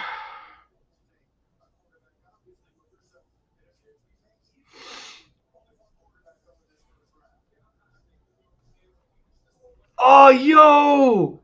Look, Hurts and AJ were FaceTiming when it happened. Really? I haven't seen that one yet. Yeah, look at yeah. Look at this. Jarrett. This is what's up right here. Look at this. Whoa. That was happening, man. Hey, let's do it, man. Hey. Oh! Boy. Say no more. That was head. Oh! Yo, these Y'all in motherfuckers are trouble! Y'all in These trouble! motherfuckers are in trouble now, bro. They're in trouble. Dallas Cowboys. Y'all Washington. done. NFC East. The NFC is not that loaded, bro, either. Y'all in trouble. All the great teams are in the AFC pretty much. We Dude, got I a tell real you what. fucking chance, bro. I tell you what, my uncle's a Titans fan, so he probably in shambles right now too. I love it every minute. You're gonna have to go see him on Thanksgiving where AJ Brown. Oh man. Damn, bro. The Eagles are gonna be taking my fucking money this year. Jersey sales, ticket sales. I'm definitely going to the home opener again. Just like I went last year. And so appropriately, the Eagles are trending right now. Oh, yo.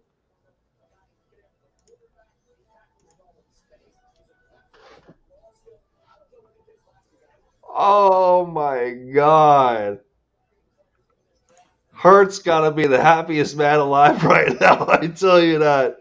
He got to be the happiest man alive. This ain't even. Oh. Yo, are you serious? Jalen Reagor just deleted all of his tweets. He gone, bro. He gone. Reagor gone. Get your soft ass out of here. Get your soft ass out of here.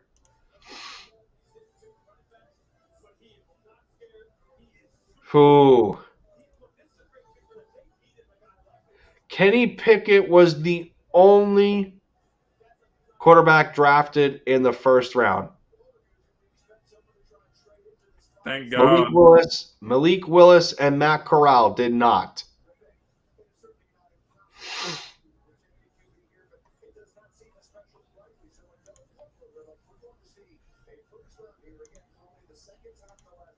Oh my goodness. The Vikings drafted safety Luis Kine.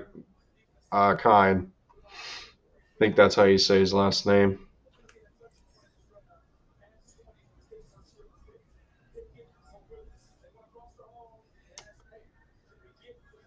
Wow, dude. Oh. Oh man. Does that conclude? No, is there still one more pick? No, that's it. That's it for the first round. That is officially it. 4.5 hours in. Well, if we can put a bow on this now at 11:30 p.m. on What Thursday. a fucking stream, bro. What a stream. What a night. I gotta sleep on this and collect my thoughts. I will definitely have videos dropping tomorrow on my channel. Yeah. Bro, this shit's. Oh man. I can't believe this shit.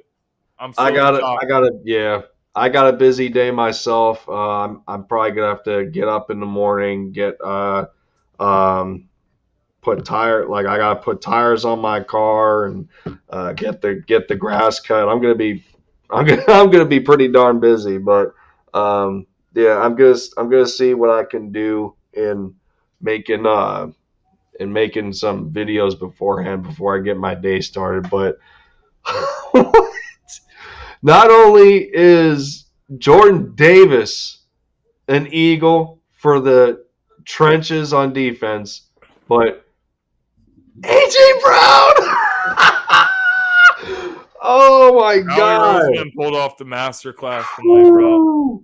Nobody could have seen this coming. Nobody could have seen this coming. Unreal. Now, No one I could have mean, seen this coming.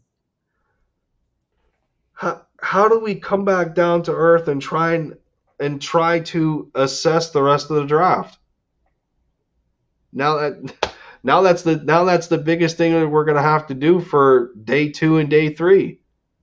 Because at this point, with the Eagles having only 4 or 5 picks left, they can do anything. Now they're even more unpredictable than they were prior. Because I don't know what we're gonna do. They only got 4 picks. They only got 4 or 5 picks. They got a second, a third, a fifth, and I think a 7th. Something like that. Shit don't fucking matter. There's no way they're only going to come out of the draft with 5 players. There's no way. Jalen Reagor's probably going to get traded for like a 6th or 7th. Him and Dillard are going to have to go. I'm sorry. You got to get some compensation for 2 first-rounders that just didn't work out. You have to. There's no way you come out of this draft with only 5 players and your top guy being Jordan Davis. They're going to have to do something to add more capital. So I think we're going to be in for a pretty a pretty fantastic rest of the draft coverage. But for those that popped in and out, thank you to everybody.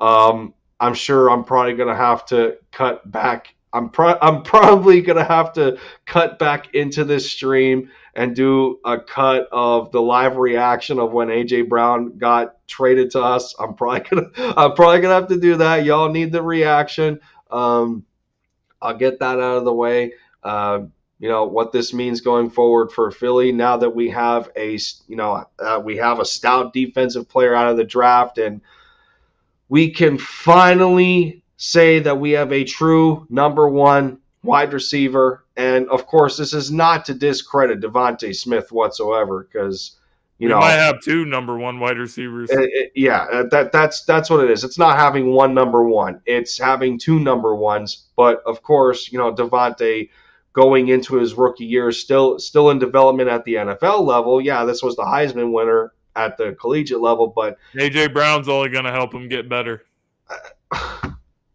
I'll be interested to see that. This is a press conference I'm going to watch. Unreal, man.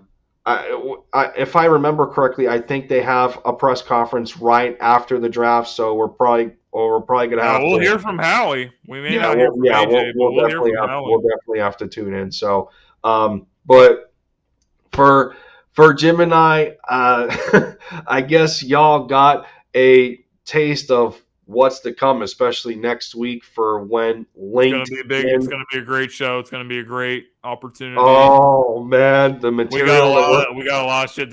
I did not see this shit coming. Like, I had everything kind of planned. I was like, all right, whoever we draft, we'll discuss it. Blah blah blah. I did not see this shit coming, guys. So next week we're launching 8:00 Friday night. Gonna be a great show. Going to be a great first episode for sure. The material that we are going to have for that first podcast episode, like sheer greatness is what happened. This was, there is no reasoning to complain about the Jordan Davis pick anymore, just because of what it translated to. They move up to get him. I don't understand why people were bitching about that pick. I don't get it either. It's just those that have a hard time understanding that the team that you're dealing with, there was elements that were not realistic. This team does not value safety the way other teams do, and just it is what it is. You weren't going to get Kyle Hamilton.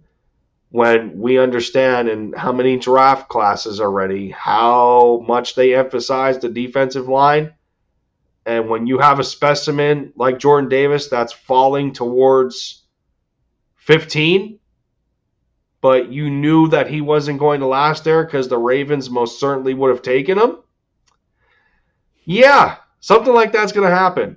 And then you watch Devontae Wyatt go as far down as he did. You watch Jermaine Johnson go as far as he did. George Karlaftis. It just makes the Jordan Davis pick better and better. So there's really nothing to complain about as to what Howie Roseman did. Not only he might have won the draft for the first night, to be honest. I don't know. The Jets and Jaguars did a pretty damn good job. I would say it's between us. Yeah, I'll give it to them, but I would say between us and the Jets. The Saints traded with us, and they ended up trading up for Chris Olave. And we got A.J. Brown. We shitted on the Saints. Like, I know I said this when we made the trade. I was like, wow, this is a robbery by the Eagles. I mean, we still keep 2 first-round picks this year. We get another first-round pick next year. We get a second-round pick down the road. And we get A.J. Brown? Are you serious? Howie Roseman, masterclass performance. As much as Eagles fans, including myself, has been critical many years, he's trying to turn the page into another direction, and you got to give him the credit. Most certainly. But, well, since we are past the conclusion of the first round, I think it's best to now put a bow on day 1, 4.5 hours in. We got a long day ahead of us tomorrow covering day 2 and finding out what the Eagles are going to do, knowing that I think they only have 2 day 2 picks, a second rounder and a third. I think they pick at 51 and 83. Not really ideal when you look at it from the surface that they only got 2 picks in day 2 and day 3. So there's going to be, I would have to imagine, everybody, you're going to have to expect some movement. There's no way that Howie is done after this explosive first round. You're not going to come out of this draft with only 5 selections. So, people, we're going to be right there with you. Expect another explosive day of the draft for the Eagles come day 2 for the 2nd through 4th rounds, and we will be there once again. I would assume, depending on availability as to who will join me for tomorrow's coverage. But until then, I thank you all for popping in and out, understanding that the entire Eagles nation of content creators was doing our own thing, and still had some traction in here, still had some viewership, and thank you guys for the continued support, and you will continue to see me branch out. LinkedIn podcast starting next week. A bunch of excitement is coming y'all's way, so be sure to stick around for some more as we go into day 2 tomorrow of the NFL draft for the Philadelphia Eagles. And with that, for Philly Jim and I, Fly Eagles Fly, Lee Green, A.J. Brown, welcome to Philly. Jordan Davis, welcome to Philly. Y'all going to have an exciting time with us. And with that, we will see y'all later. Have a good night, Bird fam, Bird brothers and sisters. We will see you next time. Day 2 awaits.